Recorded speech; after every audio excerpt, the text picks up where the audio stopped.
Hello! Welcome back, everyone, to Explorers of Erdzeheimel, where I, Arshian, bring together several friends from across the internet to play on a TTRPG show. Clean. Very special episode. Just clean that time. Yeah. Yeah. Well done. Good job.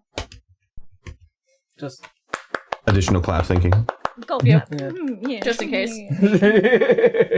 So, before we get 30 times in sync. I can assure you it will help with the syncing of the episode.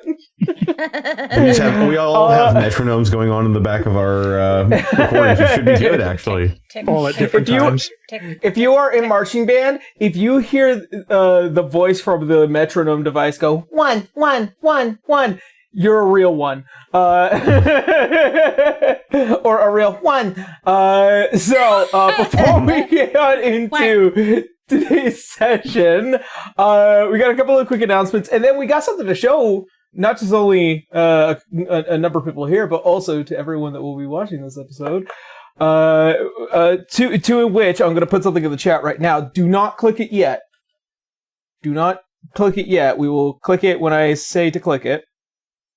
But first and foremost, in terms of D6 announcements, we don't really have too much other than, all of our usual stuff that goes up, especially over on our Patreon. Over on our Patreon, we upload our episodes a week ahead of time. So if you're trying to catch any of the episodes a little bit earlier than when we release them over on YouTube, they release at the same time as our episodes go up on YouTube. So if episode 37 is up, then 38 will be up over on the Patreon. Yeah, and this is usually at 9 a.m. 9 a.m. Pacific time, 12 p.m. Eastern time, and also our podcasts, which get released the following Saturday, are live at 6 a.m. Pacific time, 9 a.m. Eastern time. Aside from that, I am still in the works with some stuff with the brand new archetype. It's because I am also trying to include the A5E rule set for this archetype coming up. So that way, those of you who are going to be following us along on this in this game will also be able to play along with the subclass archetype design that we have in mind.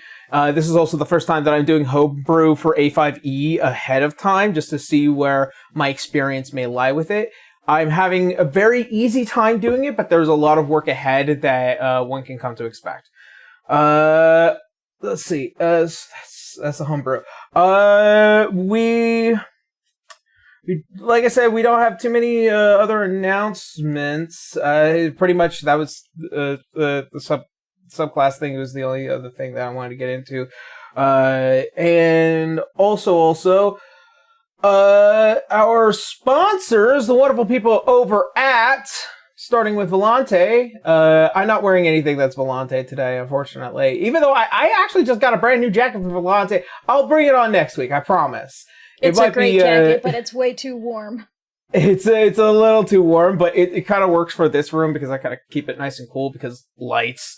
But it does get a little chilly in here. So if you guys are interested in checking out Volante Design, they make wonderful, badass streetwear, and they also do some of the collaboration with licensed works such as TMNT or Assassin's Creed or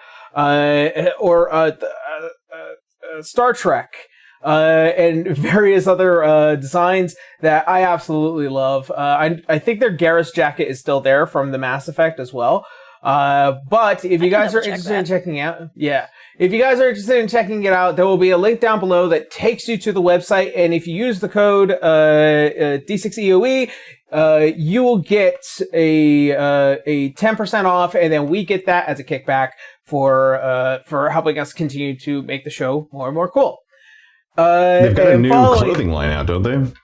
They've got some new stuff out, but yes, they do still have. Viscount, isn't that what it was called? Yes.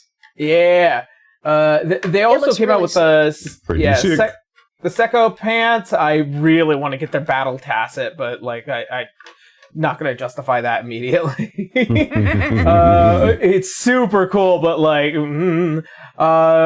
by the way, as of this recording, real quick, yes, the Garrus jacket is still there. Yes, it is still on a monstrous sale. You can save like $200 buying that Garrus jacket. So go for it, please. It's so cool and it's so good. It's so comfy. That's the reason why I got my jacket, because like it was on sale and I wanted to grab it because like it was like slightly one size down. It zips up perfectly fine. Anyways, so once again, thank you, Volante Design. And then also we want to give a huge shout out to the wonderful people over at Elam Publishing, who are the creators of the Level Up Advanced 5th Edition system, which is the system that we will be using for the next campaign. It's also something that we're kind of, trying out, at the moment with a couple of role plays that I'm running. Quite recently, I learned a lot about warlocks in the Advanced 5th Edition system, as they do not use spell slots, they use spell points. And Eldritch Blast is a part of the feature instead of just something that you have to take and then build from there.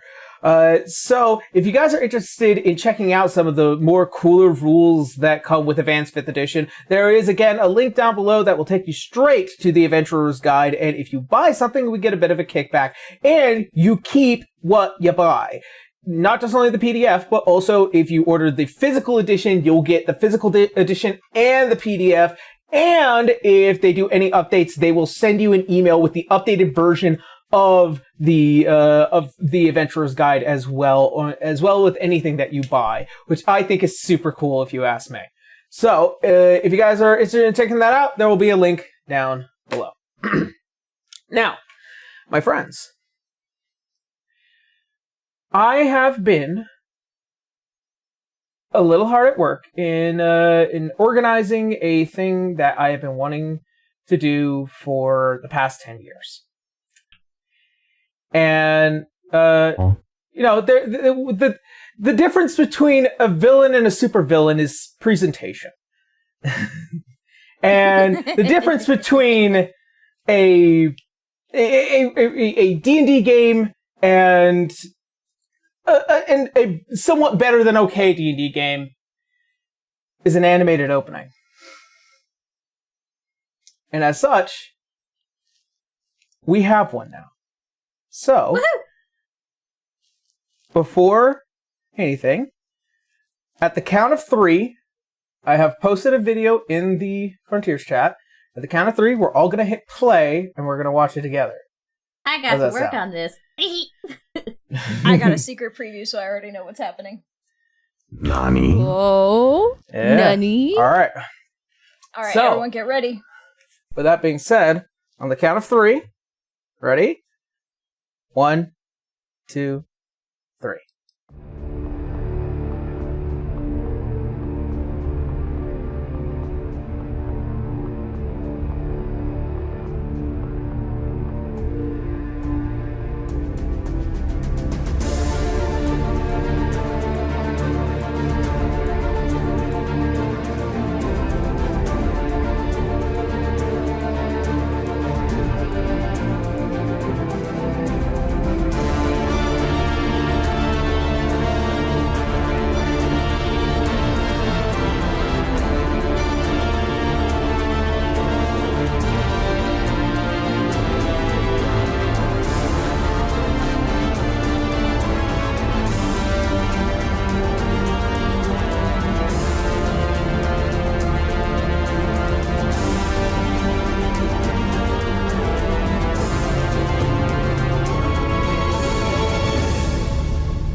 We did it! I think that's worthy of a clap sync. That was so cool!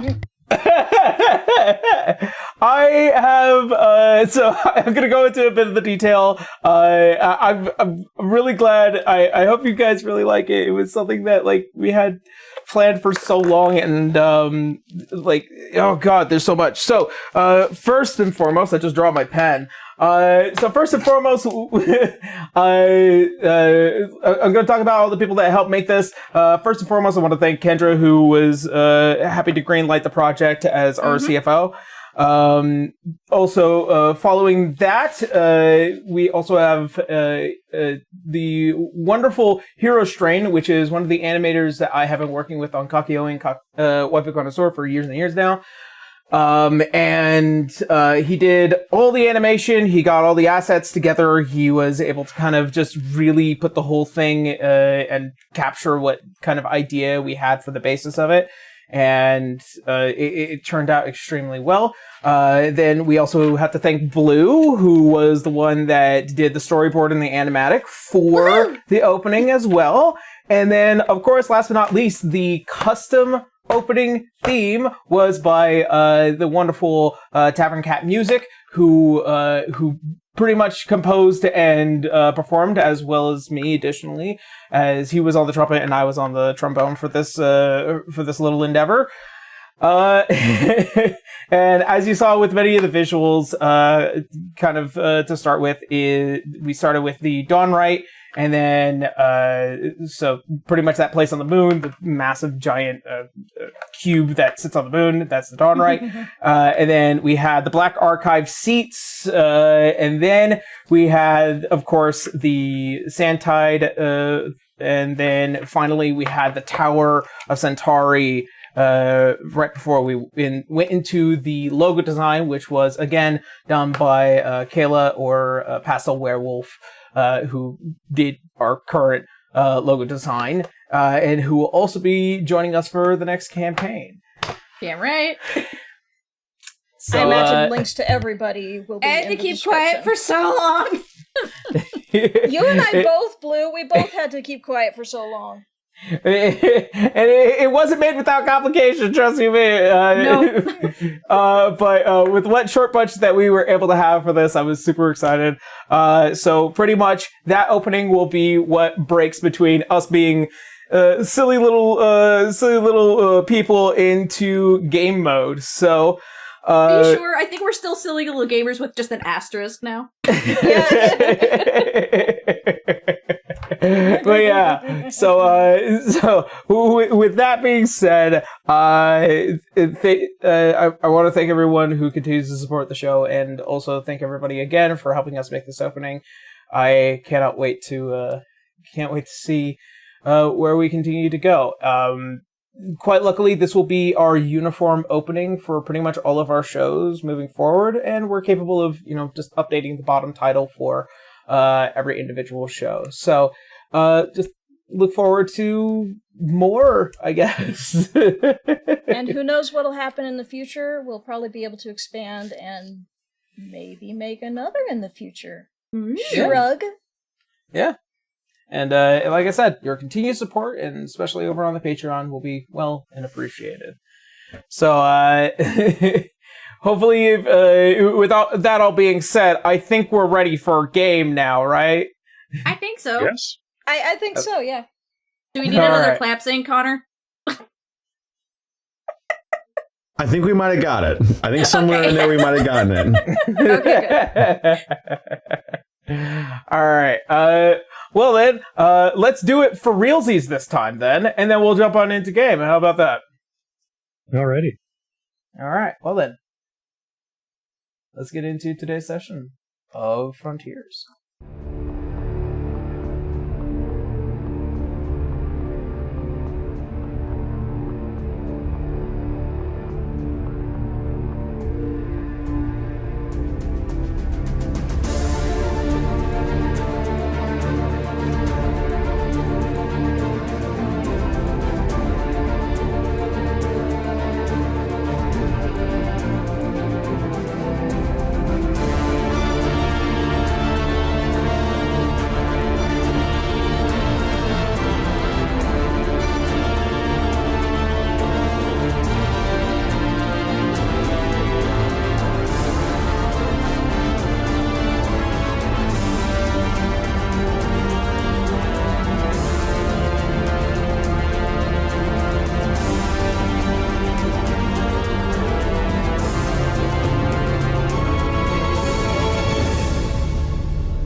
So, where we had last left off. As our adventurers, the Wandering Vanguard, find themselves splitting for the first time in a long time in order to collect allies and information all across Earthsheim. In order to prepare for what will be this tumultuous battle against the Titans.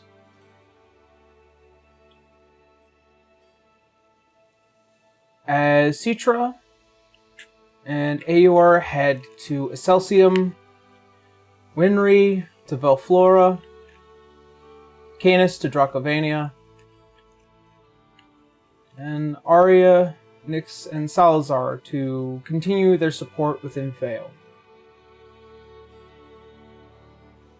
The last few days of respite near its end, with war looming on the horizon.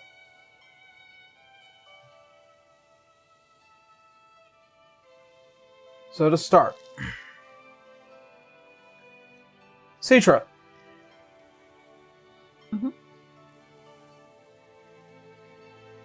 As you find yourself, as well as Aeor,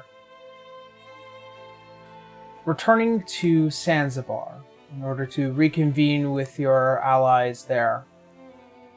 You find that the brisk and dry desert heat loom back over as the floating city of Lumeria no longer haunts their skies.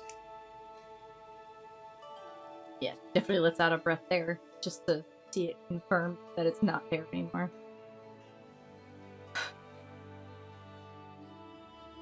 And she looks over at Aort, so I'll let you handle the whatever truth you want to tell him. I'm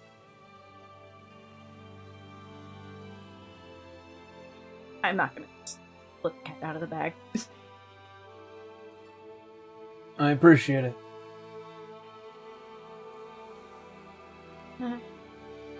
Was he with us? Yeah, he was with us the last time we were here, right? Yes. Okay, so she doesn't have to, like, show him around. Right. She'll probably head straight back to her grandmother's, probably the best way to find everybody. If not, probably will be found along the way. As you do, you find that the townspeople here are a little worse for wear. Not uncommon for them to heal their own wounds and deal with the aftermath of another battle. Probably the second one in a long time, the past several decades. Mm-hmm. Well, But they still had that fight with the drow last time. That's what I meant by the second. Okay. As you make it to your grandmother's house, you can tell that there is a slight difference to this front wall before it leads into further streets and towards that amphitheater not too far from here. You notice that there are several colored handprints that kind of just mark the walls in kind of this, like, chalk. Probably something of a cultural significance to those who pass around here. Safe to assume that the last one up was probably her grandmother's. Yeah. She's not gonna touch it, considering that it's chalk made, so it's probably delicate. It'll probably come off on its own. As you enter within the home, you see kind of just relaxing and getting their bearings. Dagix, Sov, and Ignis, who are all just sitting around on a couch, just kind of anxiously waiting for the next move before they all notice you. Yeah. We're back. Kind of. Daggix wastes no time clearing the room and just wrapping his arms around you. She clings to him, just enjoying the momentary peace, knowing what's coming very soon. That bad, huh? It certainly wasn't an easy fight. Neither was the dragon. Assuming amongst other things. As Sav comes walking over. But the matter is handled for now. Winry has successfully ascended as well, so the team is complete. It's good. It's good. As did Fuchsia, which was surprising. But I don't exactly come with good news either.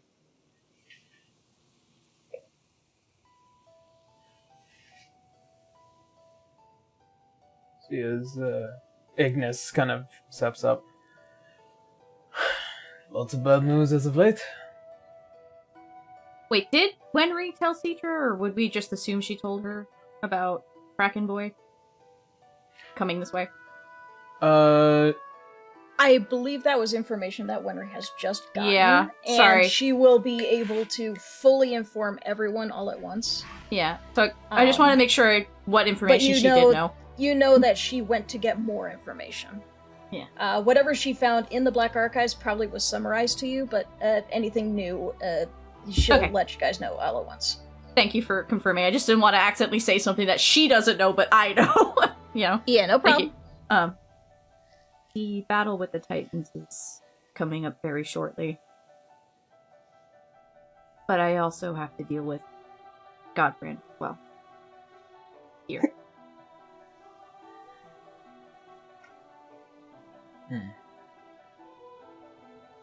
We gathered quite a bit of information on it. And, there's no negotiating with him, unfortunately. I've gotten a lot of personal know-how about him, and my feelings aside, he is still a god that's needed. However, he is taking advantage of the chaos, and that can't continue.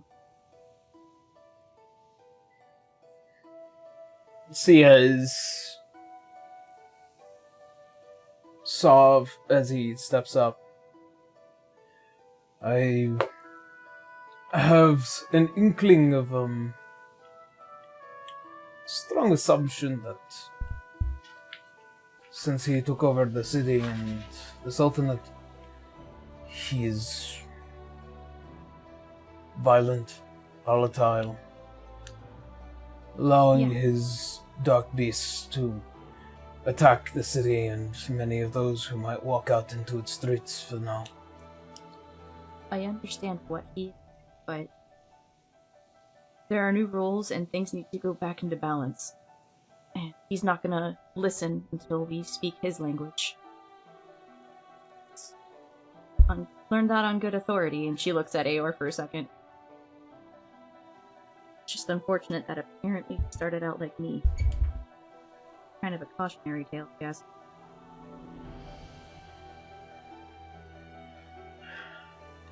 You see as Daggix, he looks at you, just... This is not an easy foe to deal with. No. I don't consider him at all cunning, but I don't think that he's willing to fight more than he is willing to bite off at the moment. No, but... And she looks at Saw for a minute. He is technically an opposite of me.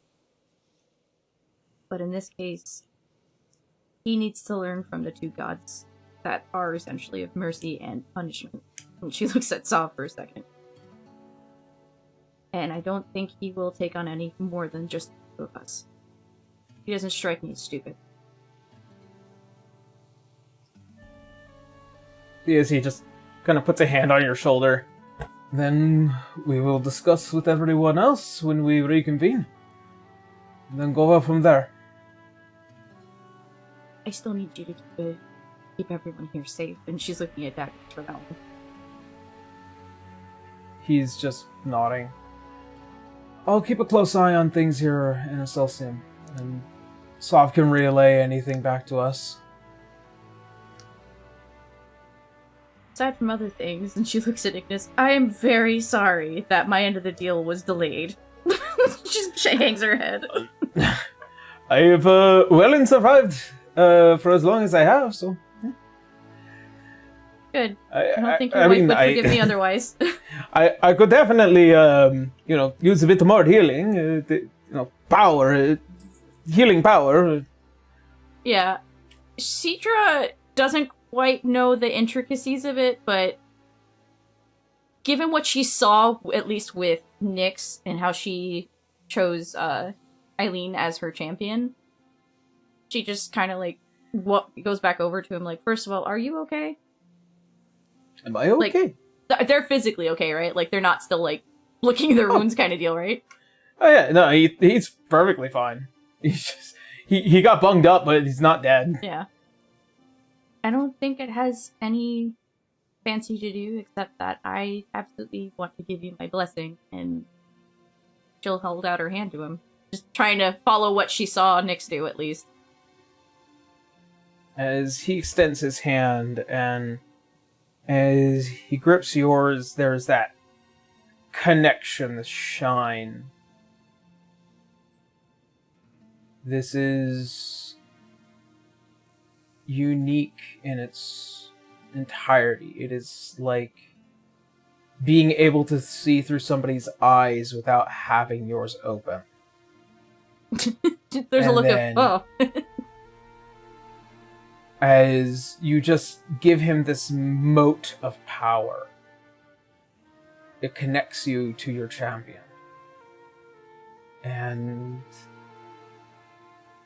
in this strange way, as you were able to see yourself in this kind of veil of power that gave you the right of Promethea, you begin to notice it around him, but instead, there is just this phoenix-like figure that kind of just hangs over him.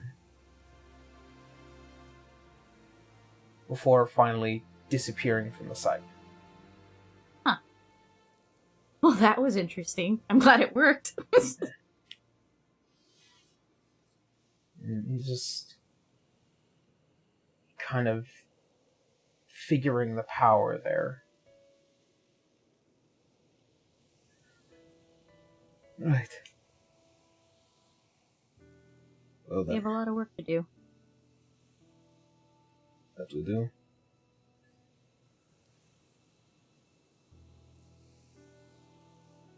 I'm assuming my grandfather is left. That is, that's true.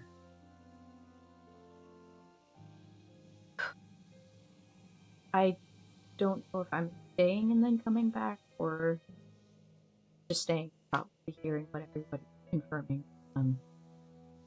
We've been doing a lot of work separately lately, trying to figure out what our next steps are. But Amethos has been chosen. That was Salazar. And he was well warned that big thing in the sky would definitely go for him. But we're moving.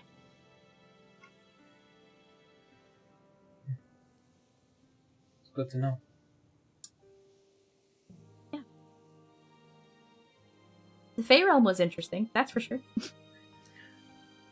You can kind of, see Dagex kind of just... Oh, no, for sure. Titania, very rude. I don't doubt it. But that Either which missing way. piece is back. So, she's not happy about that. Well, like I said, either which way. I think for right now, the next course of action is to at least convene with everyone else once all matters have settled. Mm-hmm. Whatever our next move is, we should be in person to discuss it. But I think, at least for you, we know what we're going to do. I have to go back to Vale then. Should any of you want to go, let me know. So I think you two, and she points at Sav and Daggers, you can technically teleport like I can, so I don't know why I'm making a big to-do about it. See, it's Ignis. I would actually like to go to Vale, if I can. Yeah. And she's looking at Daggers and remembering her, like, spiral meltdown that she had in front of everybody, and just the tips of her ears turned red for a second. Just, oh, right, that.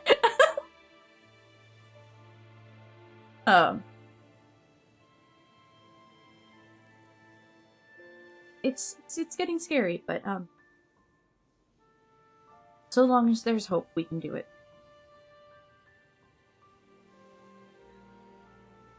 She's just trying to see, looking to Aor to see what he wants to do. She doesn't want to, like, overstep him. You see his eyes shift at you a bit. And just, he's waiting his turn. He's not going to interrupt anything at the moment. You kept that thing safe, right, Daggett? And you see as he goes under his armor a bit and he pulls out the small box. Yeah. Even redder. As he, like, kind of holds it a bit.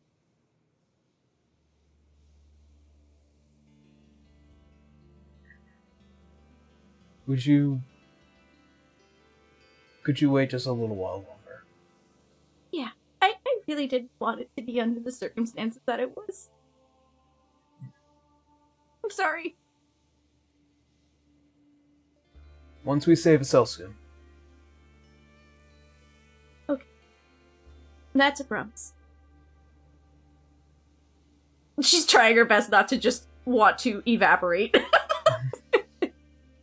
And he puts it back into his armor jacket and just holds it close to the heart.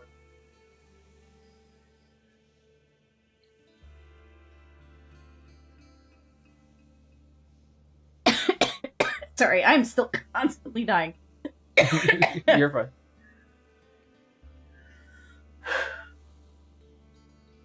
She just, while sitting there, she's so embarrassed, but the tail still, like, wraps around his ankle for, like, a second. Yeah. Is there anything else that needs to be handled here? That looks like they took a bit of a beating, and I feel bad about it. They have, they've been, licking their own wounds for the time being. But, those who couldn't fight, we sent towards Sav's tomb for the safety and security. Does that also mean my mom called him? That is correct. She was wondering I was a little quiet, so... Yeah. Daggix kind of just crosses a leg and kind of just thinks a bit. I think for now, at least you three head back to Vale. I'll keep collecting information and getting an idea of what our next move is here in Excelsium will be. And she'll look at Sav. You and I have to break that sword of his. That's where all the souls are. And he thinks they belong to him. And you can see, like, that slight actual anger in her eyes for a second. But they're not. They have to be released. Then that is something that we will take care of when we get there. But first we need not to be befallen to that sword. No, that's for sure. I'd prefer to live. Right. Well then. My friends, we shall pack our things.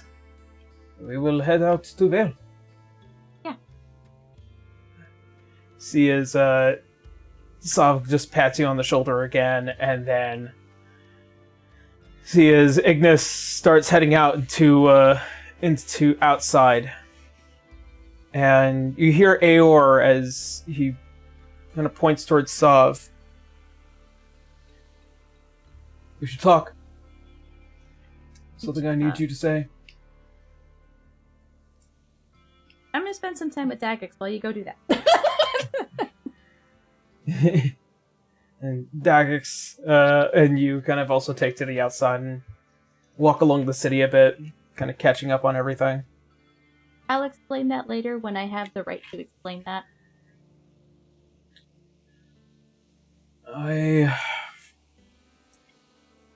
I think that might just be more than enough to lead them to their personal matter. Mm-hmm. For right now, before I let you go again, it's just nice to see you. Hopefully one of these reuniting will be more of a permanent thing instead of going off to another battle.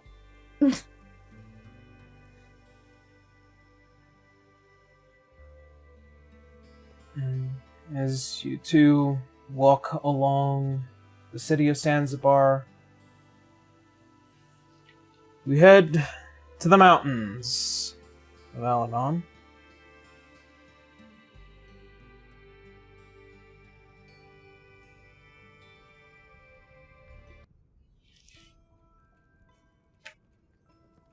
Canis. Yeah. After spending the night here in hopes of this audience of this great worm,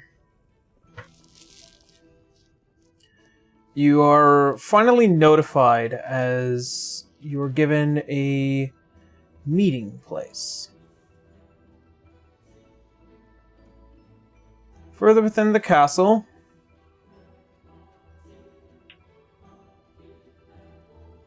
me.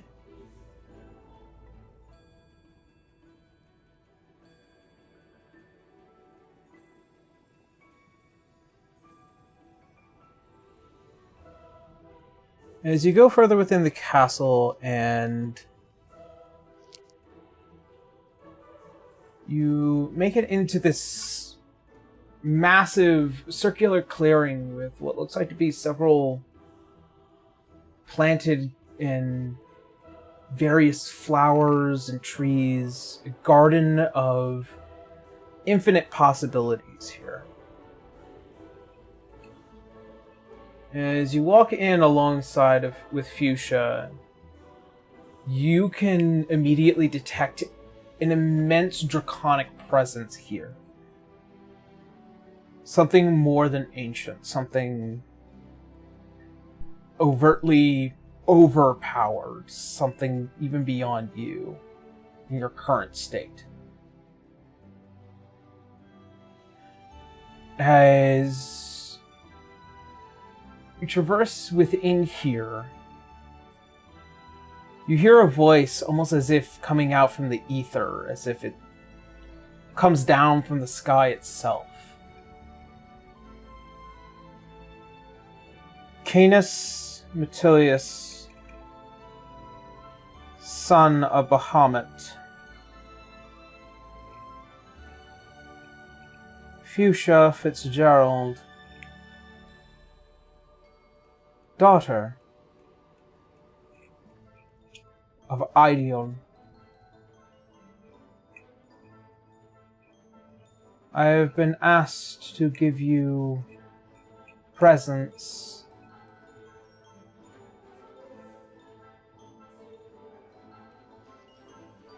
Lord Canis, you wish to speak to someone of great strength, do you not? That I do. You seem to fit perfectly. I am old, yes. I am more than just creation of chromatic or metallic.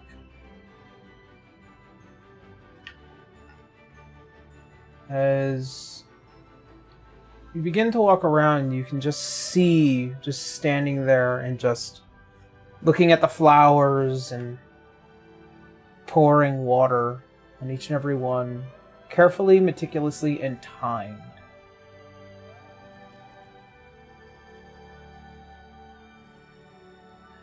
So what is it that you seek? If it is my power, to demand it is to beckon oblivion.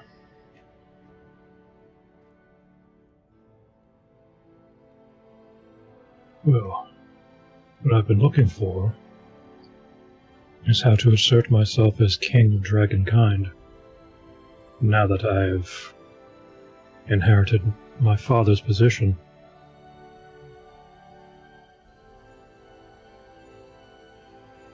You certainly have your father's power. That is without doubt. As the figure stands up, she leaves the can on the stonework. You see as she just walks and lets her hands kind of just brush the flowers and the cattails. As she looks at you with prism-colored eyes.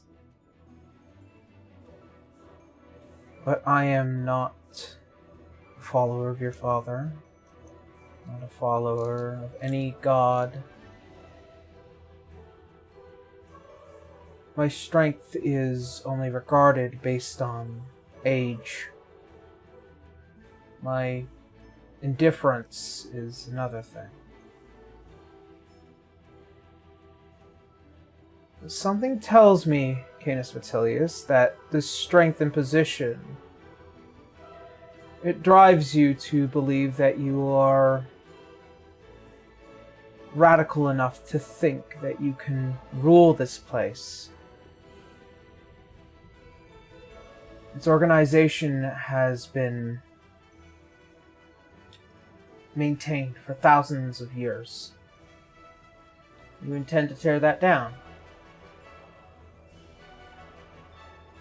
Tear it down? No. More so, assert myself inside of it.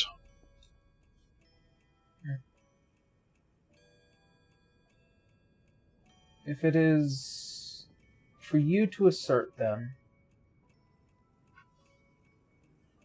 I wonder curiously,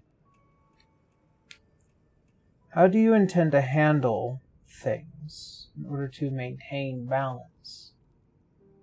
The old royal family, one that has maintained this kingdom for millennia, has managed to keep itself from falling, either to the cliffs below or into chaos.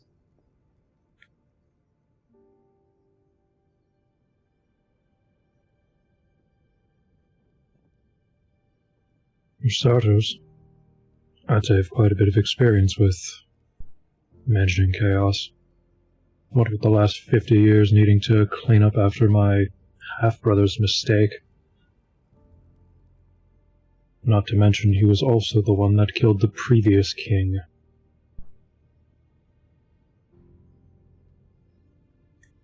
I'm aware. His presence, while brief here, escaped me in just the last moment.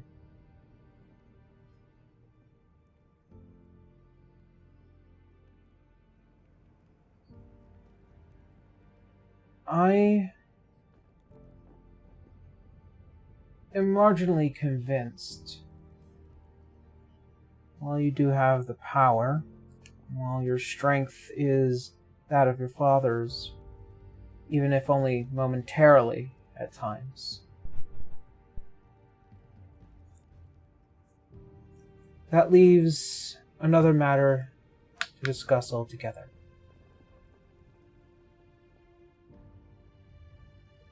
Dragons are, we are, complicated in our desires. Those who would come to rule here are ones that understand that complication, who understand there is more to the act of fighting, more to the act of growing older and stronger. Yes, you have your father's power, but even I here can strike you down if I so desire. How do you intend to handle those, much like myself, should they so desire to organize and strike? I'm sure you've heard it from Zilfatrox, as he has probably mentioned before that he has befallen gods along with the rest of the Black Archives. As I am sure that you had assisted as well, Fuchsia Fitzgerald. See, it's Fuchsia just shrugs a bit. Naughty gods need to be punished every now and again. But I was only a minor player in some of those deaths.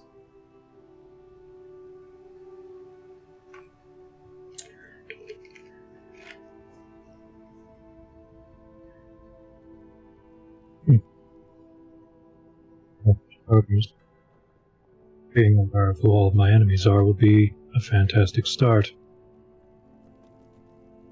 The other is understanding who my allies are.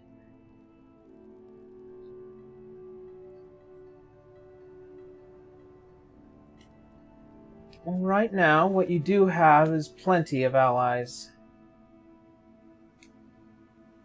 It is not beyond me to have heard what is outside this kingdom. What I've heard has concerned me on multiple different occasions, but whatever powers greater that may be have convinced me otherwise. So I stay here to protect this place.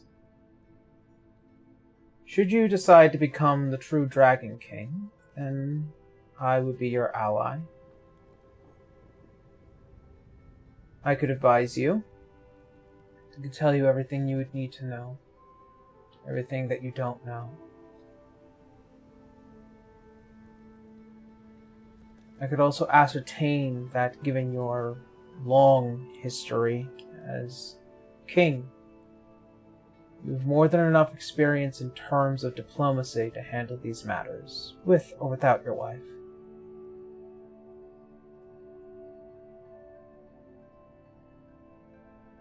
And yet, still deep down inside, I can't determine if whether or not I can trust you.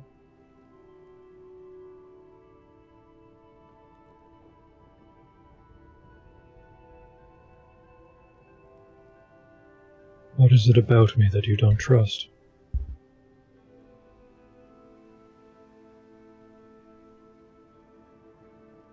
It is your lack of experience. That is what concerns me. You, so young, regardless of your visage, you lack experience and proper foresight. You react instead of being proactive.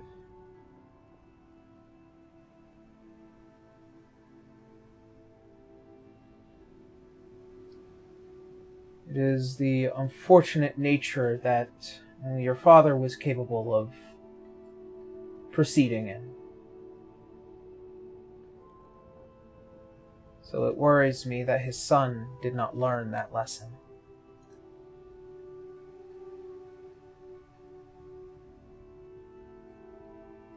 Planning ahead.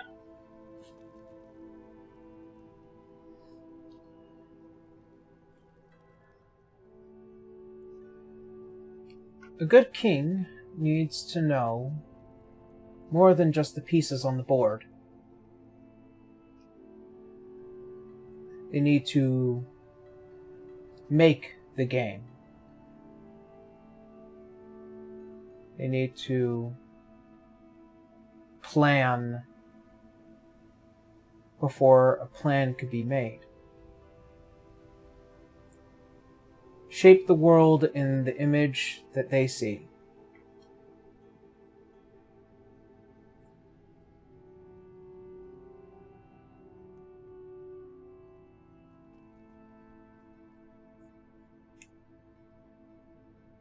I see.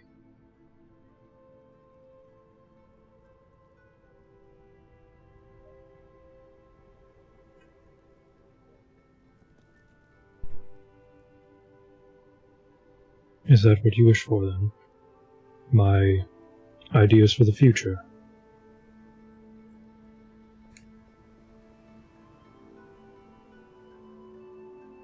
If I can trust them, then yes. You will certainly have my blessing, and I can certainly convince the current powers to step down. For the sake of the kingdom.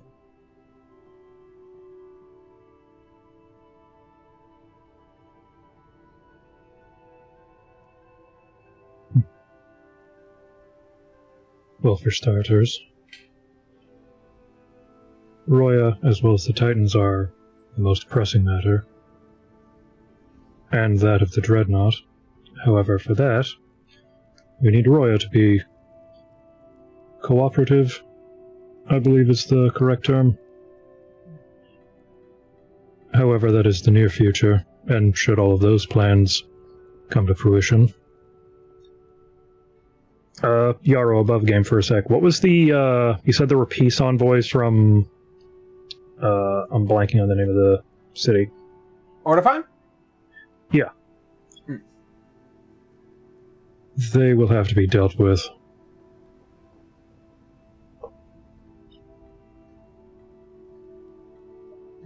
And for that, I'm willing to send myself personally.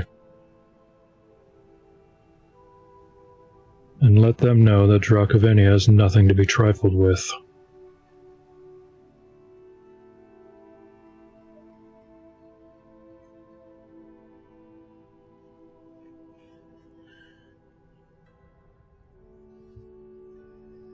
See as this figure, this somewhat almost ghostly pale, the prism eyes, the near translucent like hair that kind of just falls upon the dress.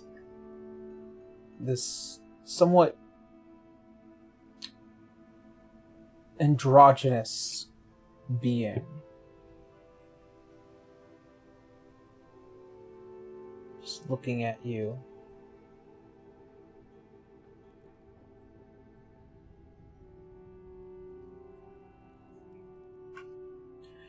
Then you will have your moment to prove that. Take action in knowing that you will have the opportunity when you return to Vale. Handle that small inconsistency with this disobedience of treaty and disrespect to this nation. And I will see fit to have Minerva step down. Failure to do so, God or otherwise, you will not sit as king of this nation.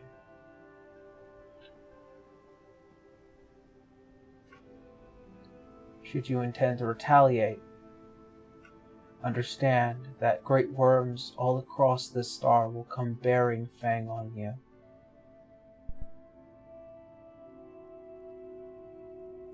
I understand.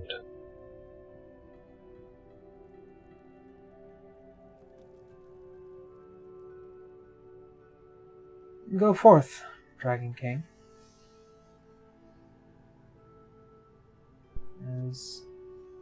See as the figure then returns back towards the watering pot and just picks it up and maintains the garden all over again. Anus will bow before leaving. And You've done a yes, wonderful job maintaining the garden.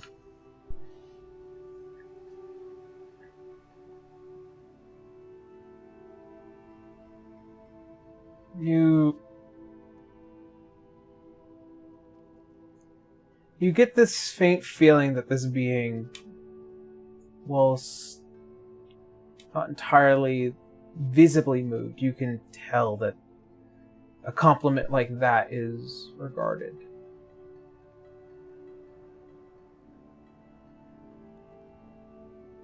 For now,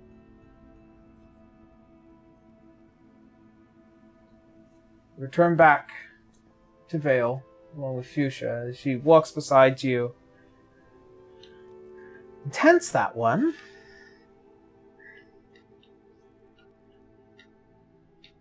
Nothing I haven't dealt with before. However, she does seem a bit more on the different side. A little bit like my sister, only except less pink and more prismatic. She is a strange one. Wasn't quite sure what to make of it. See, she certainly was ready for a fight, I can tell you that. But I could also tell she would much prefer to not raise a finger if it means that the garden doesn't get destroyed.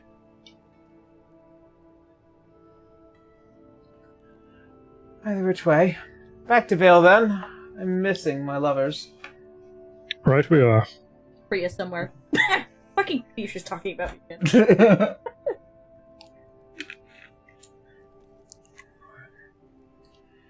Let's see. As the last few days begin to pass, as information is traded, Jagex giving his best wishes before sending Citra, Ignis, Aor, and Sov back. And Citra, you could definitely tell that Aor and Sov kind of have a look to each other that are just like, you can't be entirely serious. Citra's just looking at Sov like, with that, I'm sorry, but like, he should know that wasn't her business to say. I said once he's back together, we'll have a much more longer conversation about his existence, and whether or not I will be more than happy to punch him in the face myself! To be fair, I only found out when we were in the Fey Realm, but it was kind of shocking at the time. I cannot blame you. However, him being here gives us a better shot at putting him back together and taking Modius out. So, yay! She's trying to, like, break that awkwardness and, she feels bad.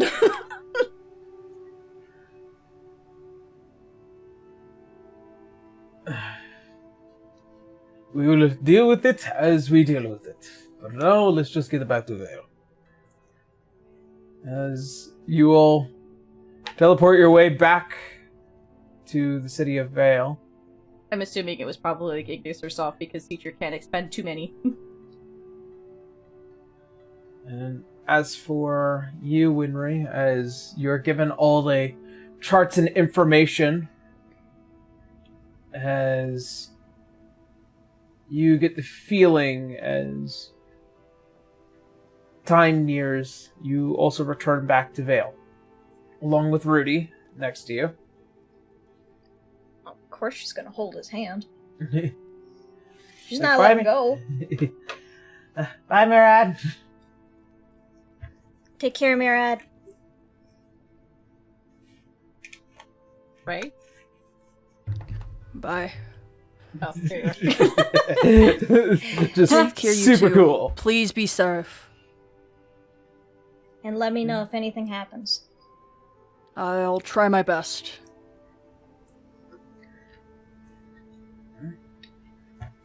As you, Henry, teleport your way back to Vale with Rudy. And Arya, as you find yourself awakening as the day begins anew here in Vale, you feel a disturbance beyond the walls of the city. Like massive rumbling, as if a march makes its way to this city. You feel it from the Can very I tell what lands it is? itself. As you head out towards the top of the castle and you get a solid look, you notice that there is a single legion of Order of Heim soldiers, all bearing the royal crests of the King of Valinor.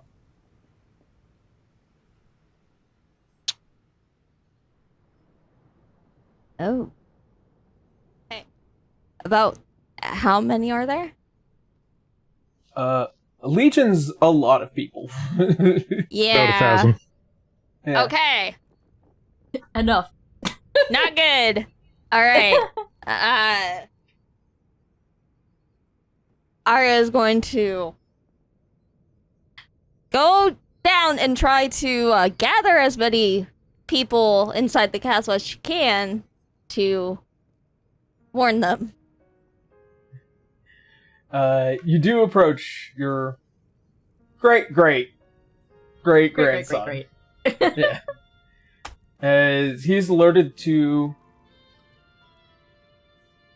that. Excuse me as I it's over.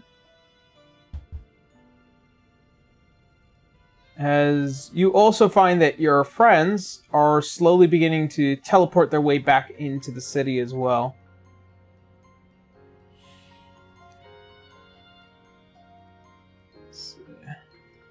So we're all, like, reconvening now?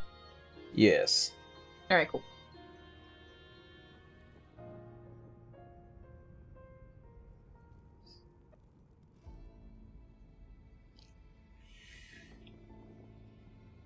Oh, too much. Not enough. God dang it. A little too much, not quite enough. Just a little too much, not quite enough. As Bolaro sends for Envoy in order to seek what Order of Heim is doing, all of you make your way into the main throne room.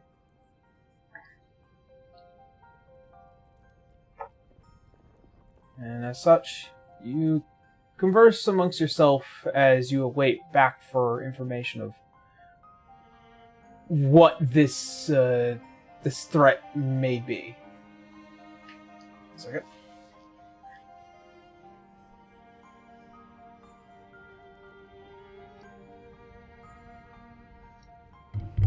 You do have god powers. You could just open a window and yell at them to go away. Fuck off, you sticky bitch! Hey, Get out, Mylon! That's Mylon, and I want it And then now. disintegrate the guy at the front. And say it again. Alright, we're not bad people, stop! Listen, this is my domain! If I want to disintegrate a thread, I'll disintegrate a thread! You might be the drama. Oh no! Eh. She is the drama queen. She's the Yeah, goddess is of it me? bards. Am I Is it the me? drama? Is it me, Jesus? Is it me, Jesus?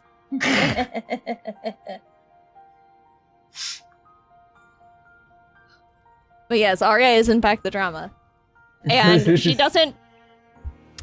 She doesn't particularly feel welcoming to an army that is encroaching on her home.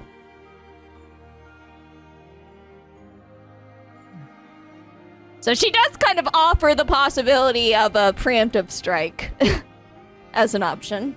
Preemptive backhand.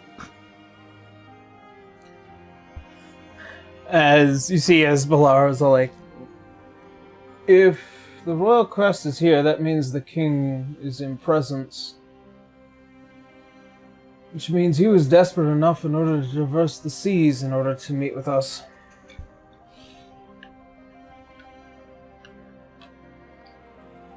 It sounds like speaking to them may be the best option to start. We're all here. Do now. you know what he might want?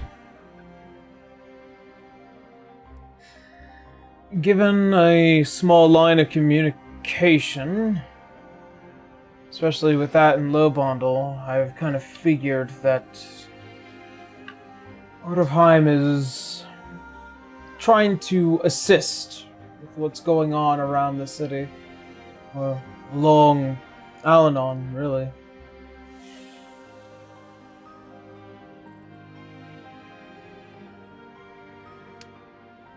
So you think they want to help? Well, I'll have to find out.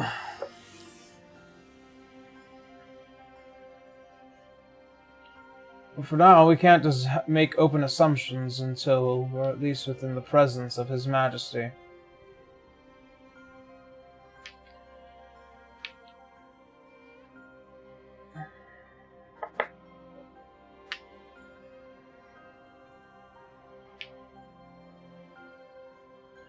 Either which way, while we wait, let's discuss what's been happening around Urzi-Heimel.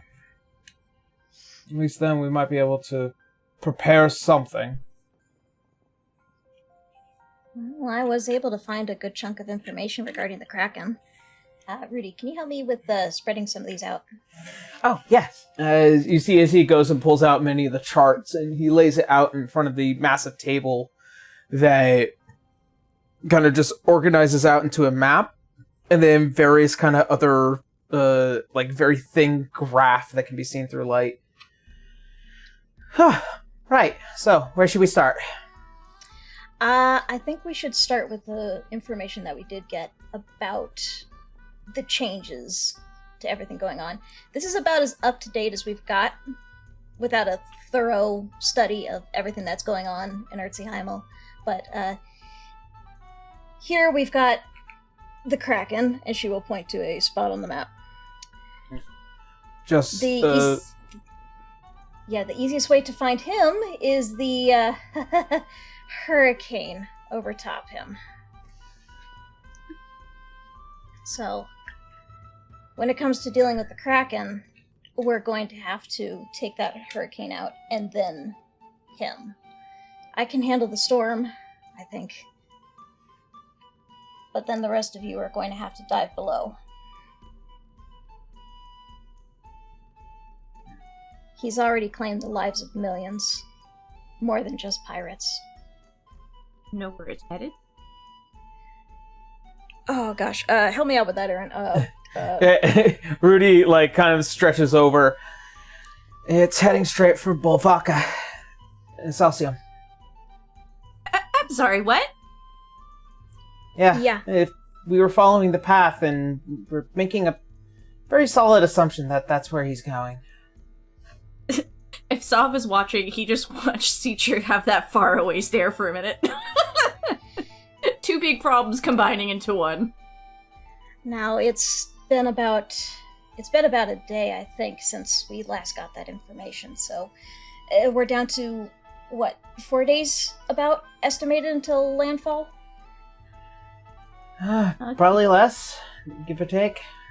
Mm-hmm. Like I said, we're only making assumptions. We don't know how fast this creature is going to be able to move. So the sooner we locate that storm, the sooner we can stop it. But I feel like that is an immediate threat to many, many innocent lives.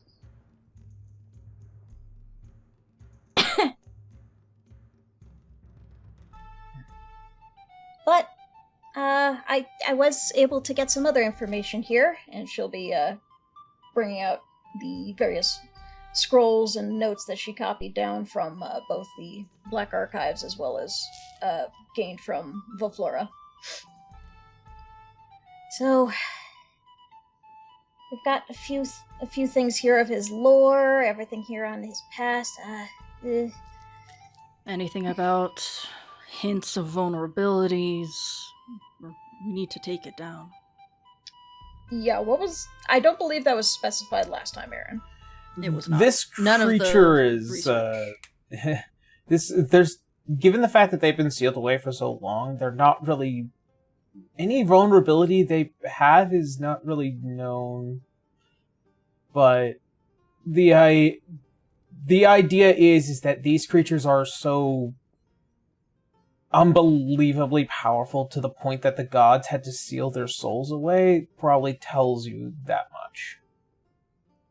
Okay, so just as much as last session. Okay. Yeah. At the very least, we at least have a tool that's very strong against not only gods but titans, so that should give us an advantage. That's true. Better than nothing. Zanzibar still standing just fine. Those who were hurt or couldn't fight are hidden in Sov's tomb now. Godbrand is basically taking up shop in it's the same city, right? Yes. Yeah, in Laka.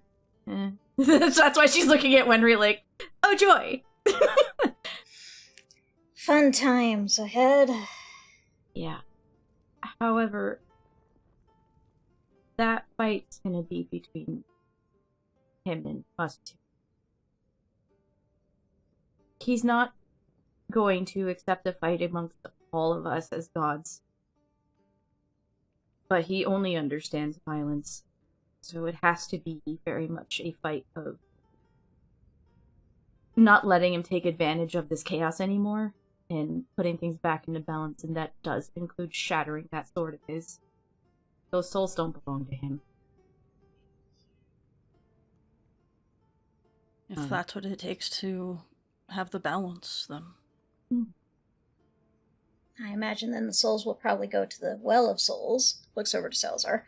Mm-hmm. So that might be something that you'd be able to tap into. Indeed. You've changed the rule in wanting to give souls a second chance. They're not going to get that if they're still stuck in the sword of his. That's true. He's overstepped his boundaries, and we need to put him back behind them.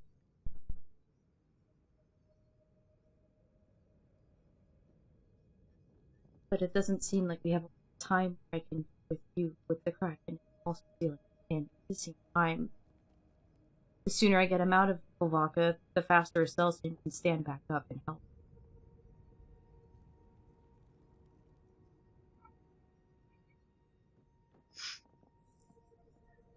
Are you trying to say this is something you have to do alone? Not alone. You see his Sov looking up towards you. I can't keep hurting people.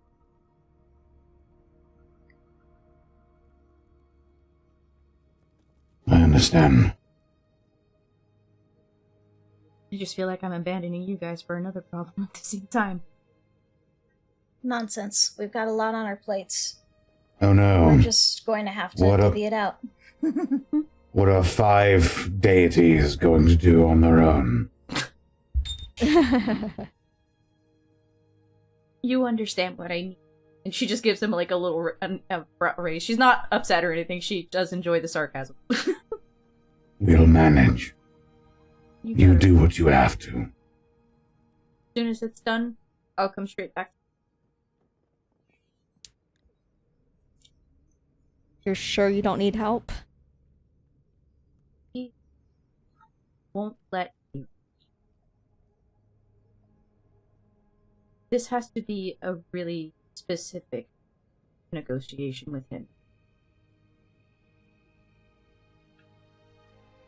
This is my home. Sov's. People like him don't understand unless the people live there show it. he's also a god that's unfortunately necessary to this world, and so this is a very odd situation. It's not revenge, it's not killing him, it's smacking some sense into a god that's gone a little off the leash. Oh, that reminds me. Beltania let me know that you're more than welcome to give him that lesson. I have a feeling he's been a little bit off the rails for a while now, so Oh, thank you. a smack will probably put him back in order. I just didn't want to overstep with our, well, what's remaining of our gods. Well, Beltania seemed very grateful that we're going to be helping in any way, so... It's good to know.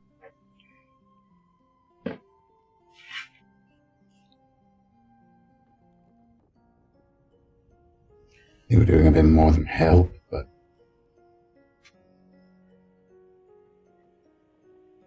Sorry, I didn't hear you, Connor. I said I think we're doing a bit more than helping, but Yeah, we are actively saving this star and the other reflections around it, so.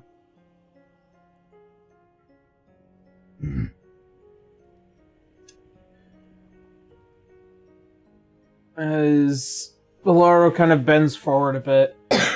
And what of the Dragon King? Any news on what's happening with Dracovania at the moment? With that, they're now aware that I am inheriting my father's power. However, I do have to gain the blessing of the courts there. Long story short, I will have to deal with Orvine eventually, as they seem to be making moves against Dracovania.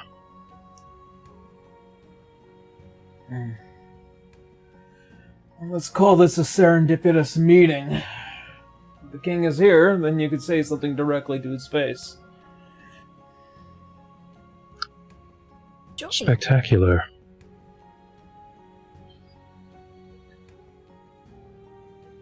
I mean, it's one king to another, so I have hope to be able to handle this. As you hear the sound of the door as a single, armored soldier.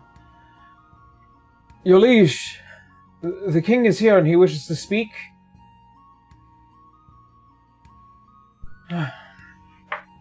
As Bolaro kind of just stands up. Very well. Let him in.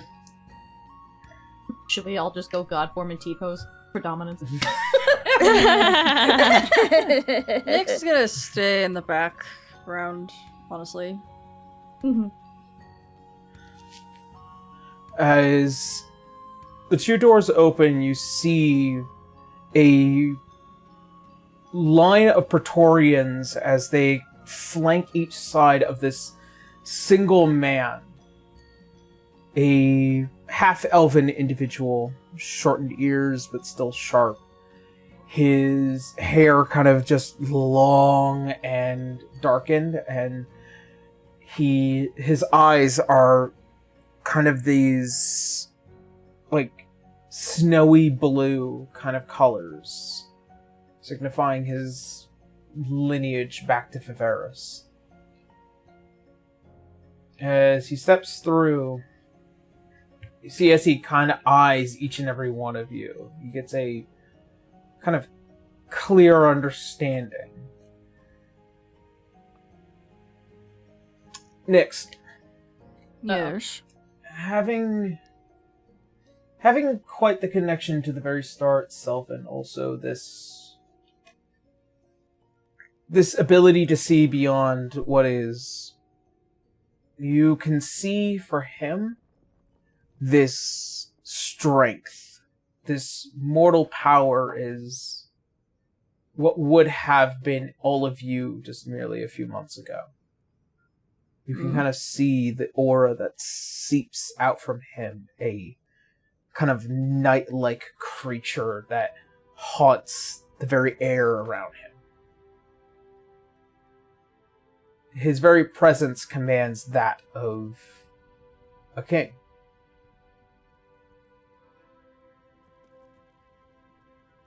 Too many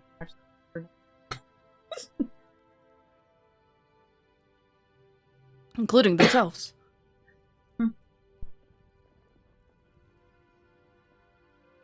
As he approaches,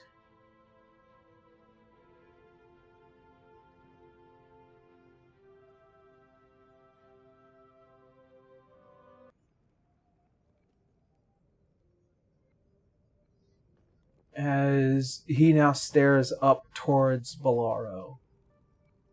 And he can eye you a bit, Canis, but as for everyone else, they're kind of just inconsequential to him.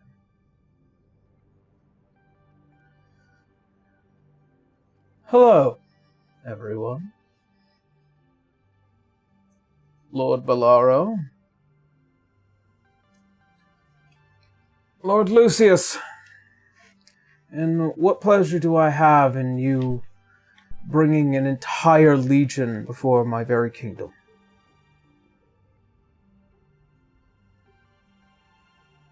The kingdom of Alanon. In case one might forget.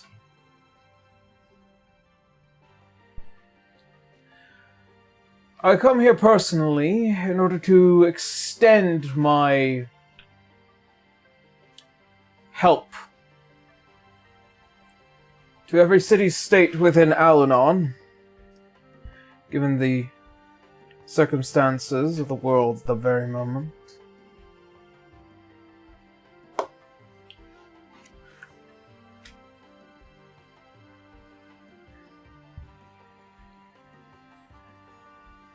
Right. Teacher's insight's pretty high. Is she sensing some bullshit?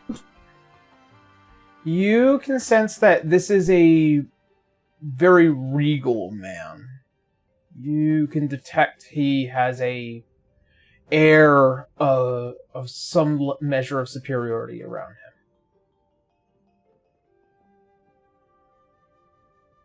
He is by no means weak, but... No, but, like, help seems to be possibly, like, read between the lines, you know? Yeah, the vibe I'm getting here is Alexander the Great's of either surrender or I'm conquering you. You don't really get a choice. I'm going to be in charge. Citra dealt with Volans not enough.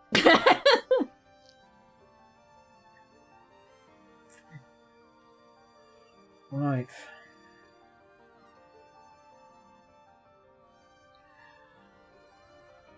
Whilst we do appreciate you extending this olive branch, as I think any kingdom and city-state might find it beneficial, these things don't come for free, Lord Lucius.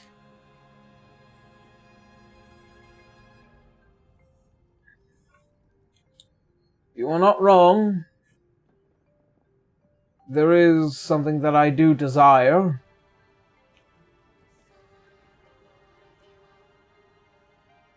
There is a number of city-states that have already agreed, but a union.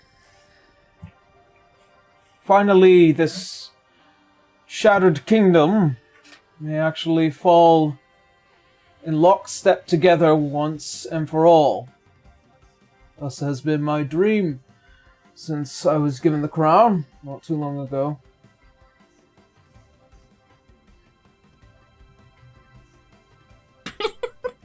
Citra's trying to straight face it, but, like, you can see that, like, the corners of her eyes are trying to squint a little bit, like...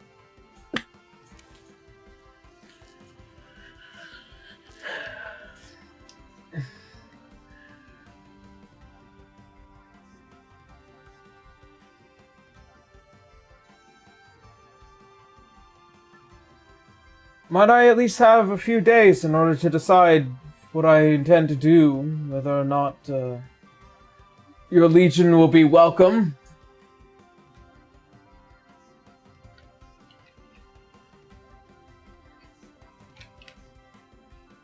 You may.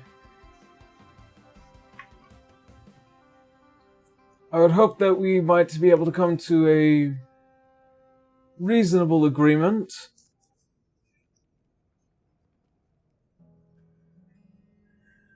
I appreciate you presenting the option yourself. Lord Lucius, we'll talk more when things are not so confusing.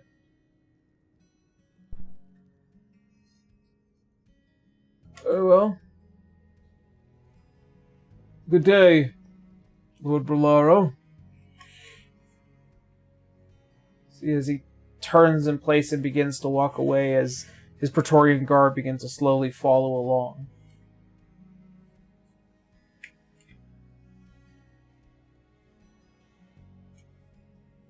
I'm going to guess that that means he's going to be spending like the next couple days here waiting for An answer. Hello? Yeah. Okay.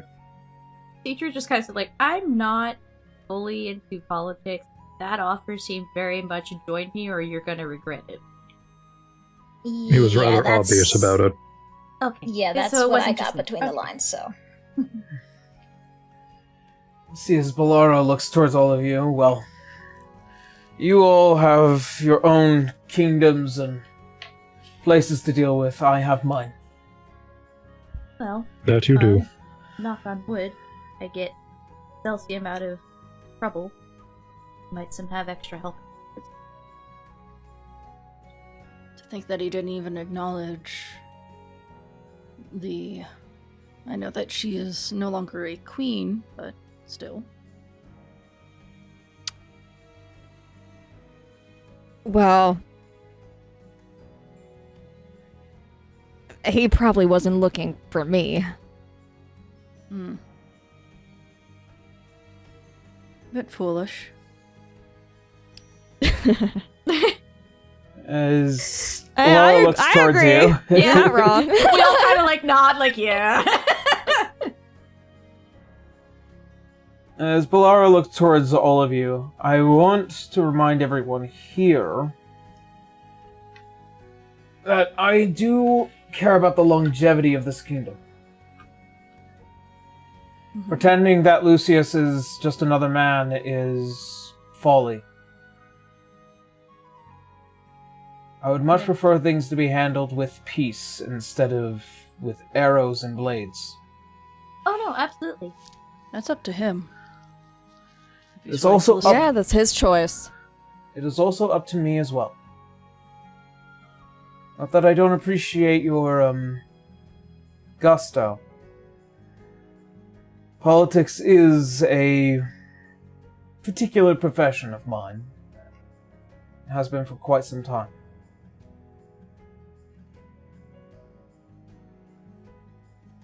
I'm If not you- worried about you.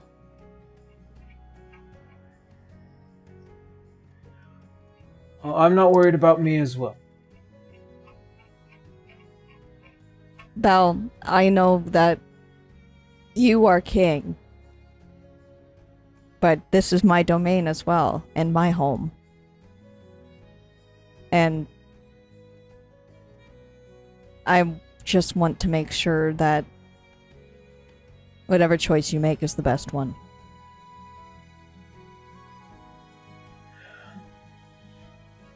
I have constantly thought quite clearly of whether or not, and given my history with Lucius, he is complicated, to put it nicely. In a much more aggressive way, he does believe that all of Al-Anon belongs to the royal family. Whether it be because it's their last name, or is because they were the ones that helped establish this country to the measure it is today.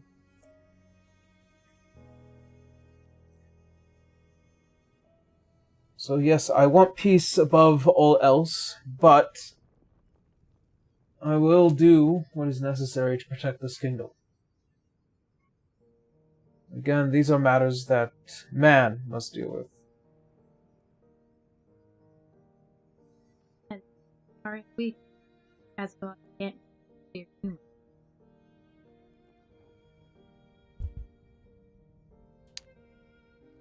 I understand we shouldn't, but in a way, this is also a family matter. He's threatening my home and my family. Also, Which is why, when I asked for your blessing, that you can still help defend this kingdom, even if not directly. To have gods start interfering and entering battlefields will incur others to seek out the powers that may be and for their own uses. I would hate to see if Wallenstein gets their hands on a god, and I would hate to see them use whatever poor soul as an armament of war.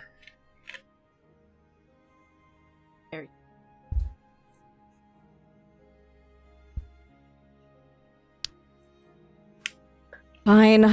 I understand it's a dangerous precedent to set.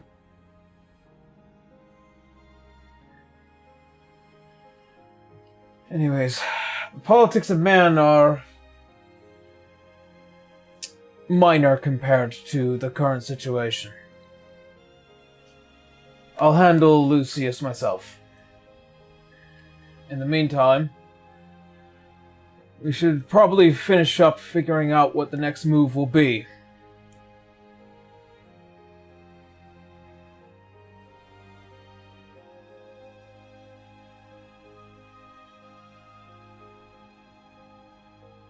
is any other moves besides what we talked about? Besides the Kraken?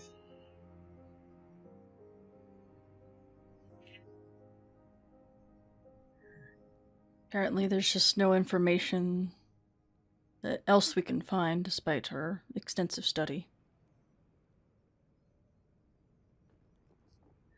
Granted, we do know its location. Unfortunately. Thankfully, getting there will be far simpler. Mm-hmm.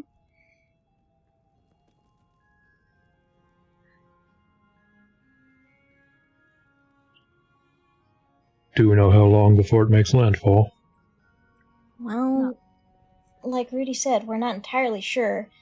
We estimate about 4 days, maybe less.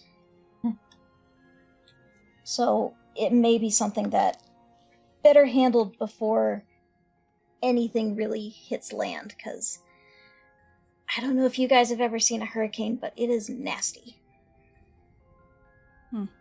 I lived in the clouds for 50-odd years. A lovely sight from far away. Would Citra have dealt Yeah. with it? Living it in this Elysium? Given its immediate area, you've probably had a couple of tropical storms, typhoons here and there, but in terms This of is- an actual hurricane, that's a little bit closer towards the Yeah, a hurricane powered by a Titan, so like, yeah. yeah. What about the spear? Well, that has to be attuned to someone. And it depends on where the spear goes. Will it go against Godbrand, or will it go to the Kraken? No. Godbrand is a threat, but not at the level of the Titan.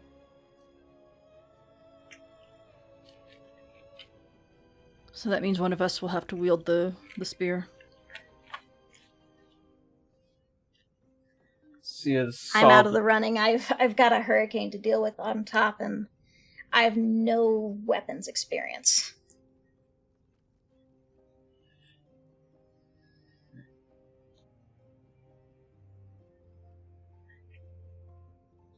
Looks towards Canis because they don't want to immediately take up the arm, just in case.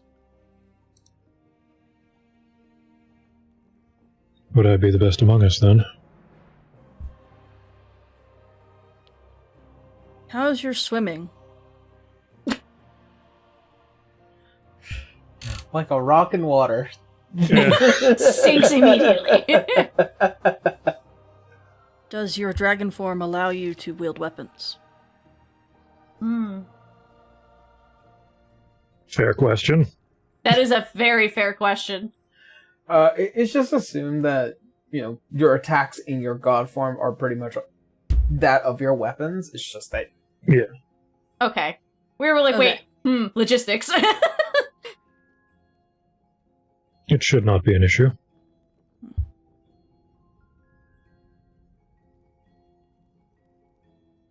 A focus and a weapon, right? Yes, you can use it as a spell focus, but it does not enhance your spells. No, but it also needs someone like you for RA and styles.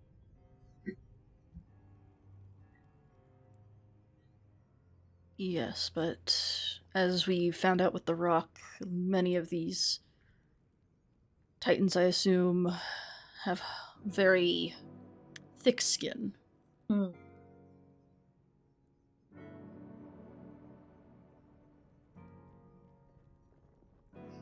At least with all of us working together, now as we are, we should be able to punch a big enough hole to get through that thick hide.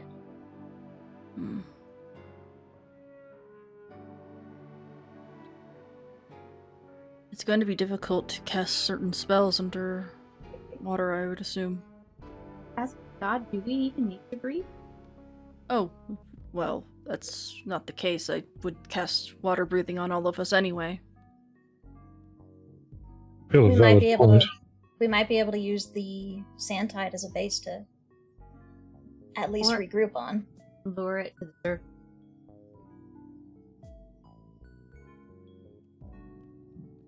The sand tide would be likely a better plan, as opposed to the handful of us jumping into its own domain. The sand tide is enchanted, so And it can go underwater. Though we do need it for future endeavors. Hmm. So I would prefer it not to get destroyed. Just well, keeping that in mind. it'll be less something to bring right up to the beast, more something to take us closer to it. Will we not require it when fighting the King of Rocks? Yes, but that's in air, not in sea. It's still in a domain, regardless, but I don't think the sand tide can sink under the water. Well, let me just ask Rola, and we'll see what we can do about that. And she will twirl the little sending stone in her hand. I can have him here in a moment. With the rock, it actually was fairly reasonable to handle its movements. All we have to do is pretend to go to the moon again. Mm-hmm. We were just caught off guard at the time. We'll be far more prepared. But we don't know much about the Kraken's ability to destroy ships, as its myth and legends do. I don't want to risk it too much, but yes, using it as a base of operations seems very valid. At the very least, keeping the sand tide distant. Rola may be able to assist with some ballista, Mhm. albeit they'll be a little slow being underwater, so... Ignis, are you coming back with me, or are you going to help them out with the correct? I think for the time being,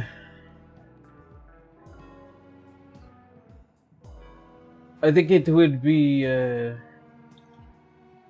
far more beneficial if I'm there within Excelsium. Okay. Given that everything that is happening, and also on top of that, we do not know how many people have suffered at the hand of this great swine. Only imagine.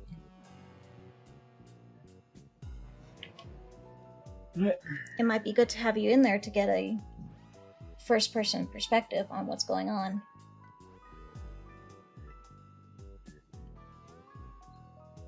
Right.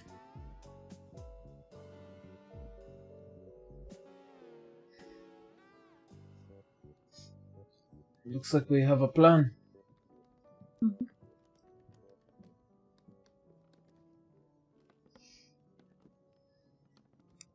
See, as Bolaro stands up, then... Right. Well then. For right now, let's take the next night, gather our final thoughts. Come daybreak, we head to Excelsior. All of you do.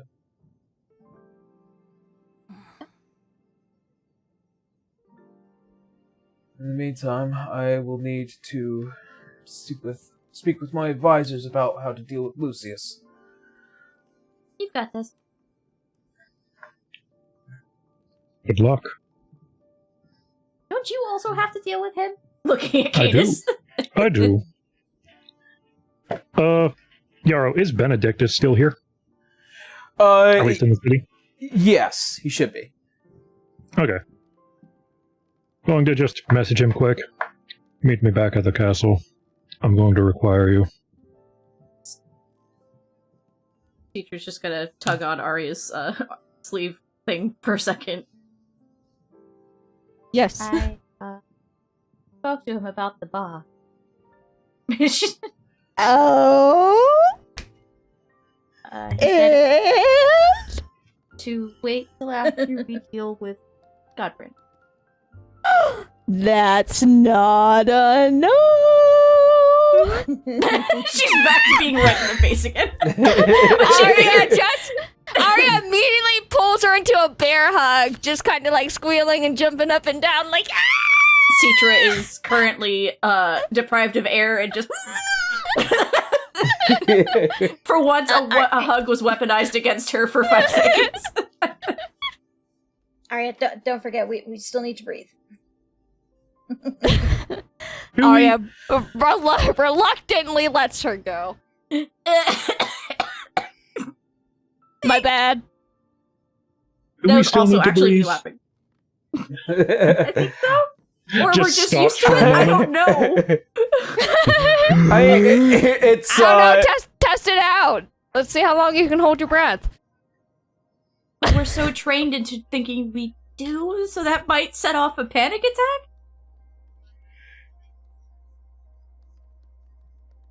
So, as per the feature, the Divine Ascendants,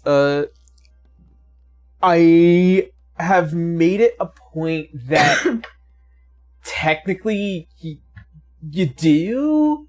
The rules of holding your breath are still the same in game, but like. Our physical bodies can die of asphyxiation. Yes, Yeah, but we pop back into our realms. Yes, that's what I was trying to get to. Is like You're We all so wake up in stubborn. our own domains. Well, that was fucking stupid. No, the first one to drop. I guess we do still need to breathe. And It's then just teleport Arya, back she falls to the room. ground and pops back up on under her feet a second later, like, well.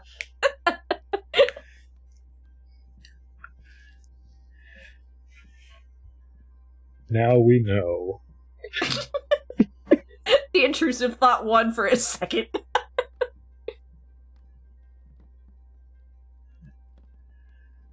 as all of you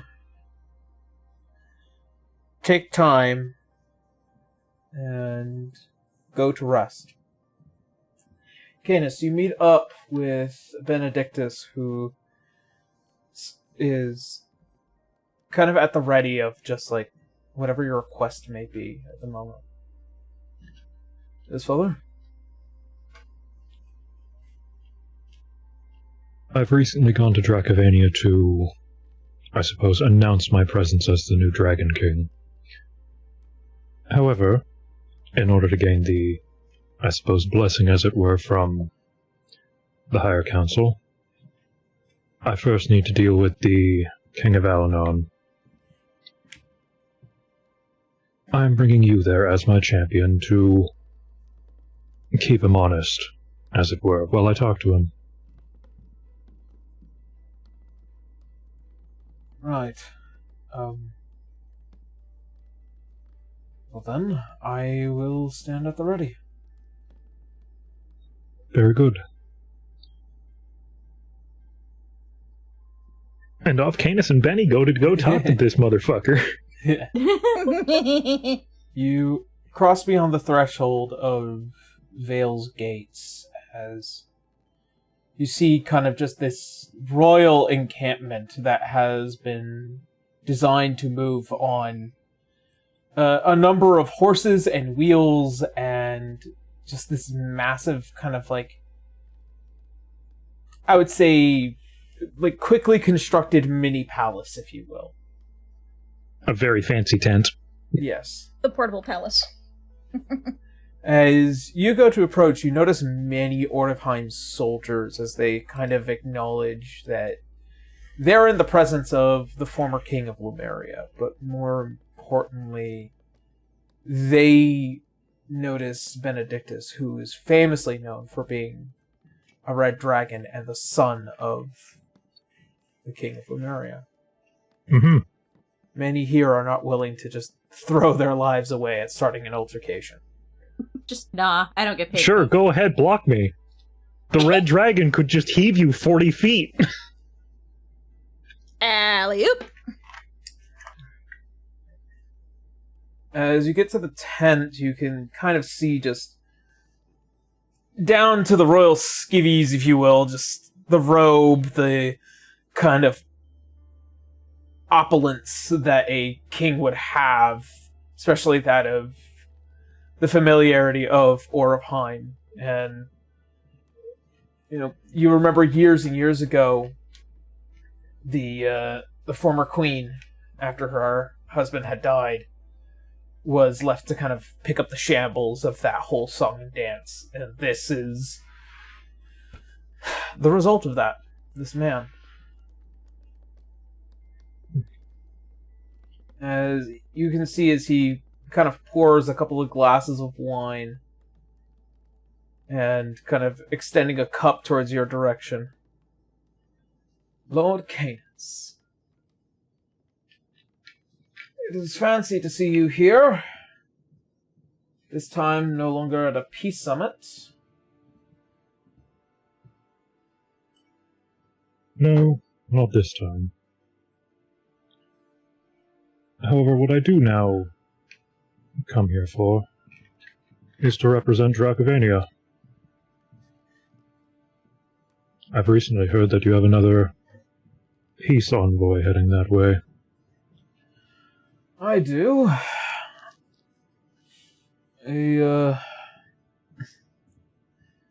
One of my various Lord Commanders being sent there now.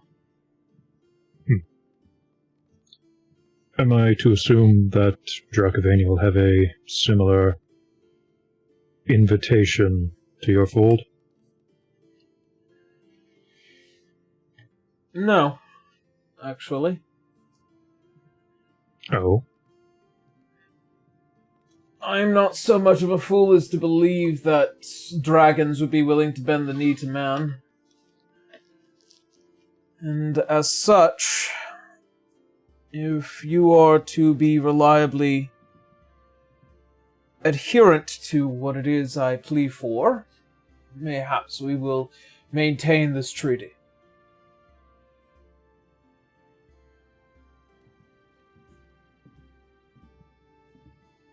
So, no altercations, simply appearing to say everything will remain as is. Not as is, but what could be. I'm not so much of a fool to believe that if I wanted something, then I will need to be very careful as to who is at my back and who is at my front.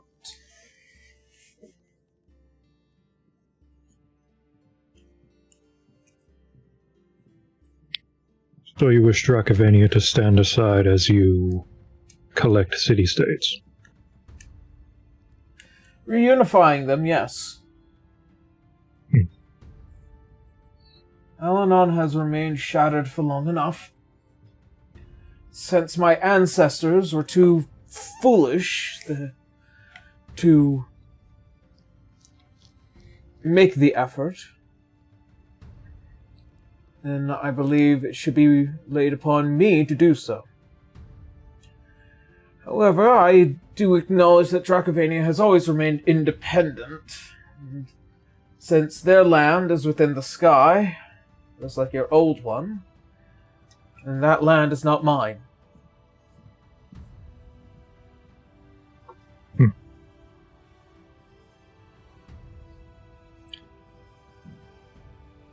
And if Dracovania were to say, prevent you from wanting to do so,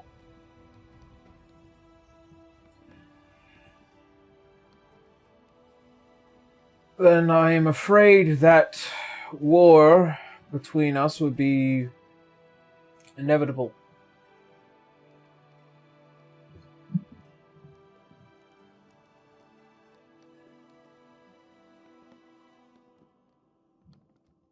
I see.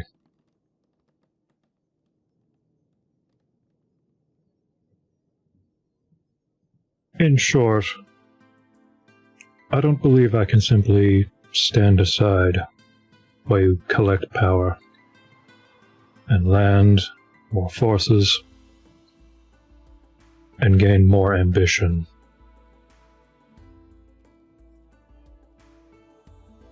Who's to say in, say, 20 years, 30 years, you don't believe yourself above dragons?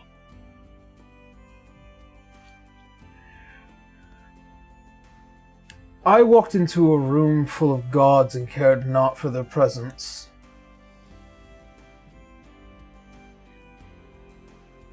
Do you think that, in eventuality, that dragons will not darken our skies and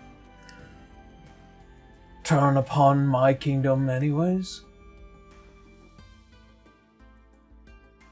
Who's to say in 20 to 30 years that Dracovania would not want that power and ambition? As their god and as their king, surely, yes, you could assuage many. But we both know that dragons are very independent creatures. If they want something, they will have it eventually, and as such, my kingdoms will need to assure its protection. And if it is protection that I desire, I will certainly aim for it. But I would prefer that we work in peace than conflict. So as such is the reason why I do not wish for us to be enemies nor allies.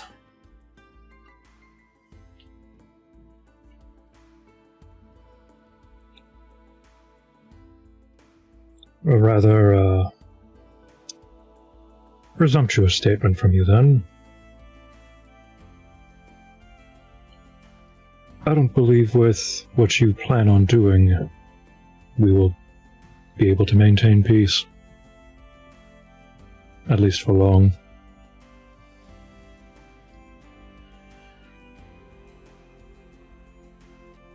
Then it is a shame.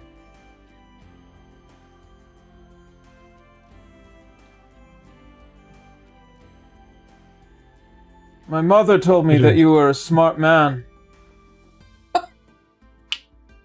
That you were somebody that truly cared about this star and the order of it all. As he puts down the cup and stands, I do not care much if whether or not a god will defend the skies and lands. What I care about is one thing. Is making Alanon whole again. On that I couldn't agree more. But it will not be under you.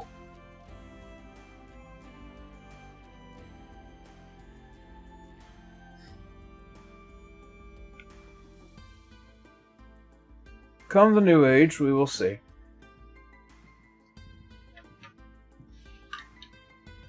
I believe that this visit is over, then. Agreed.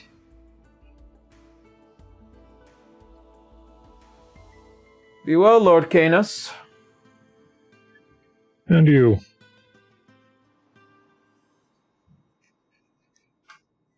As you leave the tent alongside Benedictus, see as he leans over to you as you kind of are walking out of the camps. I hate the fact that he feels extremely confident. As do I. Do you believe this Lord Commander is a match for you? Lord Commander Alakar? Yes. He is a mage of great renown, though he has no god to be champion of. He is cunning, smart, and dangerous. If I am to face him, and if I am to face him alone, mayhaps that there is a chance, but if not, I'd hate for whatever conversation that me and him might have will turn sour. I don't intend for you to have a conversation with him. He is simply part of a peace envoy that is heading up to Dracovania. If you simply ambush him, kill him, as you've stated, he's a mage. I doubt he'd be able to stand up to a red dragon catching him by surprise. If the peace envoy has a legion, that might be a bit more concerning. Not that I won't come out with bumps and scrapes and bruises. But, Father, if I may be bold enough to say, are we sure that we want to start a fight before it even begins? Now, of all times. We sadly do not have much time, and we will be starting a war with them.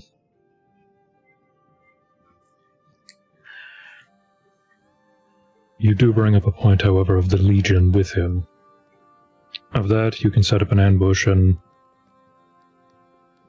Dracovania should be willing to give forces to that. There is going to be a war. I intend to win it, and for that we will need to strike first.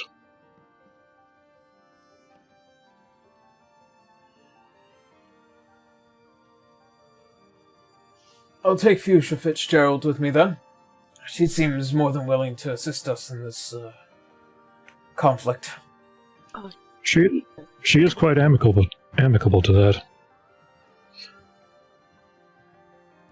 Alright. Well then. I'll make haste to Dracovania. I'll let them know the news. Very good. As you see, as he takes to magic as he teleports towards Dracovania, you find yourself returning back to Vale. As the night continues,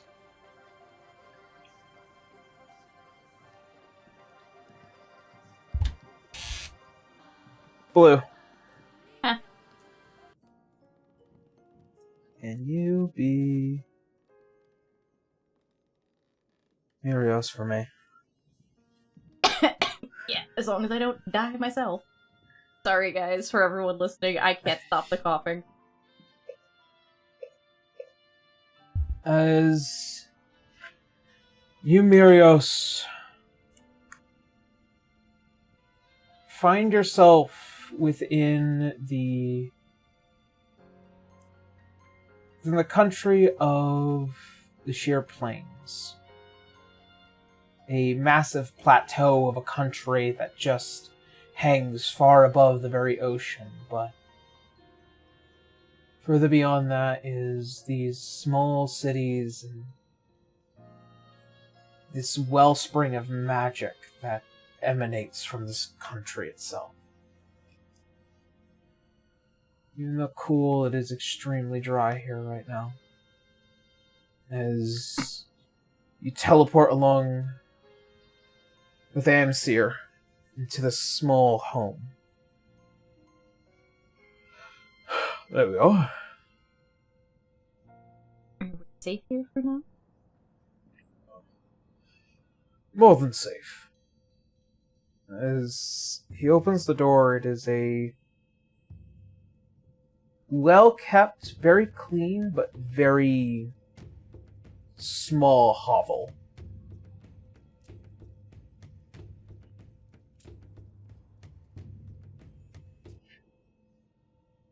What are we doing next? Can't keep running. You're absolutely right. Which is the reason why we're here in the first place. This is my domain. Would she recognize it at all from their past? Not at all. Okay. Never been here before. This? Quite humble, isn't it? Yeah. But she's not like... There's no disgust or judgment. She's just like, oh. Okay. It's very, very unassuming.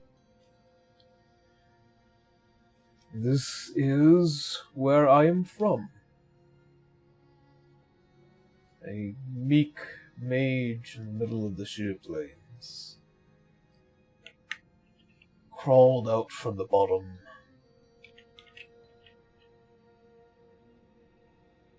As he kind of just like goes over the counters and just near the fireplace.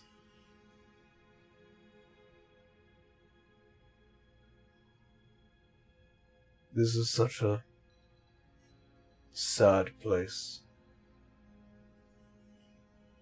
It is where I ended my noble life, and where I decided when everything was gone that I could move away.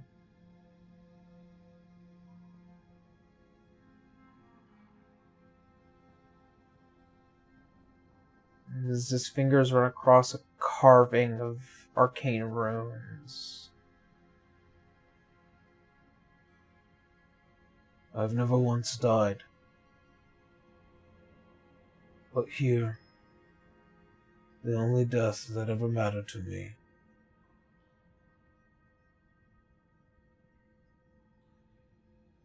And even I cannot see them anymore.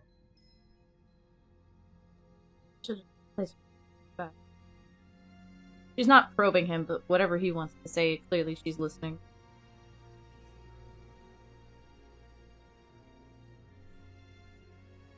Nobody knows this place because here in the sheer plains, if you die, it consumes you. And you just fade into non-existence, your history never known by the rest of the world.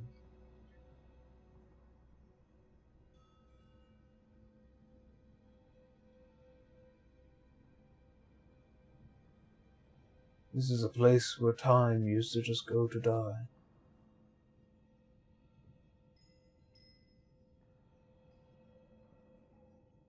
And then I left. And then I met you. Certainly did. Very tumultuous.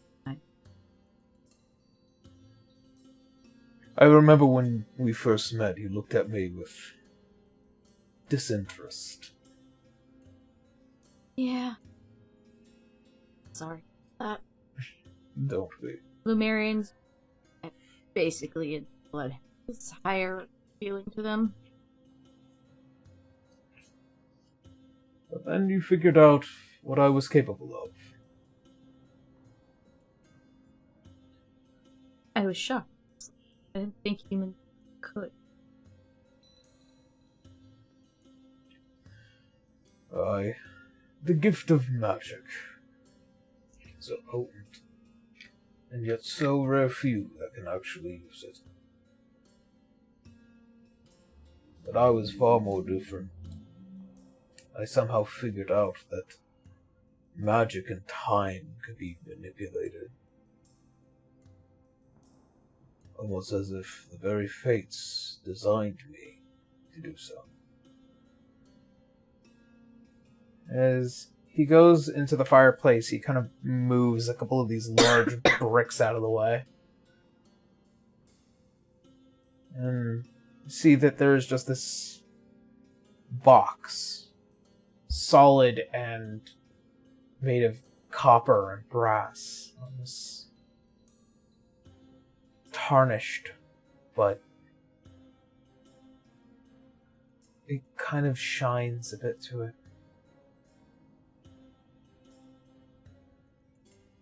When I became an endless god, I was pulled from the very god of light, and I was given permission to exist beyond my mortal coils. All the records, all the knowledge, thousands of years, only for me to want to go back to you. There's that faint smile on her face, which is usually just kind of like... just not disinterested, just very, like, blank half the time. Yeah. As he slides open the box, you see a pair of rings with these kind of nigh infinite, kind of moving pieces of tesseract-like time gems settled into the rings. For thousands of years I stole thousands of a second away, just in case if I was to die. Die by the hand of a god. Die by the hand of Roya. Was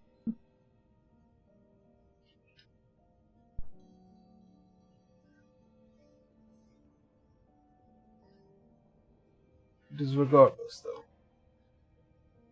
If I was to die, I certainly wasn't going to let it just happen.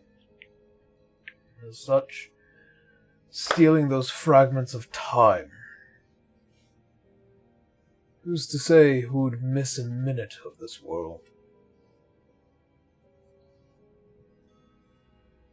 she tilting her head like, okay, what did you plot?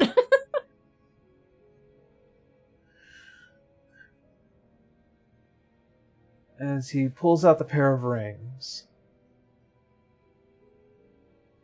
So this is where my spark may lay. This is where my spark may might. And to you, this spark is more than just time itself. When I bent my knee, and when I looked at you, those endless oceans of your eyes, my vow to always protect you and to love you until the final days. That was true. And as such, now that the final days are here, now that I have protected you, it is important for a man to renew his vows.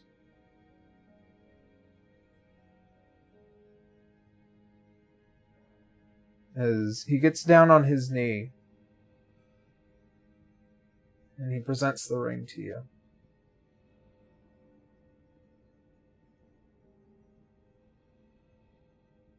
This power I can share now. There's no god that can stop me. She looked like she was about to protest, and then when he said that, just right. Are you sure you want to trust?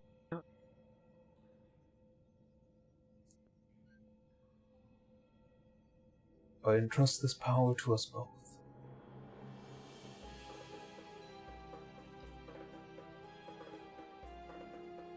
She looked hesitant at first, because, like, again, the two only other examples of Lumerian gods are both insane. Or, well, one is actually insane. But... sure chose a really interesting time to renew those vows. She'll just hold out her hand to him. As he gently takes your hand, as he slides the ring upon your finger, and he his. To the past and to the future. You will not be alone.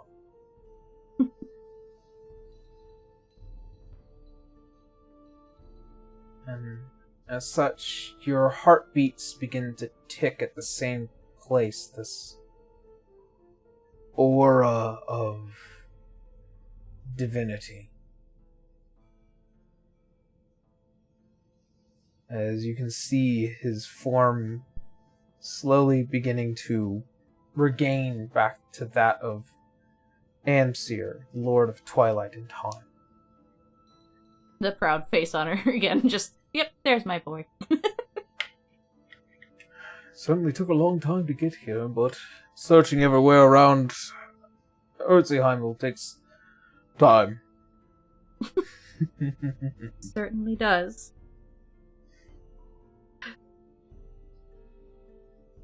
No more scaring me like that ever again. Within these rings, I have split into 30 seconds. 30 seconds of stolen time. Spent however you wish.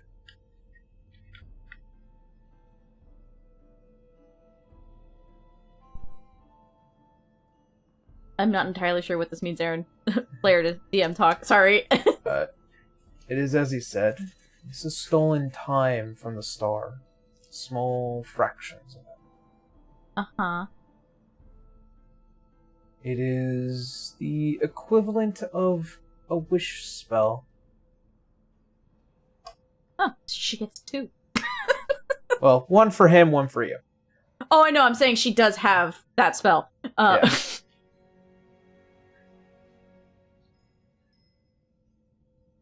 Well, if you can ravage our enemies with it, do not dare to assume that it can achieve anything. But No. you can perceive much within 30 seconds. Is he asking her to use it now? No. Oh, okay. Sorry, I was like, am I supposed to be doing something? I'm sorry. I'll use it wisely.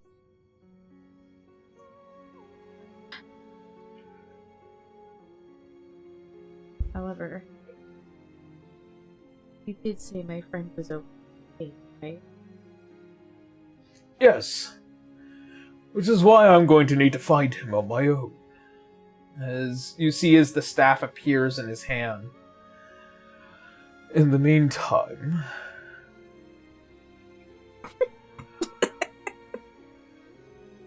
you will need to go and seek out your allies. And assist them. And at least let them know I'm no longer a captor in the Bastion. Correct. Well then. I believe they are last seen in Vale. Can she actually do this now as he does? Yes, just a bit. Yeah, she's like, omnipresence. I'd imagine she's like, this is Yeah. gonna take some getting used to. Oh then. Onward to the march of time. I'll see you soon again, my love. Better. I'll come find you.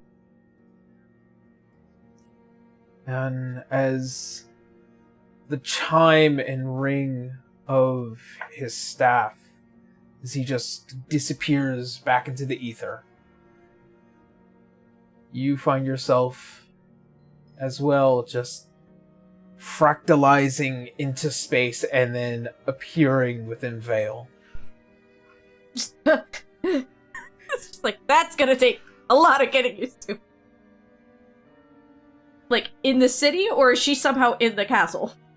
She's definitely in the city. Okay.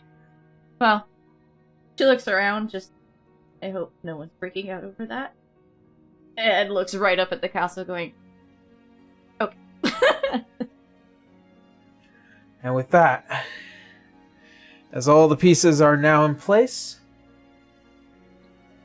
I think it is a good time for us to take a quick break. I need a snack. Alrighty. Alrighty.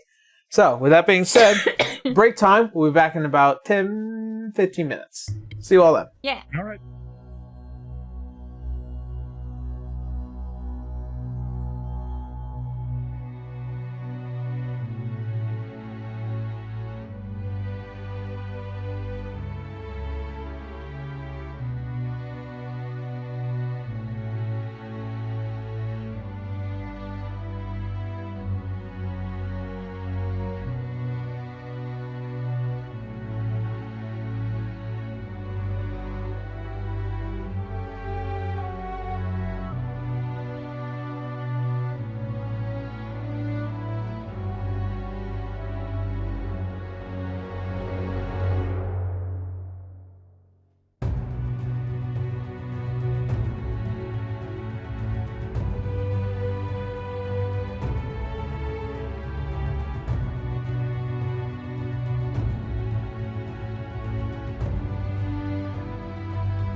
Welcome back, everyone.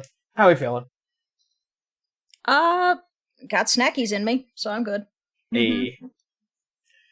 I got some snacks too, but I also forgot to grab myself something to drink, so I may have a rough voice by the end of today's session.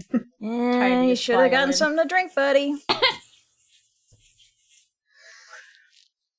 Well then, that being said, let us go ahead and get into the rest of today's session.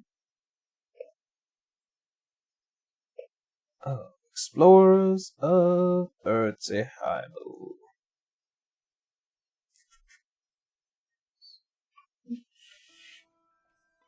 Right.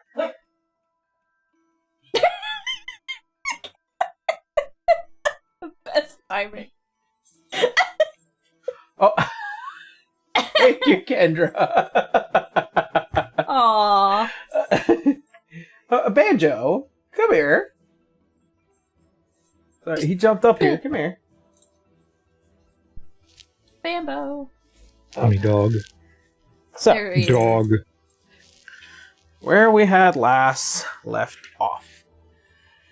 As our adventurers, after spending the night here within Vale, you find yourselves with your individual parties and partners. Discuss among yourselves before final rest reaches all of you.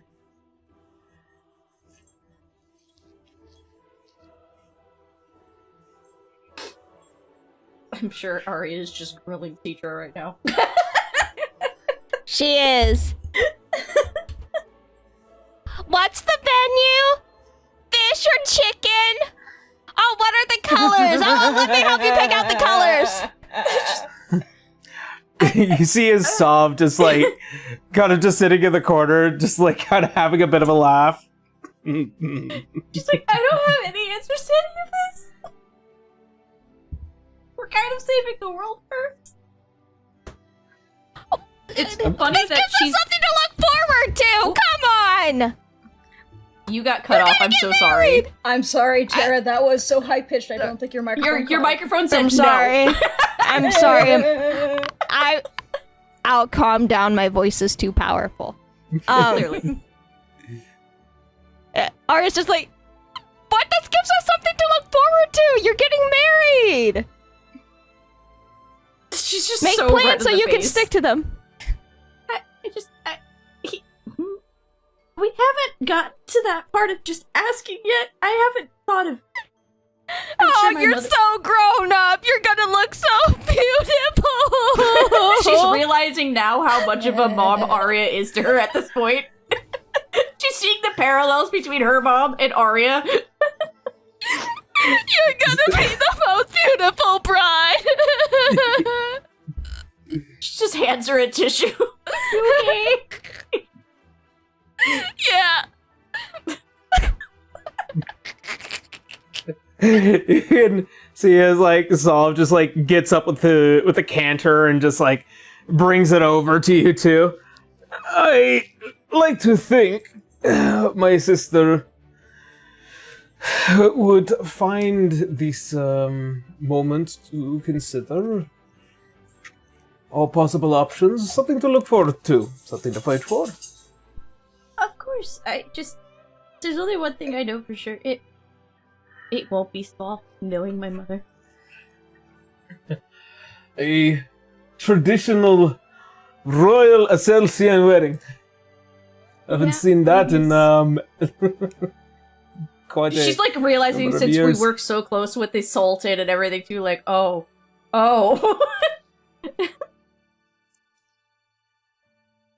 Gonna be interesting, that's for sure.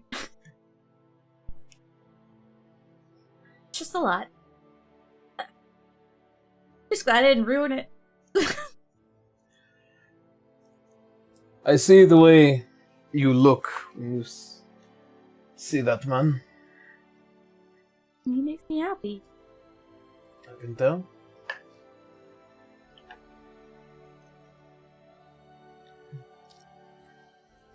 You've seen it from the start, didn't you? Now that she's thinking about it. At first, and just like looking at Arya, just like trying to like remember his own zealotry in ways. At first, I thought him a threat, as I was prone to do. And then, as time went on, I noticed more and more you just connected. He became someone that I wanted to trust. And then, when I moved on, I felt comfortable that at least if I knew that I couldn't protect your heart, I know he could. And Now she looks like she's about to cry.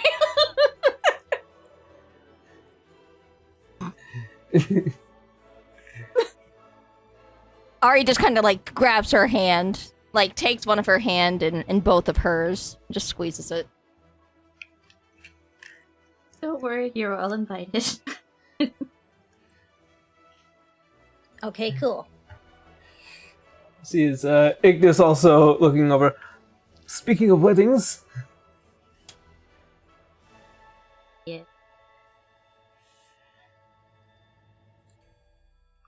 me and Aspen are making it more official than ever. But, Oh, yay! it's hard to find a venue, you know. What do you mean hard to find a venue? You have a perfectly good island. Kids were born there. It is true. It is true. But I have so many ideas. When I say I want the perfect venue, yeah, I want it perfect. What's perfect to you?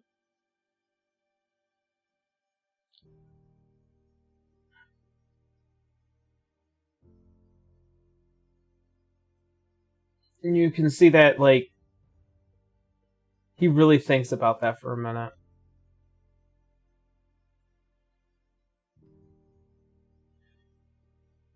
Every now and again, me and Aspen would take to the sky, fly around our home in Numeria, or the Adamantine Bastion, as it was.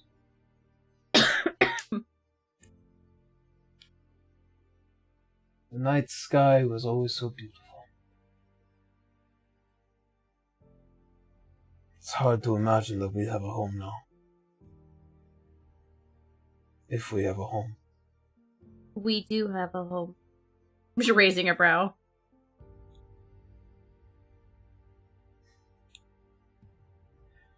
Out of all the worlds I have traveled, all the people I have met, and all the battles I have fought, here, Oh, lo-fi. here, I've never felt more at home. This world has something that means something to me.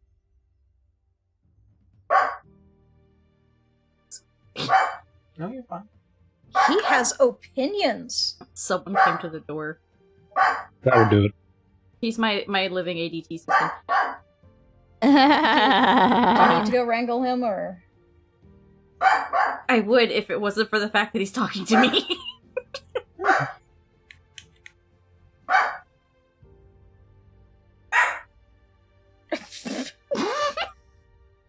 He's really offended. You took that high pitch one, like. He went, ah!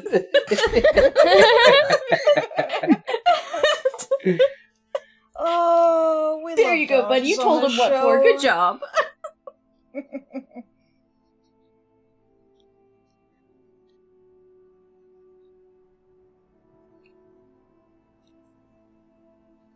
I've seen many worlds, my friends.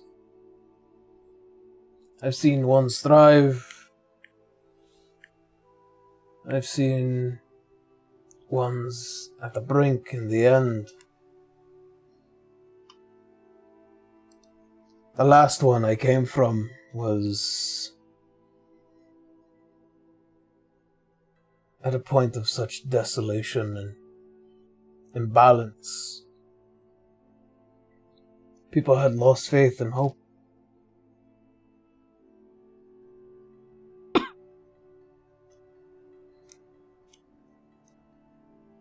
And I tried so very hard to save it. I wanted to love it. I wanted to believe that it could be a home. But then I saw it. They had no hope.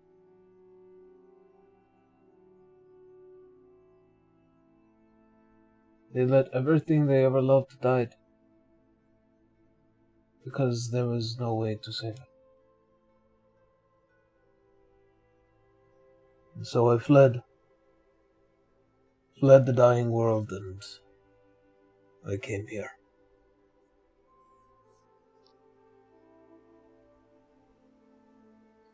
I think for the first time, though, in a world where it is on the brink of imbalance, chaos, do I actually see that in the eyes of every person here.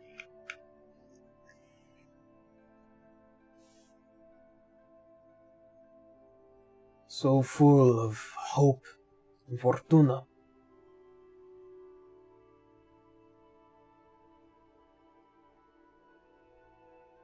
Well, without it, big guy up there wins. It's true. And you know, we kind of like this place. Yeah, Yeah. just a little bit.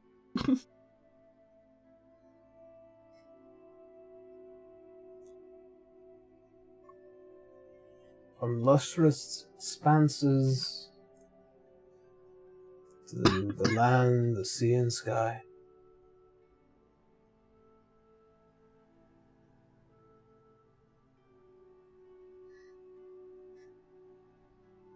We will win. We will. There's no doubt in my mind.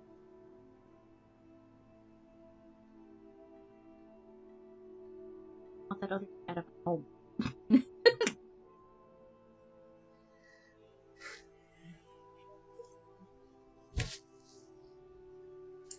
Well, that said, I think a nice warm nightcap for me will do.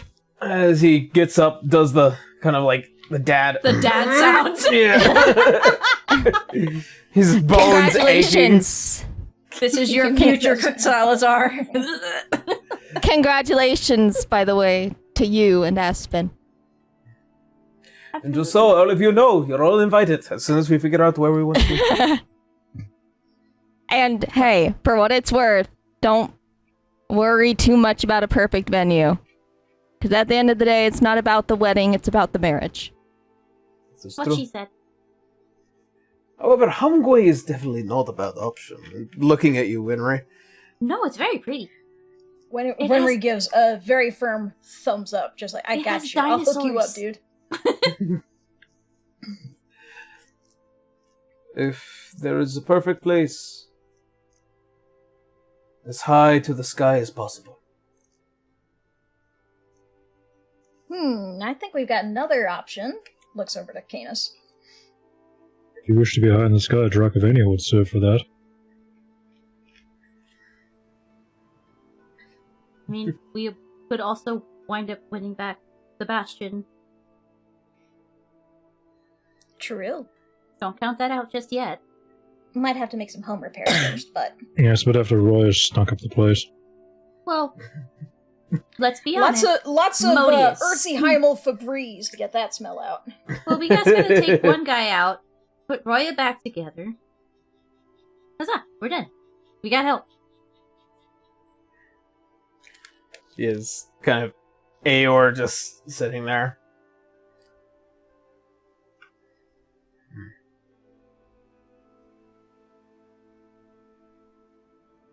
She's looking at him like, huh? She's like, nope, there's gonna be hope whether you like it or not. None of this, oh, woe is me shit anymore.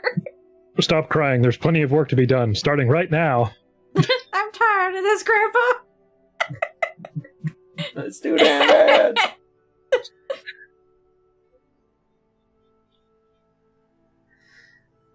If I'm put back together. When? When I'm put back together. Better. I'm sure that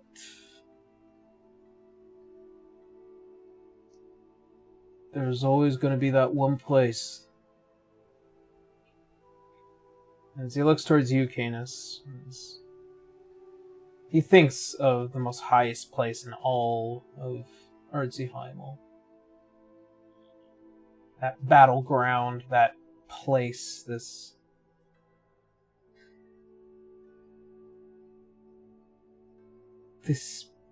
King's Rock.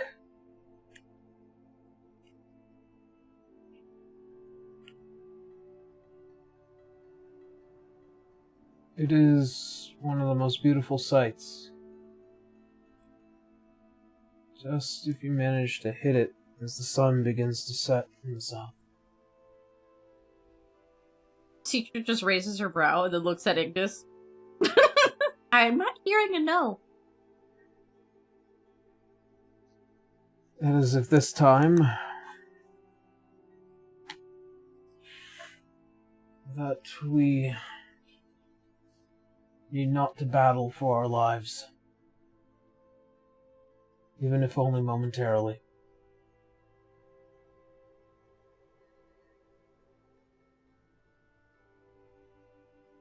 I wish to think of this as logical as possible.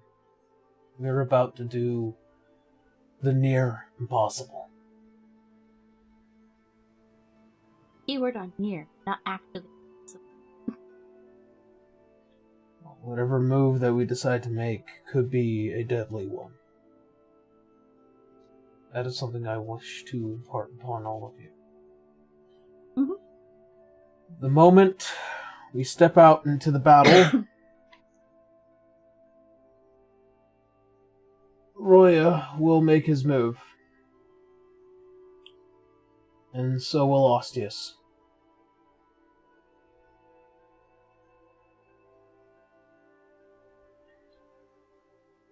Hell is about to break loose into this world, both metaphorical and by law. So, let's be as effective as possible.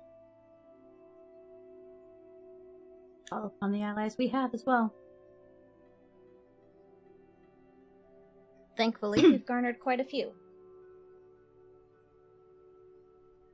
And you hear the faint rasping at the door of the Solaire.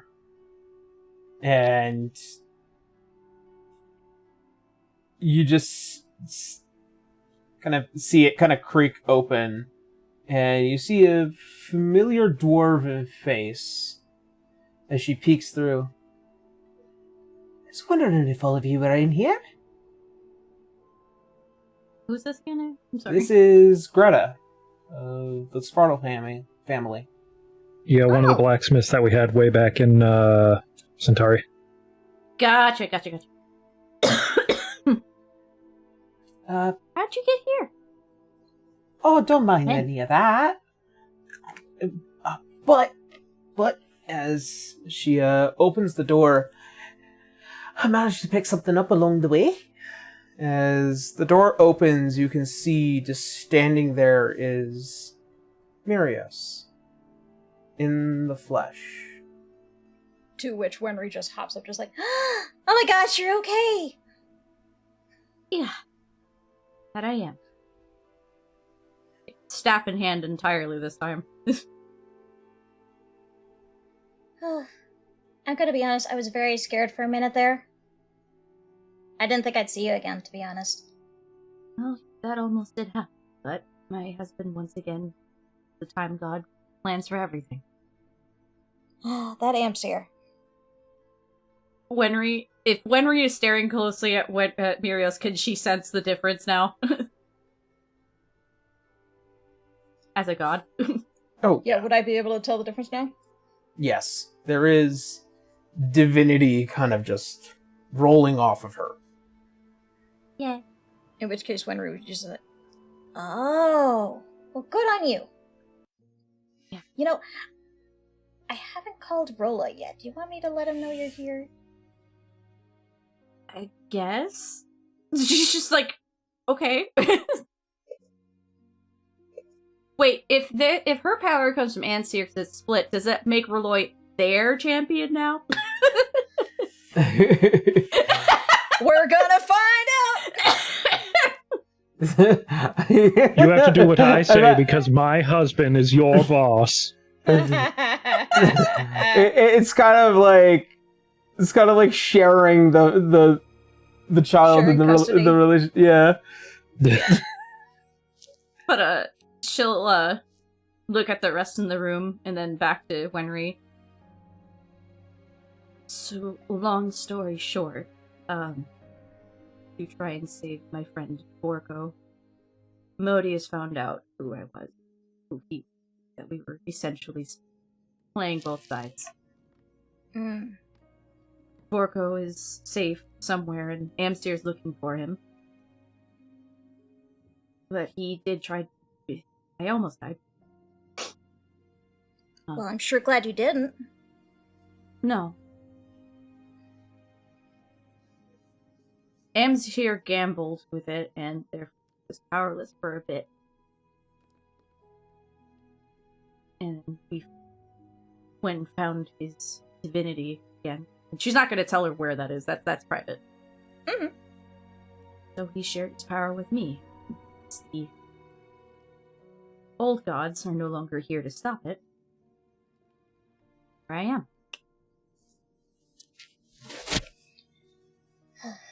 Well, I will say, it's a huge relief. I'm very glad to see you back, Mirios. I'm here to help. I know you're dealing with the Titans next. Wonderful! Wonderful. How about you come over here to the war table, and I'll call Roloy so that he can get involved too. She'll probably dig around in her pocket. You know, where'd I put that darn... There it is. She'll hold it up and just, Roloy! Oh, Roloy, you there? Yeah, what's up? Taps it. Oh, okay, there you are. There you are. Sorry, I was doing something. Yeah, What's up? Hey, real quick, could you swing by, Vale here? Yeah, you need another transport or something? Should I bring the sand tide around? Yeah, bring the sand tide. We're kind of getting involved in some, war planning and all that. By the way, Mirios is here. Oh, you can't see it, but I just slicked back my hair. You know what? I'm not at all surprised by that. We're in the, what's the name of the room, Aaron? This is one of the solars of this massive castle in Vale. Basically, it's just a private study for those who want privacy. Gotcha. Well, Oh, is Hubby there too? I kind of haven't gotten a word from him in a while.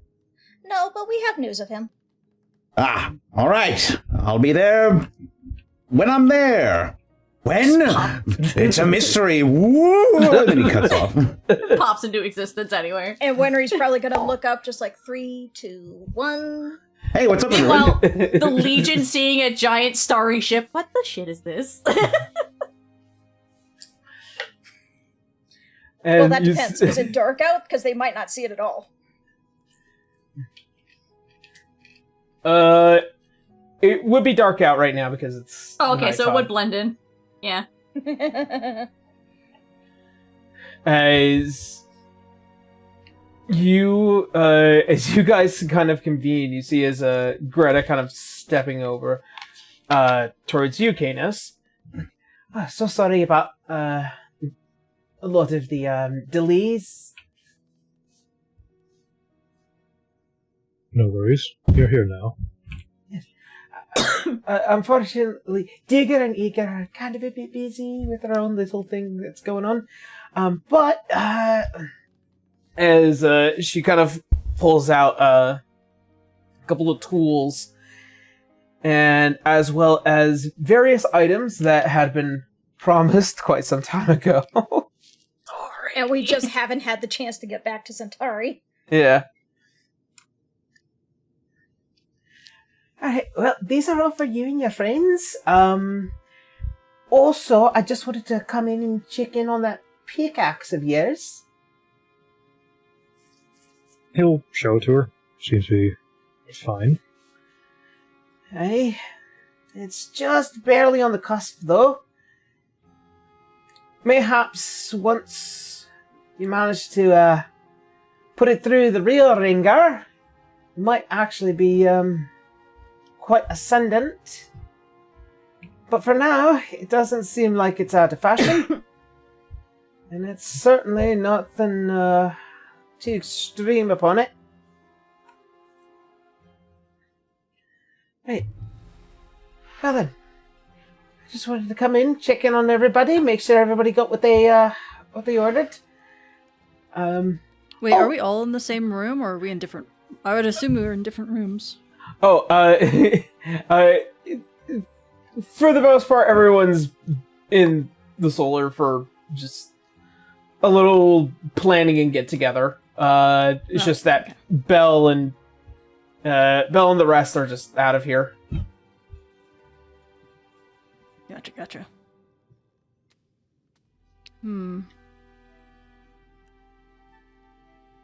By any chance you have any rings of cold resistance on you? Oh, no. But I know where to get some. Well, I could make some. Depends on if you got the materials, really. I don't usually keep any on me. What would the materials be? I need a heap of permafrost, silver that's been set in snow for a winter, and the tear of a nymph. Those are pretty specialized. Who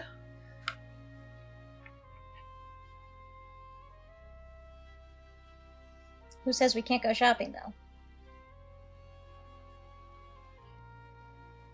Because I have 14,000 gold pieces worth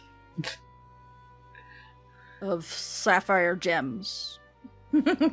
Yeah, we've all got quite a chunk of change on us. I'm sure I can probably hop from here and there and back. How soon do you need this, dearie? I'm not sure. Winry. Unfortunately... How cold is the ocean? The ocean is very... By Bulvaka? Very, very, very, very, very deep. But I imagine closer to Bulvaka it's a little shallower. Warmer. And it's probably pretty warm out that way. It's not that close to the poles. Okay. I mean, I'd have to study the currents and everything, but I imagine it's a little bit warmer out there. I'm not sure if we'll get these in time, but I might as well have asked due to just having this left over and we're reaching the end. Thank you. Nyx gives them their second half of the payment for the circlet that they've been holding on to for a while. Yeah. All right, Alan. I'll tell you what. I can't promise anything tonight, but if you do need them a bit later, I can head out now and see what I might be able to find.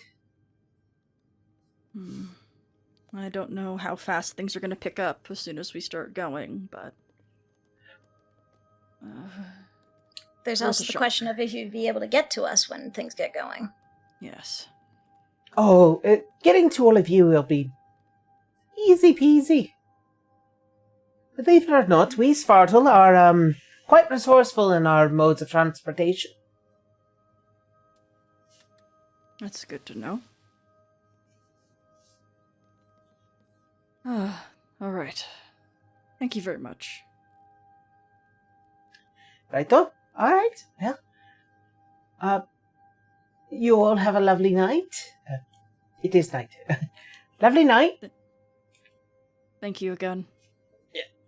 She goes and she walks out, and as she rounds the corner, you can suddenly tell, like, the presence that would have been there just disappears into the ether.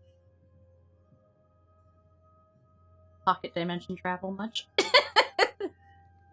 Yippee.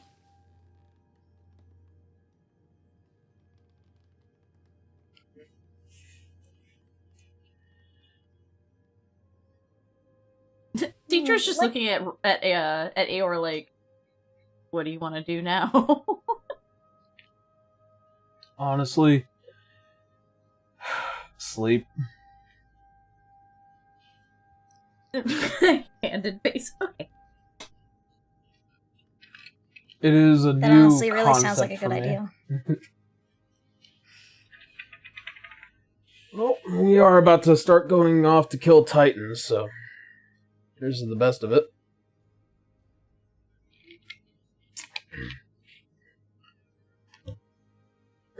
I'm sure it will go over fine. Sure, but too. As he goes and walks out of the solar. Oh. Nyx kind of forgot, but it's just like, the dwarfs wouldn't know about that.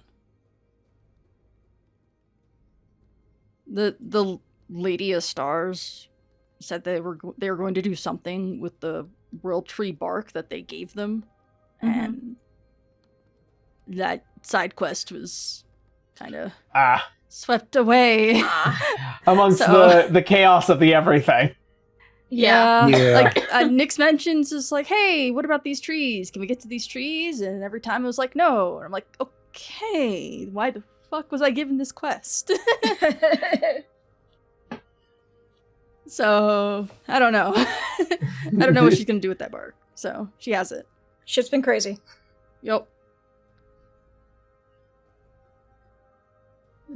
Come back around to it, I promise. Yeah. All We'll right. hold you to that, Aaron. Well, I won't. I kind of gave up on it because I didn't collect all 5 pieces that I was supposed to.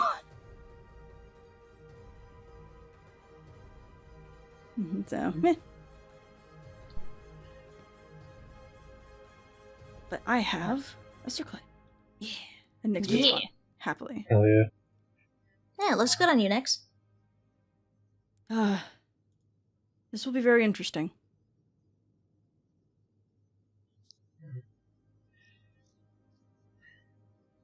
You take note that as the room becomes slightly emptier and emptier, any last minute things that you want to talk to your allies about before heading off to bed?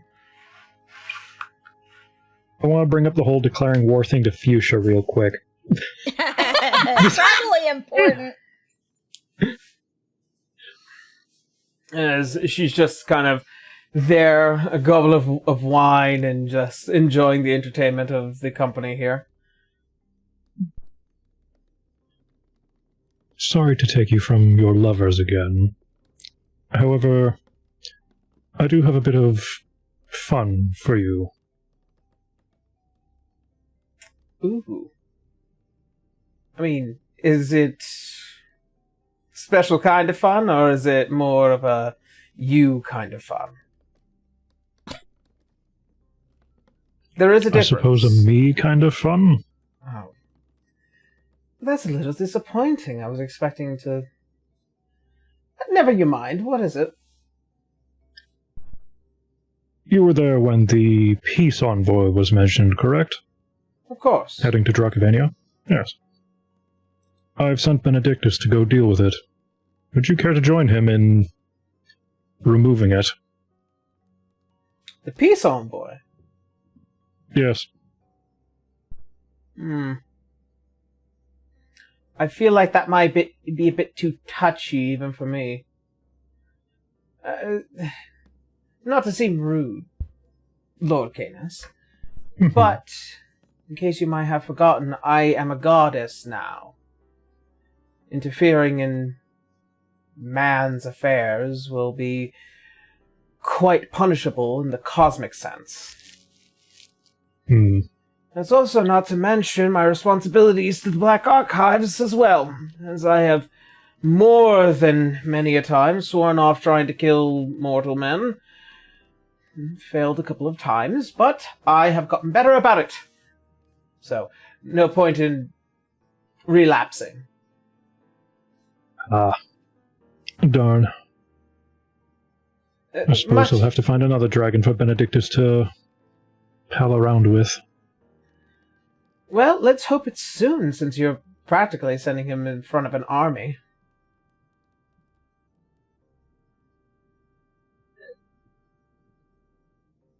I believe I do have a few that could help him.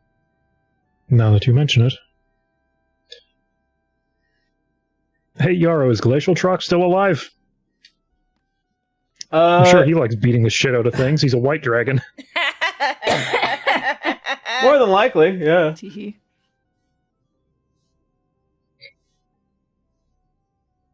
Yeah, I can just send sending his way. He's probably around. All right. What do you say?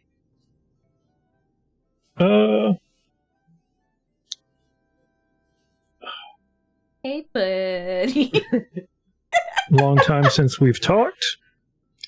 Would you like to kill a peace envoy heading to Drakavania?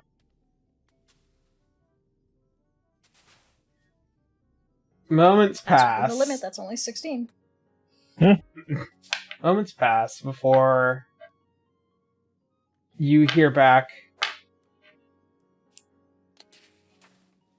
It has been 5 decades.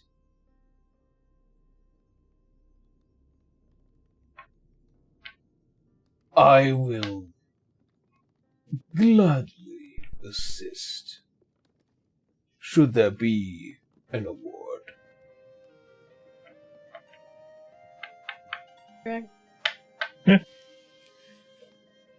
I mean, just tell him he can claim whatever he wants from the spoils.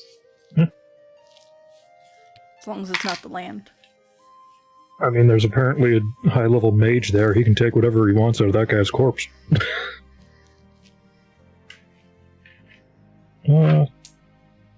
My son will meet up with you. You may take whatever you want from the spoils. A returning message of this growl of satisfaction. Very good. And he will await for Benedictus. And I'll pop a message over to him, say, change of plans. Fuchsia can't help you. An elder white dragon will instead. Ancient. Ancient. Yeah. Be old. Yeah. He needs about another 1,000 years to get there. Yeah, give it time. He's still big enough to be fucking terrifying. Oh, absolutely. Yippee! And he's a white dragon. He's a tank. Yes. Yes. Yes. Yes. Long stare. So yeah, Canis just sitting in front of Fuchsia just looks off into the distance for like a minute and a half. Done. And like that, you have become a king. I suppose I have again. Feels good. Comfortable. Camera pants to the rest of the group. You did what? Uh-oh. Nyx is like, he's following the rules. I mean, He's not getting directly messages. involved. No. It was a joke, Aaron. It was a joke. Nyx is like, whatever. Teacher is having wine for maybe the second time in her life, so she's a little, like, tired. Yeah, like, I'm going to bed. Yeah, and Candace will enjoy Fuchsia's company for the rest of the night, or until she heads off to wherever. Oh, I intend to spend the rest of this night with Salazar and Nyx, so... Fair enough. Bye-bye. Have a good night, your liege. You as well.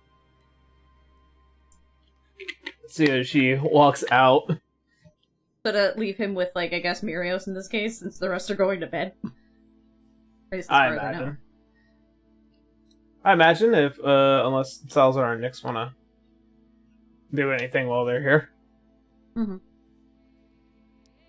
Nyx has been, like, stressed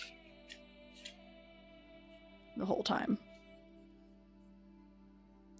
Double, triple checking over, like, details, finding out that Citra will not be joining them in that, and then it's like things change now with like new abilities available now. It's just like, okay, just going, like, basically Nyx is paranoid. Also have someone who has innate detail of that, besides Aor, but also Mirios, who's been in that castle for a hot minute if you needed help. Well, there's also, that, where it's just, like, figuring out the teleportation thing that's still on Nyx's mind. So yeah, Nyx has just been stressed. But trying to not let their stressfulness rub off on the rest of the group. It's just them being who they are. Crossing the door, hoping to try and find his significant other is Elliot before sees you, Arya, but also kind of sees Nyx kind of just like leg bouncing.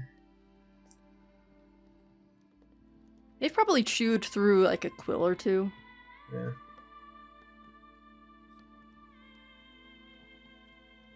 As he approaches you, Arya. Everything okay, love?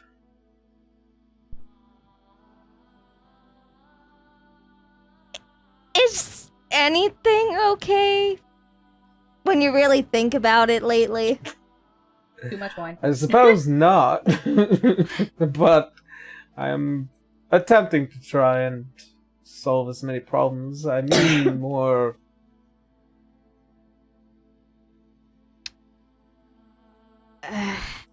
I think maybe you should ask them. But yeah, they don't seem to be having a great time. Well then, give me a moment, and then we can go warm a bed together. As he kind of just slinks over towards you, Nyx. And he's just watching you with your piles of paper. Hey.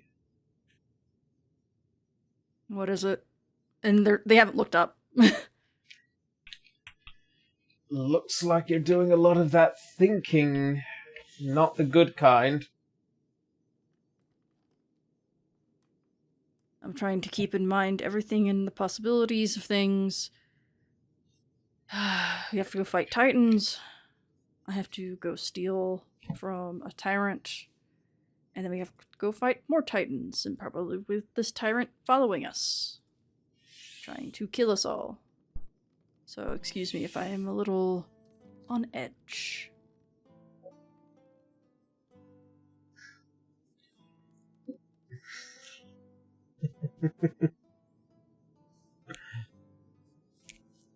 How many nights have I always found you sometimes like this? Back before it all.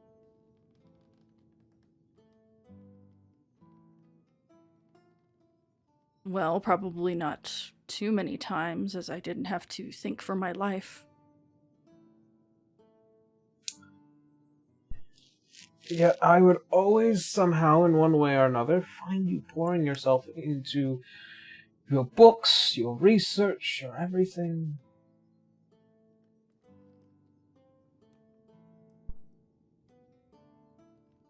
Mm-hmm.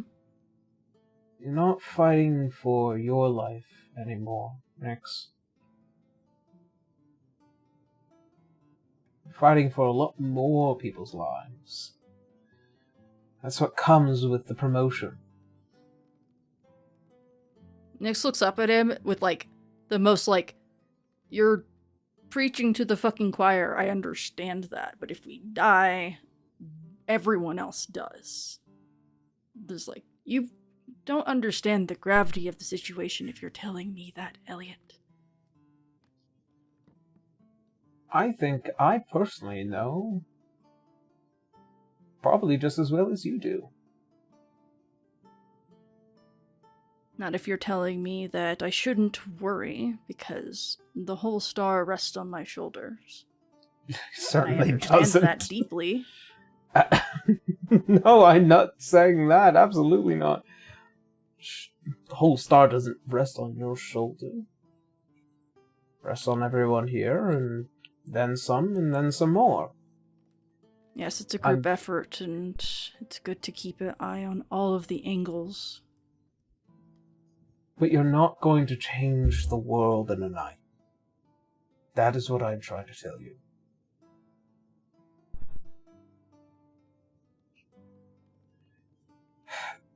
Think of it like this. In the worst case scenario, even after all of this planning and all this pen chewing and even all the prayers of the star, should they ever reach you, if they ever reach you, you're not going to just snap your fingers and hope that this is going to just be well. This is a struggle, a joint struggle. You're not going to just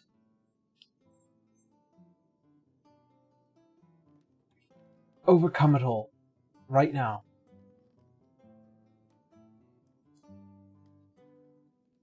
I don't think anybody here, as he looks towards Arya, I don't think anybody here is going to deny that there is a measure of concern.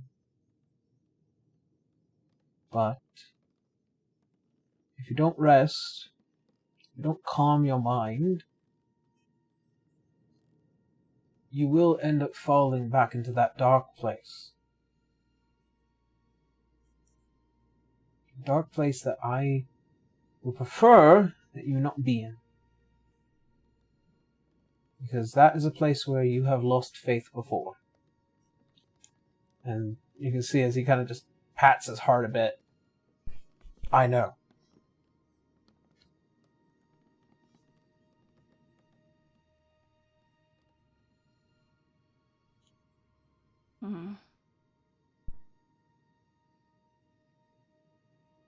You are right about one thing. I do need the rest to make sure that things don't fail. And I'm not ignoring that I am not alone. But if any one of us falls, it is domino effect. And I mean truly fall. Not just become just in the dark for a moment. I trust these people implicitly, but again, with the lack of information that we got from a whole week's worth of studying, it's very stressful to fight an enemy that you do not know. And thus is the effect of our enemy's cunning. That's the thing. These aren't beasts of cunning. They are beasts. It's more primal than that. They're titans. Mm-hmm. And yet, you have a spear. You know where they are. You know what they're capable of. We don't. That's the thing. We do not know what they're capable of. That was the whole point of this research, and we didn't get any information other than their location and that a spear can hurt them. And that's it. Not very good odds of information. So. Well then, at the very least, I can tell you the bright side.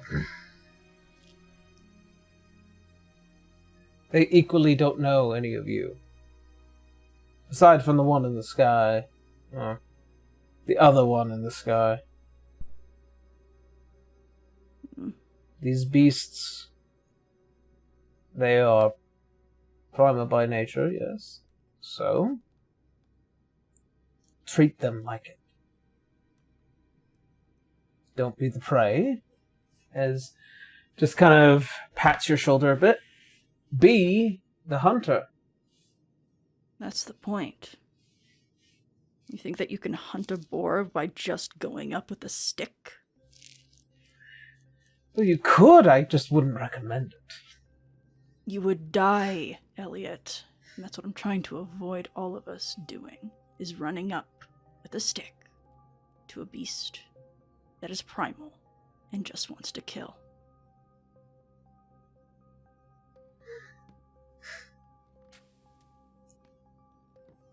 But yes, you are right, I should rest.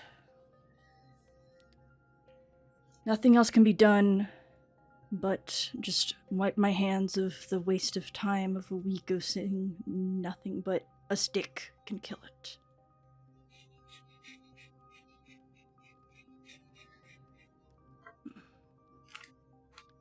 Even Aloise's hoard of knowledge is fucking useless.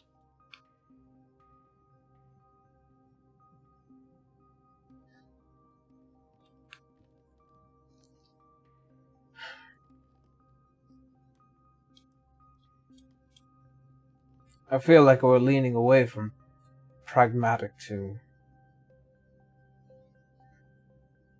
paranoia. Which is something that I would like for us to try to avoid, but alas, I can't tell you what to do. I can simply only just tell you what to be expectant of. These are not simple enemies. If the gods couldn't fucking beat them, then why in the world would we think that it would be a stroll through the promenade? That's exactly what I've been trying to say, Elliot. Then acknowledge that there's not much else that can be done. Instead of dwelling on it, do that thing as you always do. You overthink it all. Hope.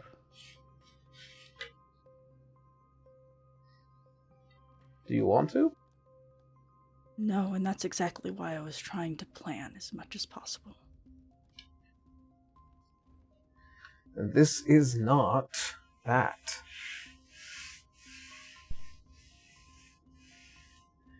My friend, Trying to be hopeful and not just giving up on just seeing a blank slate of being no answers. obsessive.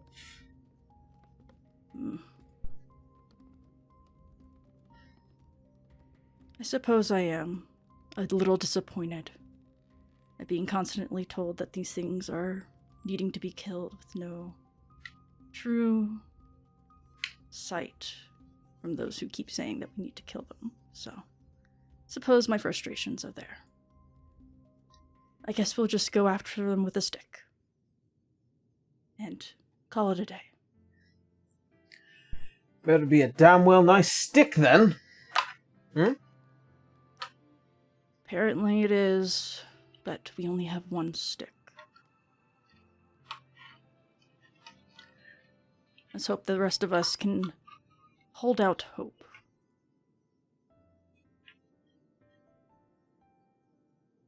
Oh, Nix.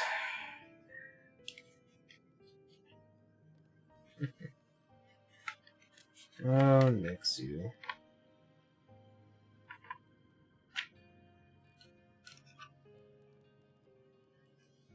You're telling me everything I already know, Elliot. Yes, but I like to try and think of it as, trying to be a bit more on the positive end of things.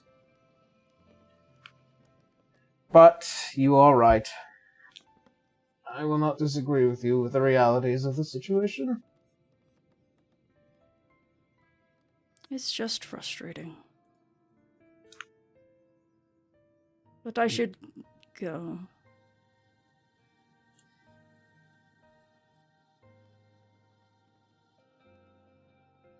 As you said, no point in dwelling on it. Closes book. Stands up, walks away.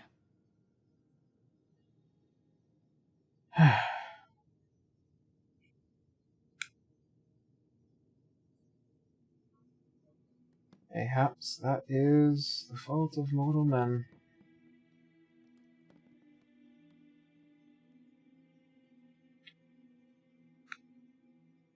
As he kind of just shuffles over towards you, Arya.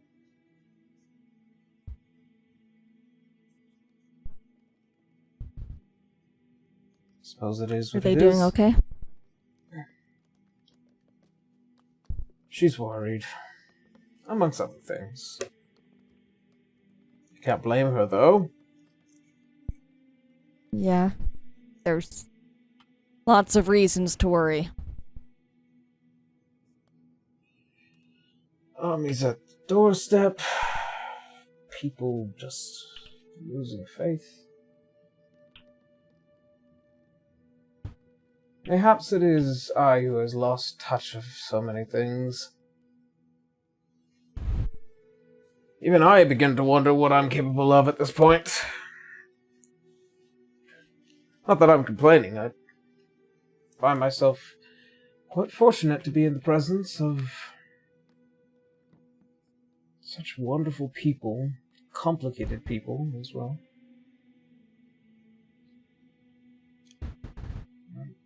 Fortunately, my advice is not very useful at this very moment.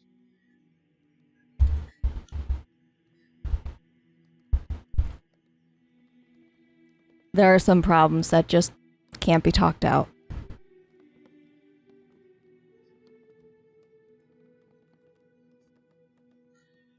Perhaps our friend just needs a bit of inspiration.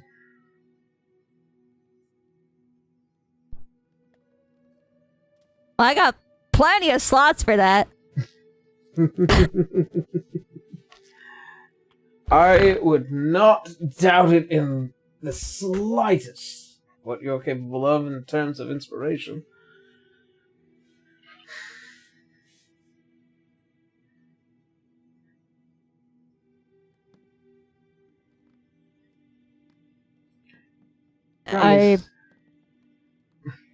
Sorry. Nex is more than capable. And I know that she's doing everything that she can. There's a lot at stake. And, you know, now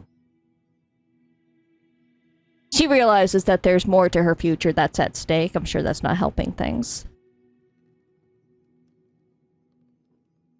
Talking about the future, kid. Wait, what? He was there for that. He was there for that. I was not paying attention at all. Oh! I You don't remember really- that guy? Which one? There's quite a number of them. Chester? I was- The kind of cat-like? Dark hair? Oh, I was. Wait, I don't think I was part of that conversation at all. Oh! Well, wow, You're gonna have to spill the jeez! beans. Got it now. I mean, that wasn't really my news to break, I guess. I thought you were in the loop. It was like a whole big thing. I was Mira's just watching this entirely out of completely the out of loop. loop, just like, what did I just listen to? No, I wasn't paying. Well, first of all, it was partially my fault for not paying attention. I was more like keeping an eye over my own shoulder because I was preoccupied with the giant dragon that was fighting in the middle of the tree.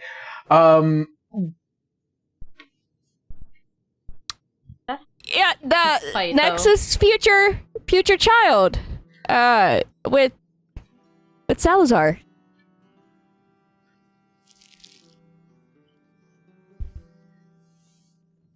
Oh no. I can't really fucking judge, honestly. I mean, well, good for them. I mean, it can't be said that Nex has bad taste. Well, I mean, you Shush, Shut the fuck up. Lucky Nix did not hear that. Kill another civilization, why don't you? plan to. Ari just kind of teasingly gestures towards Elliot. Oh god. It's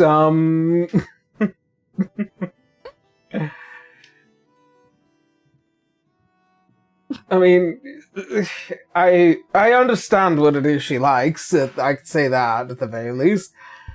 But my word. So that's who that man really was. I just assumed it was like a random fey stranger just keeping an eye on things.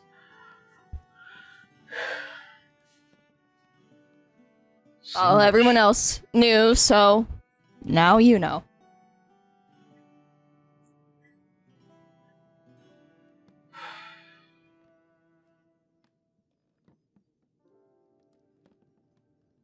Aria, can I ask you something? Something a little bit more on the personal end of matters. Oh, yeah, of course. What is it? Say that the star is saved.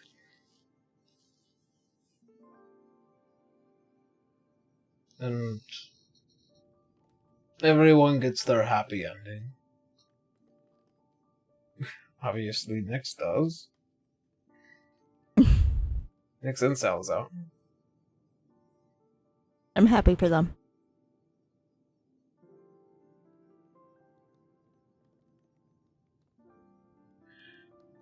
I've thought a little bit about you in terms of your past, the existence of this place. Are you sure over the course of whatever time that I have upon this star? Is this...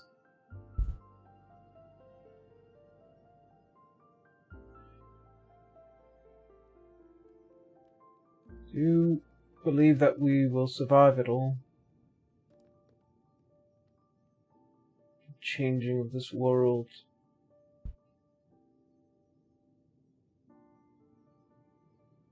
Do you think Vale will still be here?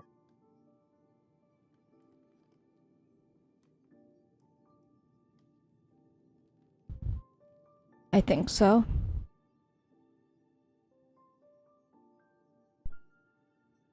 And Despite my father's threats that whatever happens between us will bring the destruction of Vale, I don't believe that.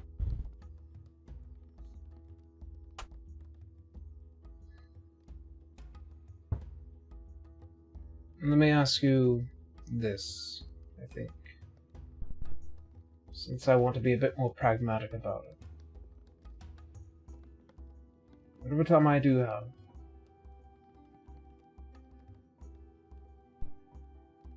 will you be okay when I'm not here?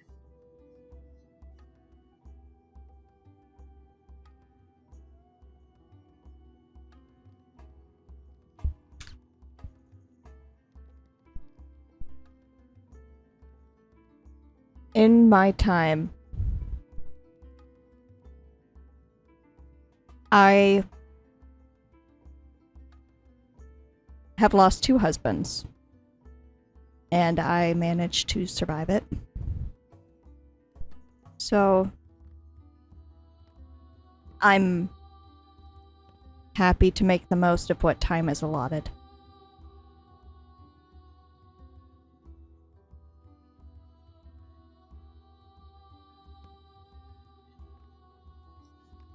When we spoke the other night, I had a long think. I thought long and hard about making this place my home, being somebody to you, being something more eventually. So I suppose my worry is that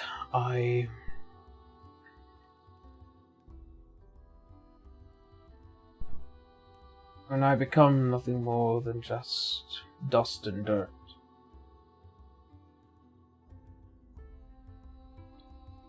I just don't want you to be alone.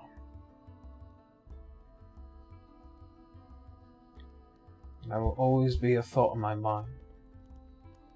And all the more reason why I want to protect this place so that way you aren't.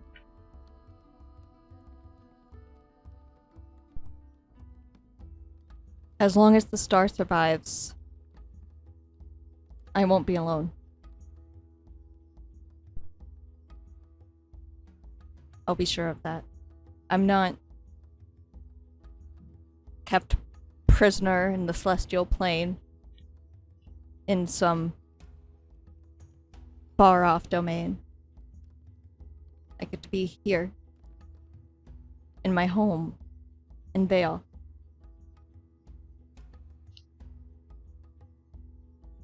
Oh, and?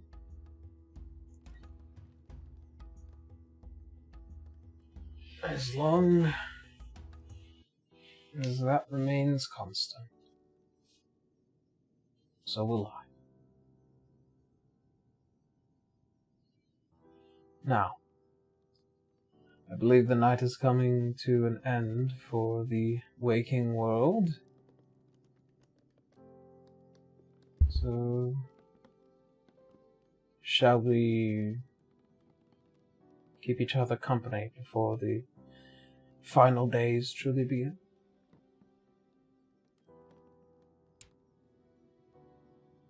Okay. But I will not be taking any more feedback.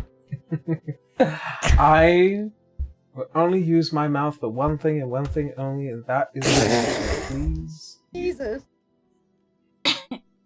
Jesus Christ.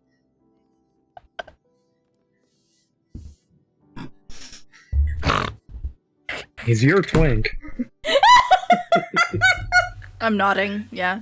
It's yours now. I have nothing to do with that one.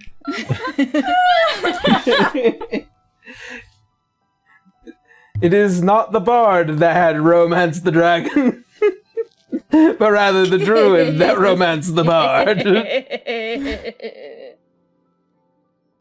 Jesus. I don't know what to say to that. Just hold his hand and walk away. Just gets up, walks away. He just walks away with a skip in his step. Following. Pretty much. Just just Pretty smug as much. shit. Meanwhile, Mira's just been sitting in the same room like, okay then. That took a very sexual turn. She's just Feeling sipping her that wine. shit right now. Oh wait, no, she's there with Cadus. You're right. Arya walks off, avoiding any eye contact with anyone who might have heard. Just leans over to Cadus. This is normal, right? Yes. You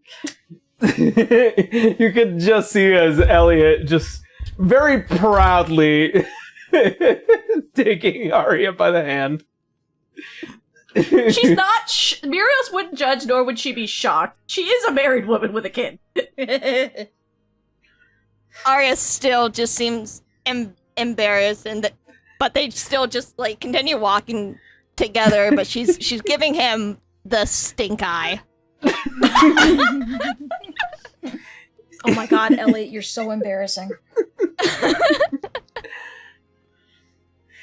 He loves his girlfriend.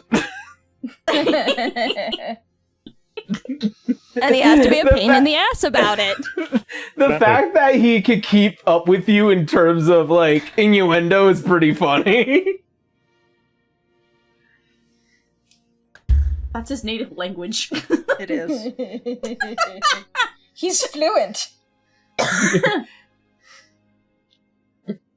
With a mouth like his? Sure is.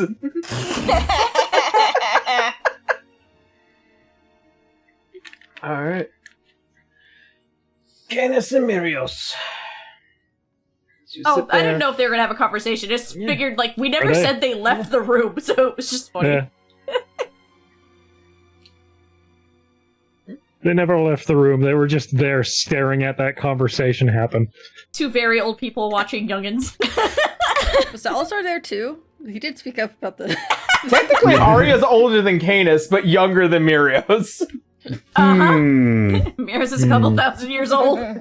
Was Salazar there? I don't even know.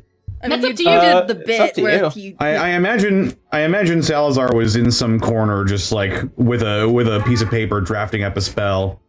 Stopped when the innuendo hit way too hard. Yes, his brooding time. Time to brood. I'm Batman. He checks his watch. My, would you look at the time? Yeah, Nyx is no longer sitting in the room. So they kind of walked off.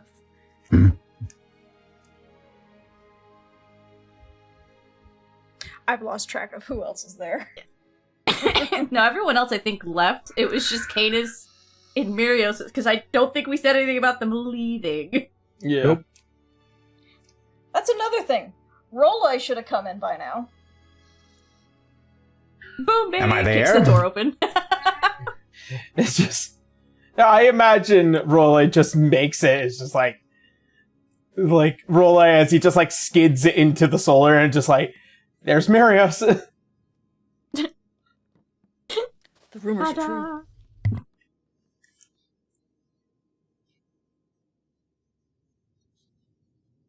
What, no interaction? I don't know. I was just saying that it was just a funny haha that all that went down with these guys in the corner just watching. Yeah. I think something happened Yeah, to the Arya mic totally for a forgot second. that there were other people around. Just ignored the Left. faint ticking of a time clock going off. Probably assumed it was just another clock in the room. I know, it's her. Oh no. No, it doesn't Hers turn off. died.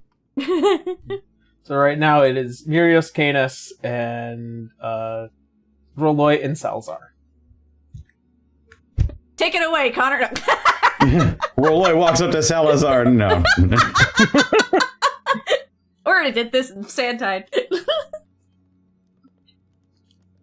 Like, there he is. I guess Salazar will just look around at everything and be like, wonder where next went. She went that way. Mirish just points.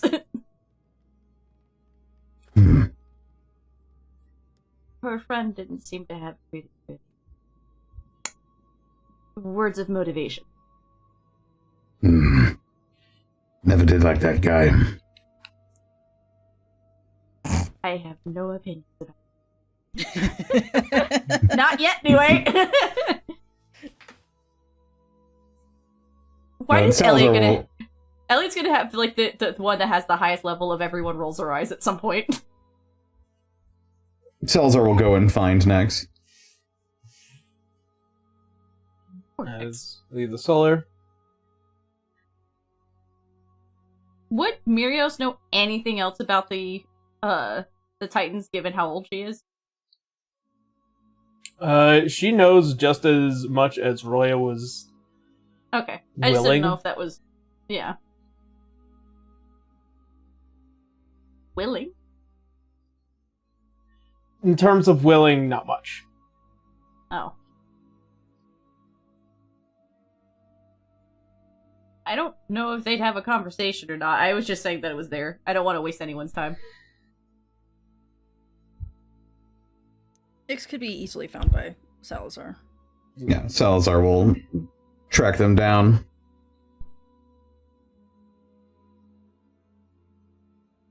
By the way, I imagine at this point Winry's just kind of collapsed and gone to bed. I'm pretty sure Sov had to carry Citra back. Aw. When we're getting She carried does not off. handle alcohol well.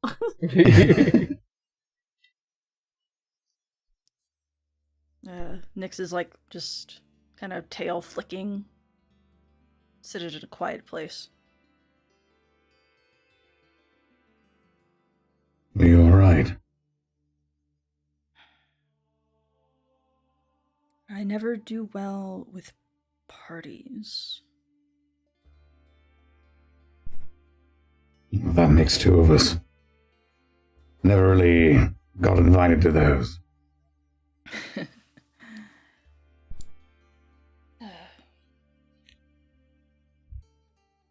Elliot said some obvious stuff without actually acknowledging that I already know.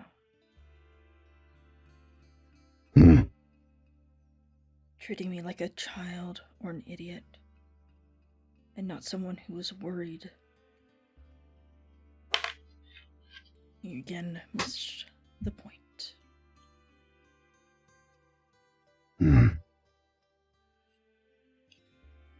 Makes me wonder if he really understands. This is literally world-changing events we're dealing with. Well, I know you're doing all you can to help. And I will do everything within my power to help you. To that end, I've begun drafting up something. Oh. I think I have Yeah, some theories as well, but let's exchange notes. He'll pull out a bottle of wine that he snuck away from the party and just set it down, and he'll just park down next to Nex and unfold a sheet of paper with some spell diagrams that he's been working on. And that seems to calm them down. Thank you. My powers. Of course. It's not like you to run away without saying a word to me.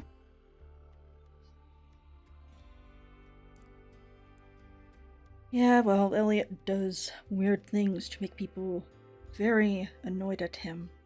To make them act out of character. No.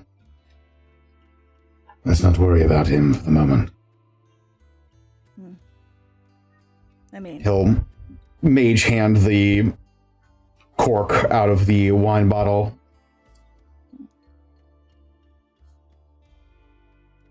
Very nice. I've been... You drink, I talk. Okay. With my arcane powers now being what they are, I'm able to reach into different entire fathoms of magic. Now the divine and the primal are now open to me, at least for some time. And with that at my disposal, I've been thinking. Wonder if there's a way to combine tree stride and dream.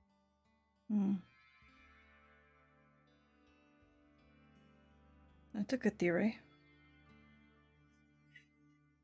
I've been able to create a sort of pocket dimension that my undead legion can suddenly arise from. I think if we're able to combine the formulae into one spell, we might be able to access a sort of dream road, if you will, or a network of roots, if that is the preferred terminology. There was a tree in the garden. It's burnt down now, so the living one can't really do anything, but maybe the spirit of it is still there. That much energy inside of that plant. It doesn't just go away. Energy can neither be created nor destroyed. It just goes elsewhere. Right. And if my theory is correct, we might be able to harness that. In effect, Roya burning down that tree may have been slitting his own throat, so to speak.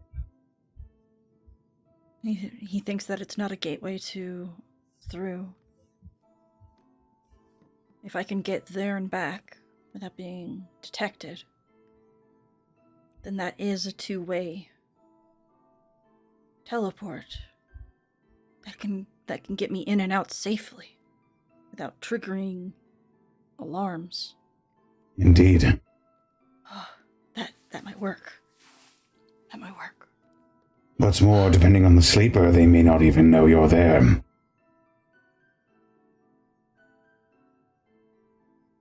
It's very possible. I have to make sure to avoid the throne room. That's where I will need your help finishing the spell, of course, as you will be the one casting it. Of course. I'm still mostly unfamiliar with primal magic, but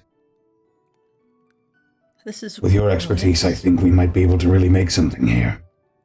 This is really brilliant, Salazar. And Nyx is holding his face with both of their hands and just gives him a smooch. Just this is brilliant. Yes. He smiles. Well, I had a lot of really great inspiration. And of course I can't do this alone. I do need your help to finish it.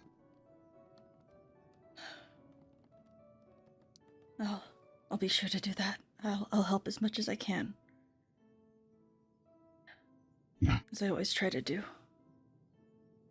Albeit quietly and in the shadows and all that stuff. But yes, this is brilliant. A subtle but necessary component. I may... Let's see. As he hands over the paper to Nex, he takes the bottle. Wine time. Oh, yes. My turn. It's just And Nick starts going over ideas about how the Kraken could, from the lores and the legends that they've heard so far, it's just they've heard a mix of some people call it a serpent, but it could be just they've only seen a part of it because it's rumored to be so large, and it's just it could actually be a squid, but no one's seen the whole thing entirely and lived. And it's just Nyx is just theorizing basically through maybe it's some sort of progenitor superfauna. Oh, maybe it is the origin of many creatures. Oh, many sea creatures. I'm not as familiar with sea creatures as a sea druid, maybe, but that could be a possible case. Something that lives that deep in the ocean has to survive with thick fat, typically. Then, Nyx is kind of theorizing, goes into a theorized state. You hear the faint footfalls of the heels. The familiar sound of a ally as she rounds the corner and sees you two kind of having this very quiet discussion as Shusha just looks at you both.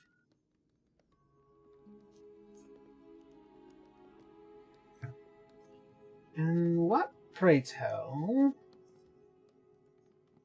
might you be interested in if I was to say that I might know somebody that might know somebody?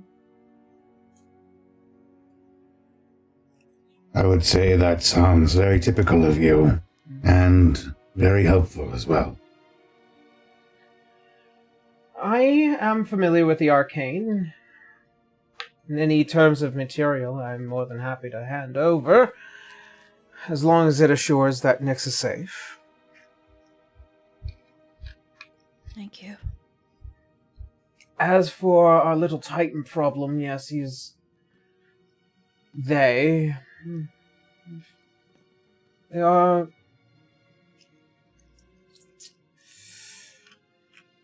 unusual, and I'm relatively sure you've already gotten the reports from Winry about what we do know, and what we do know is unfortunately terrifyingly little.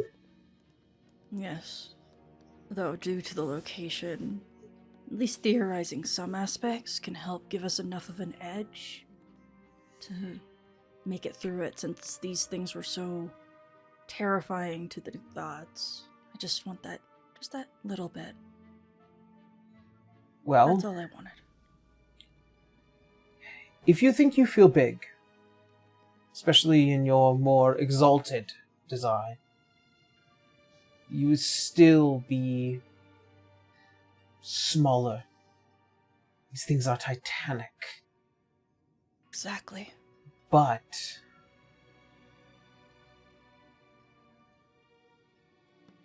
there is a flaw with them. And this is a theory. Something that we couldn't say for certain, and trust you me, there have been many arguments at the table over this matter. But we think somewhere along the bodies of these titans there is a explicit weak point. Each one in a different place, but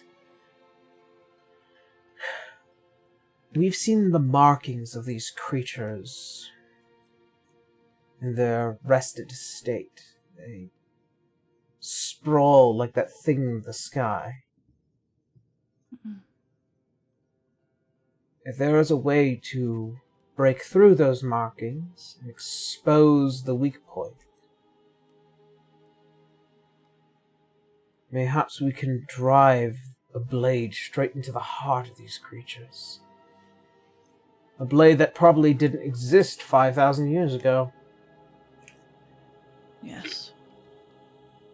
It will be very, very helpful. At least that rumor is definitely helpful, because we can at least look for it and try. All we need is a way to expose their innards to the outer. Yes. It's probably going to take a lot of hacking, because I would imagine just to resist, not only magically, but just nature-based, the cold of the ocean. Like, this thing would have very thick skin. And not only be ginormous, but thick-skinned. Which I would assume would be slow, but you never know. Magical creatures, titans and all. Well, what I do know, and again, I don't think I think Winry had told you all what was in the report. I do know at least a bit with the Kraken that they are kind of a mix between the two of hardened shell and cephalopodic, if that makes sense. Yes. Nyx pulls out, like, one of the papers or the tomes that they were looking through that is just about aquatic life, basically. They've been just trying to like find theories, basically, to try to string together at least some strategy.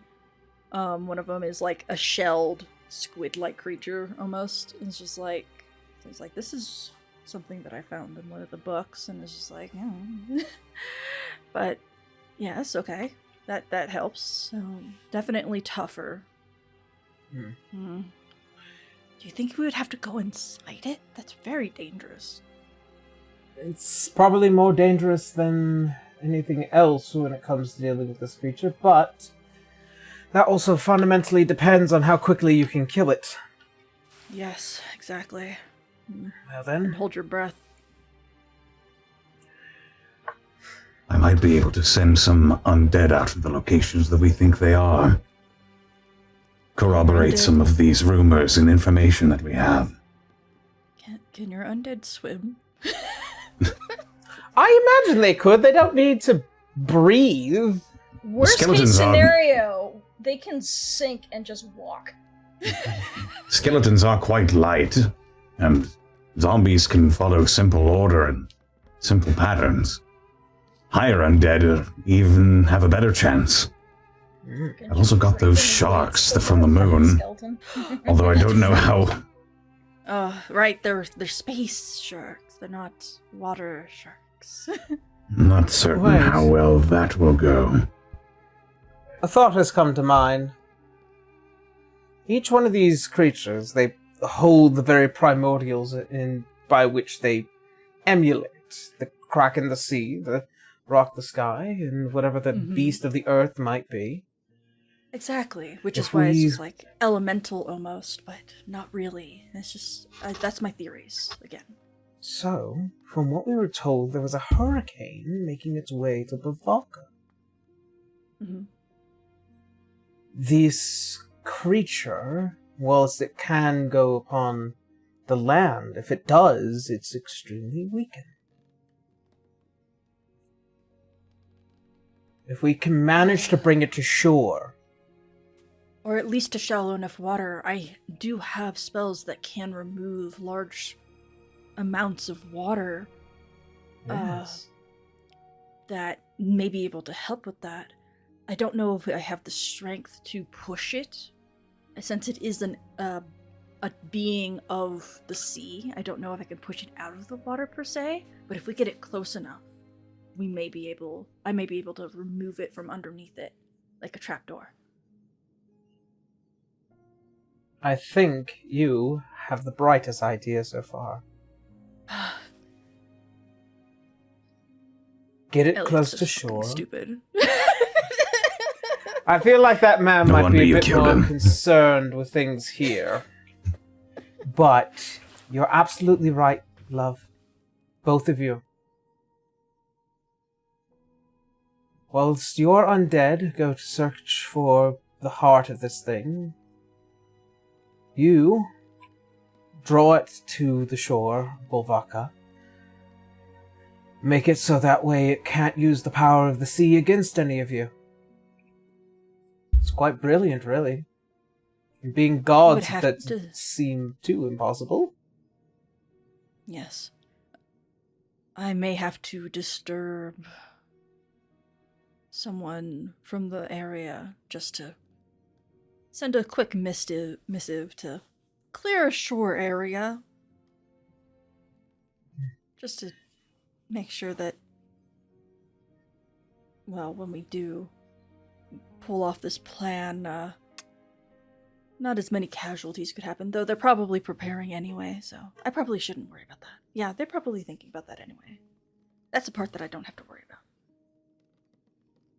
Let's see. So, while Citra deals with this grease wine, we deal with the Titan. Whilst I don't think that I can ultimately help, considering my affinity to that is of the flame, I can certainly try and be distracting.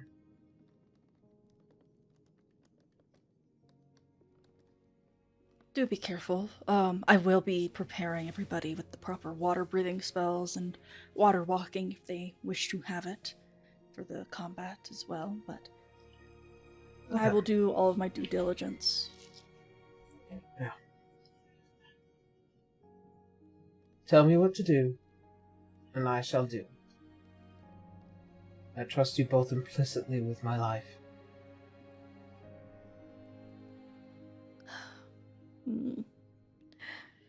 I trust you too.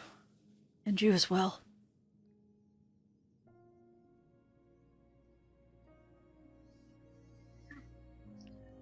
We'll make it through this. Oh, yes. We'll survive. I'm relatively sure we've been through significantly worse together. Yeah, the Fae realm is still awful, comparatively. Fucking hate the Fae.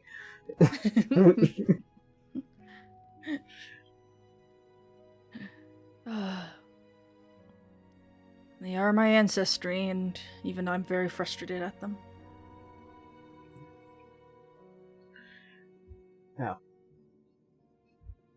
regardless of the frustrations, we'll approach everybody tomorrow morning,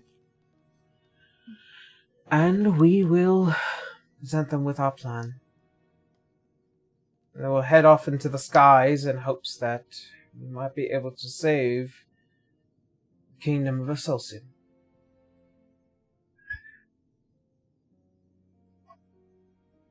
Very good. Okay, now I can sleep. It just knocks out. Or instantly. at least do something else. Yes. Drugs. Until then, Depends on what something It's else party could time. be.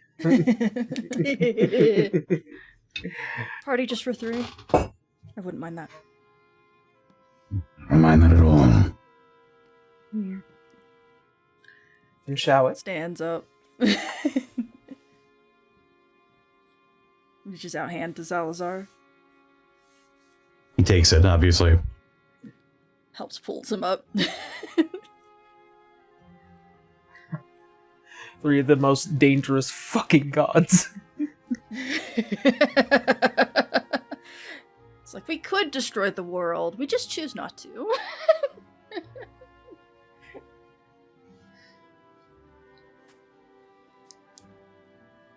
As moments pass, unfortunately those within the solar have to take the Eventually time. go to bed. Yeah.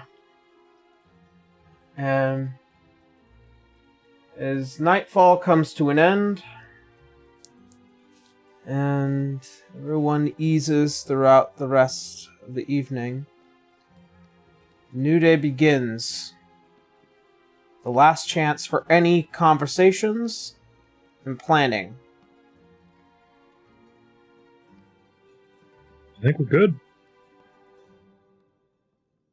I think aside from the new plan. Let's see. Yep, I think we're good. I think we have a good. Yeah, Nyx, of course, in the morning. Let's have her tell everybody that about a theoretical plan that we can possibly execute if we distract it enough and lure it.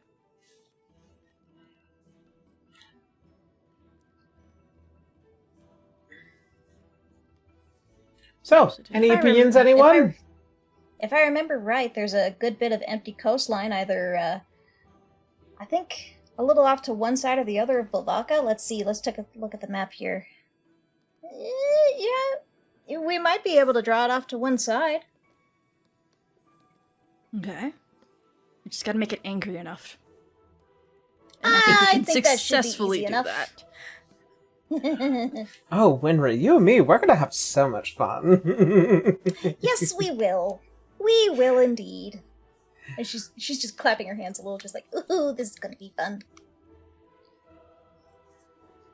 And then as We also have progress on possible way of breaking into the Bastion. But I will save that for after we survive the Kraken. Yes, priorities. You see as Aor just nods his head. Right.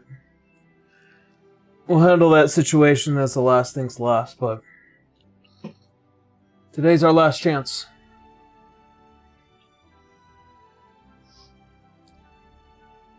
I suppose, shops are open now next. Do you want to see if we can find some of those cold and other rings that you're looking for? Yes, to see if it's possible to at least get potions or something. I know Arthur's making some right now, but if there's already some that are created, Some that are already made? Yeah. because we're preparing for both, and the ocean is cold, very cruel. And I will be sure to prepare everybody as much as I can with water breathing, of course, but that doesn't. Oh, you don't shut have to off worry the about that cold. for me. Yes, that's right. And then as you just hear the doors of the court open, and you just see kind of just in a hop, kind of making his way with a small kind of belt of various vials, these blue, cool-looking liquids as Arthur approaches. Oh, good, I managed to make it right on time. Miros is staring in complete shock because this is a very different form. Yeah. I'm pretty sure Rudy is staring as well, because he hasn't seen this.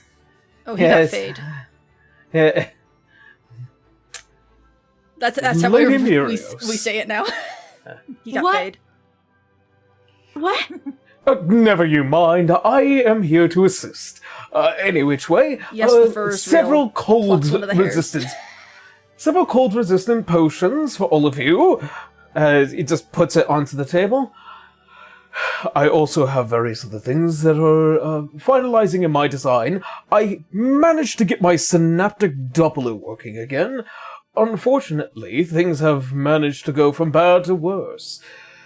The reactor core that I use for my ship, the one that possesses a core of Arcanum, it is beginning to fail. Having used as many weaponry as possible, it is, well, soon to be sinking ship. So, we need to handle this situation as soon as possible, but with one final push, if all of you manage to make it there in time, I will be able to assist you from that point on. Very helpful. Right up. Be advised. This is also the deep, deep ocean. There's going to be a lot of pressure around you. I'm not too unfamiliar with it, actually. I just find it far more frightful that this battle had gone on for as long as it has. This Kraken is insistent. Yeah, from what I've been told. Right. It's a nasty beast. Well then, that said, I will go and prepare to leave for myself. Best of luck to all of you. Wait, actually, no. I have one last thing. As he begins to rummage through the, kind of just like pushed out jacket of it all, and he pulls out with what looks like to be this device. Incomplete in its design, but if the gathered of the right materials would make it work. This is a personal construction of mine. It will take you directly to my workshop onto Lemuria in case somebody might need it. It that overcomes. for It is. Oh, okay. Unfortunately, it lacks a chrysalis of orichalcum. I might implore upon you all that if you keep your eye out around this Titan, we might be able to find one. And should you do so, you'll have your way into Lemuria.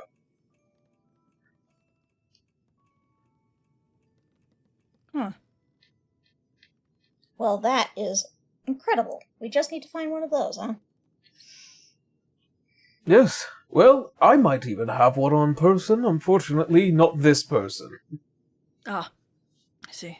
So, saving me might be a bit more imperative than one might think, and admittingly, I understand the frustration of that statement, but it is for the good of the star. Well, I guess Yes. then Indeed we're it is. just about all set. Aside from shopping. We have the potions. If we need any additional potions, like healing potions, I should like think looking back to towards Celsius. everyone else in the group, like final calls as we're going to fight something that even the gods were scared of. If I can get a hold of a piece of adamantine,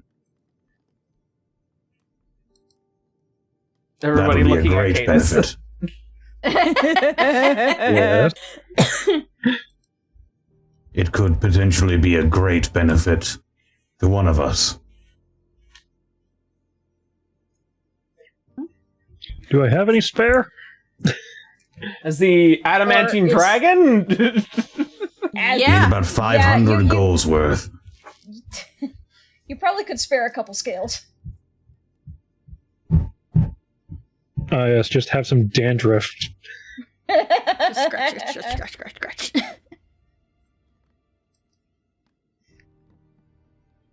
I may have a bit. Telzar just holds out his hand. Gib. You might have to change Well, come on. outside. How would that work? I mean, it's not an impossibility. As the adamantine dragon, you can Orb scales. conjure scales of adamantine. Ah.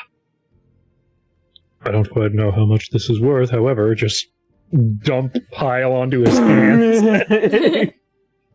Okay. We should probably get going then with Celsius. If you are going for that section to distract the Kraken, I think I can get Daggix to evacuate whatever's left there. Well, if we aim to go for coast a little bit off to the side, that would minimize how many people would need to get out of the way, which is a good thing. Mm-hmm. I think that with a small communication, I believe that they would already be prepared to, because of, like, I assume that the King of Pirates would have sent missives to clear an area away to prevent the most damage possible if it is heading straight to an area. But I guess I would say that Citra probably told Daggix overnight. Yeah. Plans are in motion. People are being moved out. Alright. War crimes being committed. Siasov, as he looks towards you, Citra. Well then, would you care to not dilly or dally? I will not. And she's gonna make sure no one's too close because her teleport is very bright. Ah! As for Blinded the rest by of the you, light again. as for the rest of you, best of luck. thank you.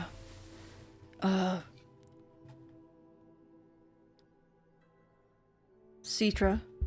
Hmm? I don't know how long it will take you to get there, but I'm gonna cast aid at 3rd level on them, which lasts Aw. 8 hours. Alright. In return, you get Death Ward. From Citra. It's just like... Handshake. Yeah. Maybe the tiniest of hugs. Yeah. Very brief pat. Citra will be very respectful and keep it brief. It's just like, not allowed to die. Apparently have a lot of weddings to get to. Oh. We'll see you with the Kraken when you're done.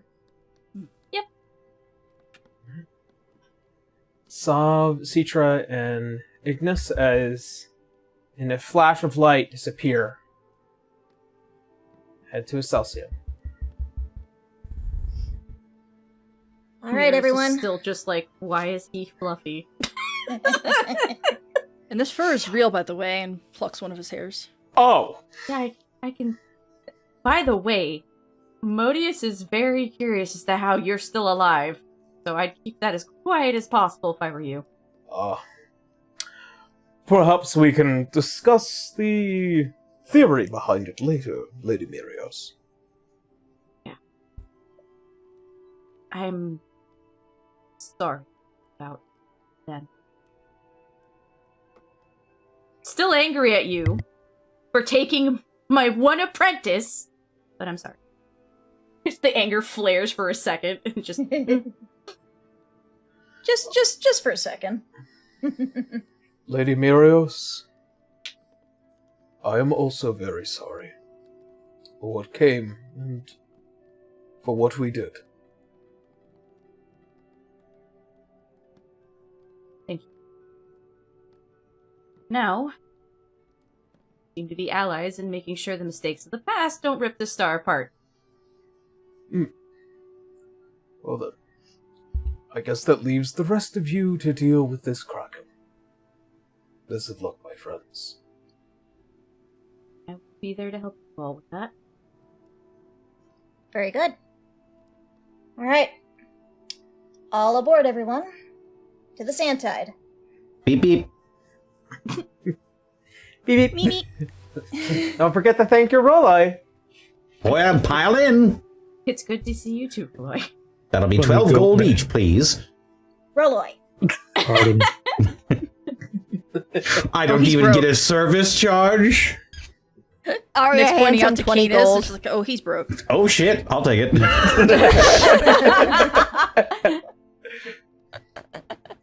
Alright. Hell yeah. As Sandtide takes to the sky and heads to the north.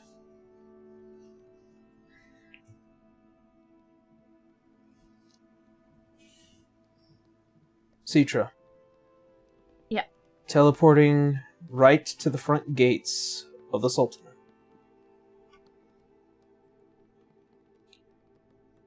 You find yourself in the city of Vaka, but you can see the massive storm as it swells to the south. And you could also see that the city has been ran with blood and terror and beasts of all kinds that have been beckoned by the dark.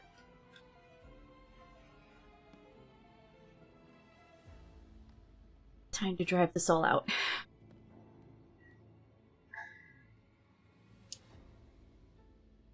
Yes. She's trying not to be angry, but the anger is there. Just to see how much pain and death he already caused. As Ignis looks around, I will begin looking for anyone that might still need some help from this point on. But you two. Make sure they get away from the shore as far as possible. Very well. As he turns, you see as the large spectral wings sprout from him. Not 2, but 4 this time. The blessing of his goddess at his back. As he takes flight, he begins to travel throughout the city to save anyone. As you and Sov walk through the front gates, it is a massacre here within this palace. Almost as if it was a effective means of art. A horrible gore. Before finally reaching the main and kind of the first major room after crossing this promenade. the throne room. As you open the door, it is very darkly lit as the flames that line the braziers have gone from those bright oranges and light to these reds and blacks. And sitting where the Sultan would is just this massive man, long golden hair. His outfit much like that of a Yimden individual. And hanging over him, pierced into the wall, wings splayed and rotting. The figure of your father.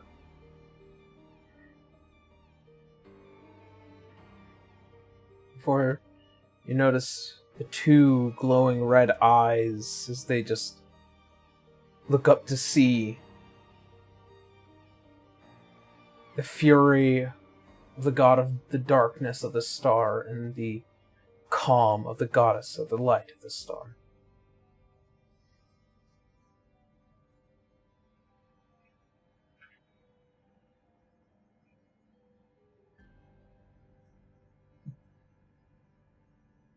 Come to give praise?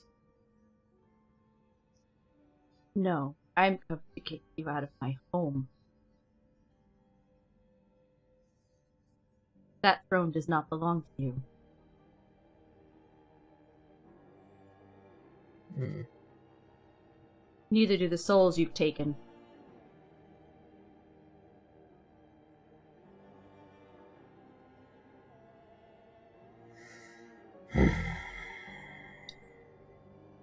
But I understand your language is not in negotiation.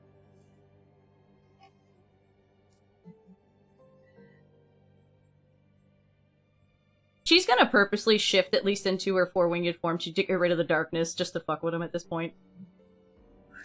As it does, you can see just the whole floor has been stained in dried blood and various viscera that line the wall.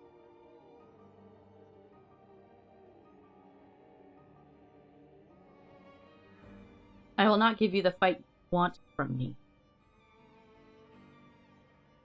But as a god, the balance must be restored, and you are overstepping way too far.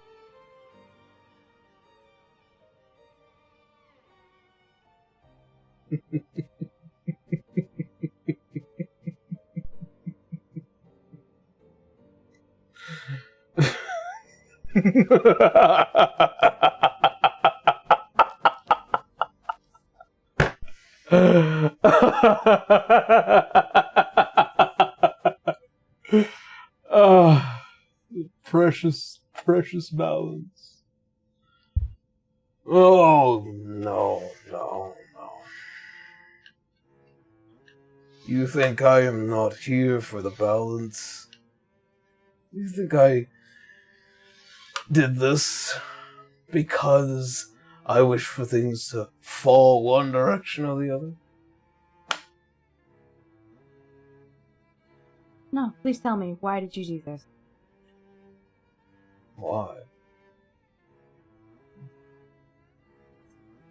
It's been a while since a creature with some sense to ask a question.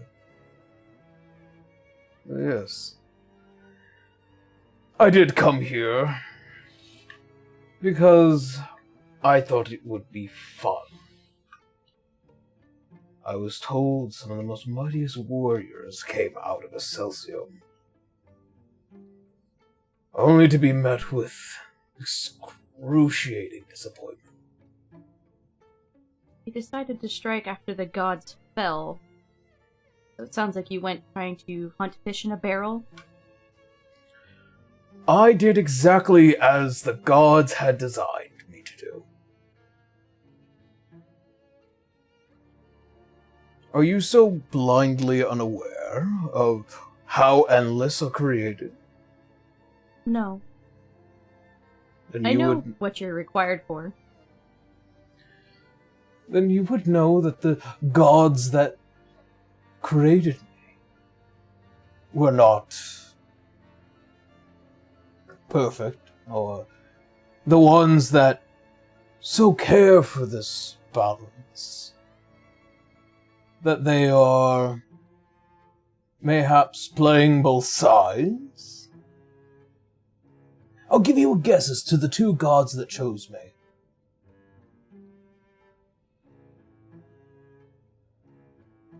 Would she know? Nope. I'm fairly young, so please indulge.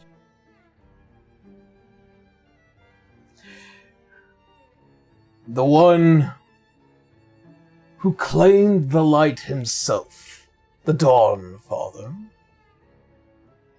thinking I was too good of a man, too embedded with the heart of a warrior, the honor of it all.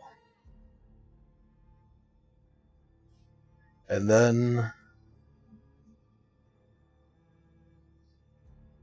the devil himself, the devil of devils, thinking that mayhaps power might corrupt. In the end, they were both wrong. You see, the reason why I do all of this is just the presentation, the final design, my choices. When you rule a land, a kingdom, when you decide to set foot and claim yourself to be mightier than others, does that not invoke the desire to challenge that? Somewhere deep down inside, does a warrior truly wish to see if they are just as or above?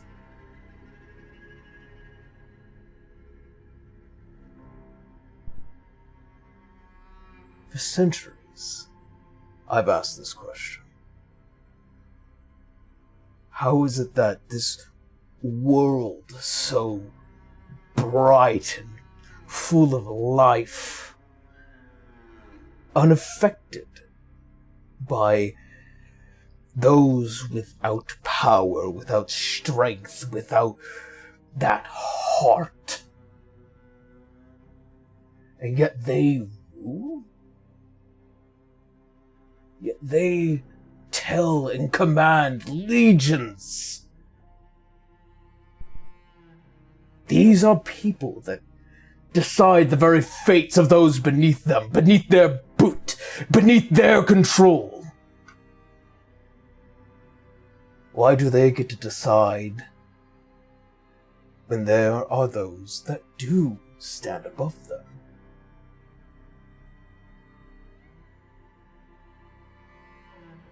If this world is truly to be in the balance, there is one law and one law only that exists. If you are to be a king, a queen, an empress, an emperor, a sultan or sultana, it doesn't matter what they call themselves, if they believe themselves to lead, if they believe themselves rulers, they must face men like me, who will put them to the test. I do not challenge gods. They've already proven their worth. I challenge man, because if man is to lead, if man is to rule this world, then they need to understand that those above them, those are the men to fear. Those are the men to remember when they enter their courts. They can flee, or they can fight. And in this case, where one man thought himself strong enough to face someone like me, paid the ultimate price.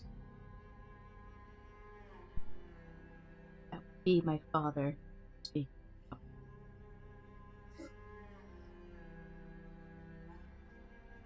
I had gathered as much, the way the look in your eye matched his, the intensity. But yes, he died an honorable, worthless death. Defending his people is not worthless. Defending hope is not worthless, and their souls do not belong to you. Do you want a challenge? Then fight me.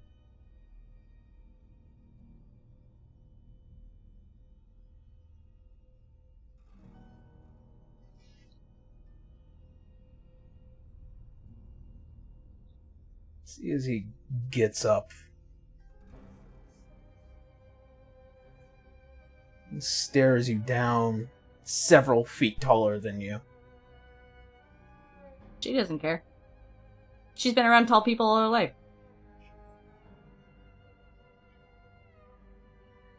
I left you alive in hopes for this day.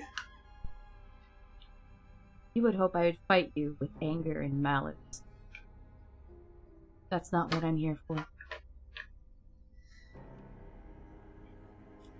I am a goddess of light and hope, and I will defend it. So that would make you my exact opposite, would it not?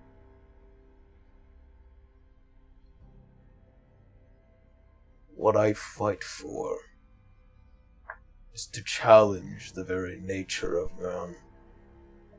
To watch them struggle. To watch them die, to watch them rot. And to watch people like you rise to the occasion. Everything about you I truly do hate. Because once in my life I believed in the exact same thing. But hope does not save people. Light only blinds them. Very sad for you. It is strength that defines us. Care to put that to the test? By all means. So, have you gotten the answer you've looked for in me? I have. Very good. She Your just looked name. at Sov, by the way. How's Sov doing? He is ready to go. Okay, just making sure. Sorry, continue. Your name. Aaron, am I supposed to go by her other name or her real name? It's up to you.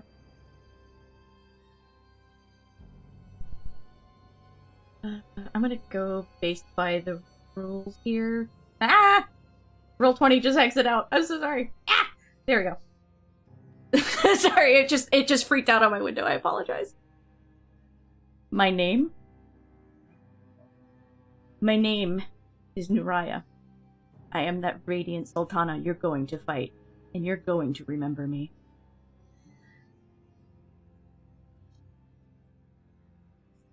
As he steps down from the top of the seat, as he reaches the bottom, Nuraya, I will honor that name.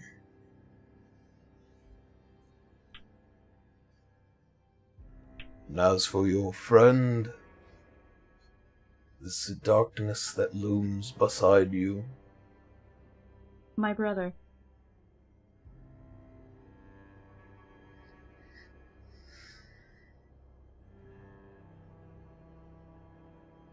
then you both shall die a horrible death. Wishful thinking. as he goes and he raises his hands in this dark prayer, as the entire room begins to flood in blood, and you see as this dark shrine begins to raise.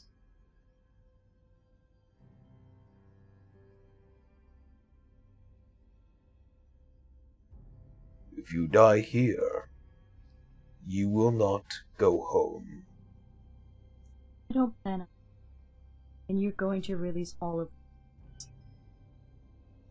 Then Oriah, as he conjures his blade, and he begins to pull it out, as you can hear the screams of the souls lost within it. As he throws away the scabbard. Come and take them. And with that, we're going to go ahead and end today's session. Woohoo! How exciting! If you guys wanted her to go apeshit, now is the time where she will go apeshit. All right. Well, I've waited 40 episodes for Cetra to go apeshit. You have to wait one more. all right. Well then, before we head off, next week's session is going to be a bit different, as me and Blue will be filming a fight behind the scenes, and then on the other side, our friends here will be fighting against the Kraken. I will be using Mirios for that fight, so you have a time goddess with you. Hooray! Yippee! So, with that being said, we're going to go ahead, jump on into some very quick announcements, and then we're going to head on off. So, Yarp. First and foremost, I am going to be extremely busy this next week, mainly because I have a whole bunch of projects that need to get done. And then also, I gotta... we had to recently replace the resin printer because I was printing grease wine, and then it stopped working. The guy sucked so bad he broke your machine. Yeah. So I'm gonna be very busy this next week. So I'm not gonna be able to really do much aside from just like, hey, I'm letting everybody know. Everything that's already been said before is not going to need to be said again. I'm just getting stuff prepared for what will be the end of this year and also the beginning of next year. Yeah, and I that's it for me. Connor, how you now? Me, I'm doing all right. And they can find me on Twitter, Twitch, YouTube, Tumblr, and Blue Sky at Distortion Devil. You can find all my TTRPG content over at youtube.com/devilsanddicerolls and patreon.com/devilsanddicerolls as well. And that's about it for me. Blue, how you now? Hi, it's me, Blue. It's Blue Casanata. I play Cetra, and I'm also playing Mirios. Technically, you're going to see me do both, but it's going to be edited.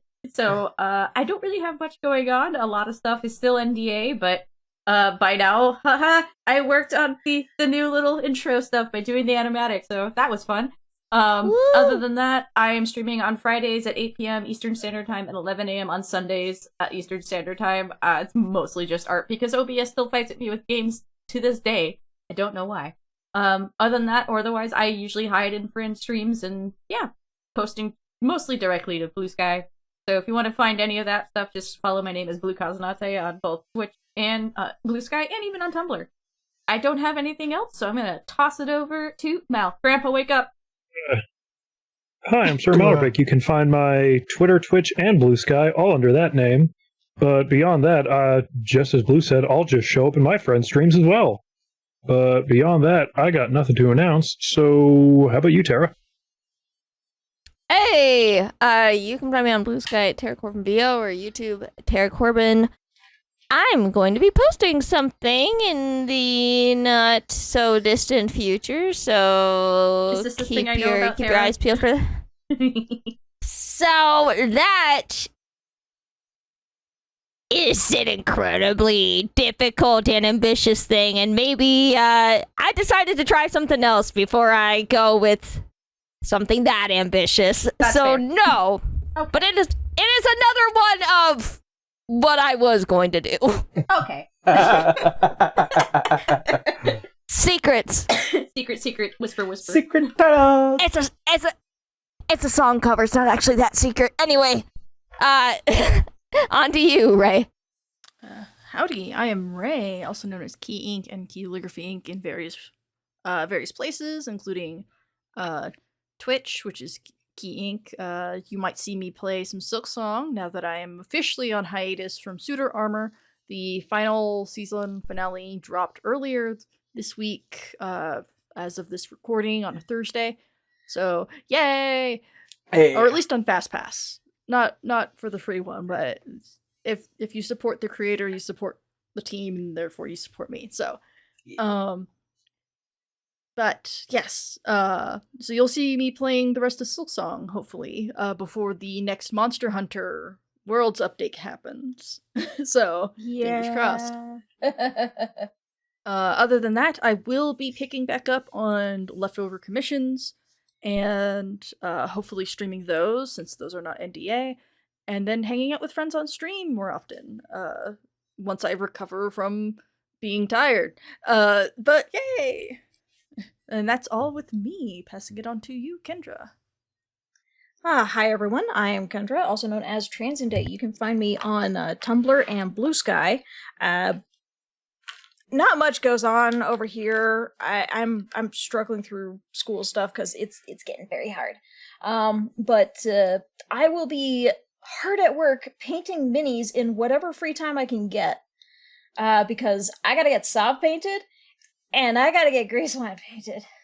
That's You gonna got be this. fun. I'll take care of Marios. Worry not. That I can do. She's a very simple color combination, at least. Yeah. Well, I mean, if you need some fine details, let me know. I can at least do that. I've got my Insanity brush ready. Of course. Fine lines. I love them. I'm going to be doing a lot of basing. I think that may be just about it. If you guys like this, please share with your friends. Share with your enemies. Share with your D&D group. Share with maybe that neighbor kid next door. I don't know. Maybe he likes D&D. All right. Well, then, that being said, nothing else pressing. Check out the sponsors. Yes. All right. Well, that being said, thank you all so much for watching. Thank you guys for hanging out with us. Hope you stay safe out there. We love you. And as always, see you next Sunday. Bye, everyone. Bye-bye. Bye-bye.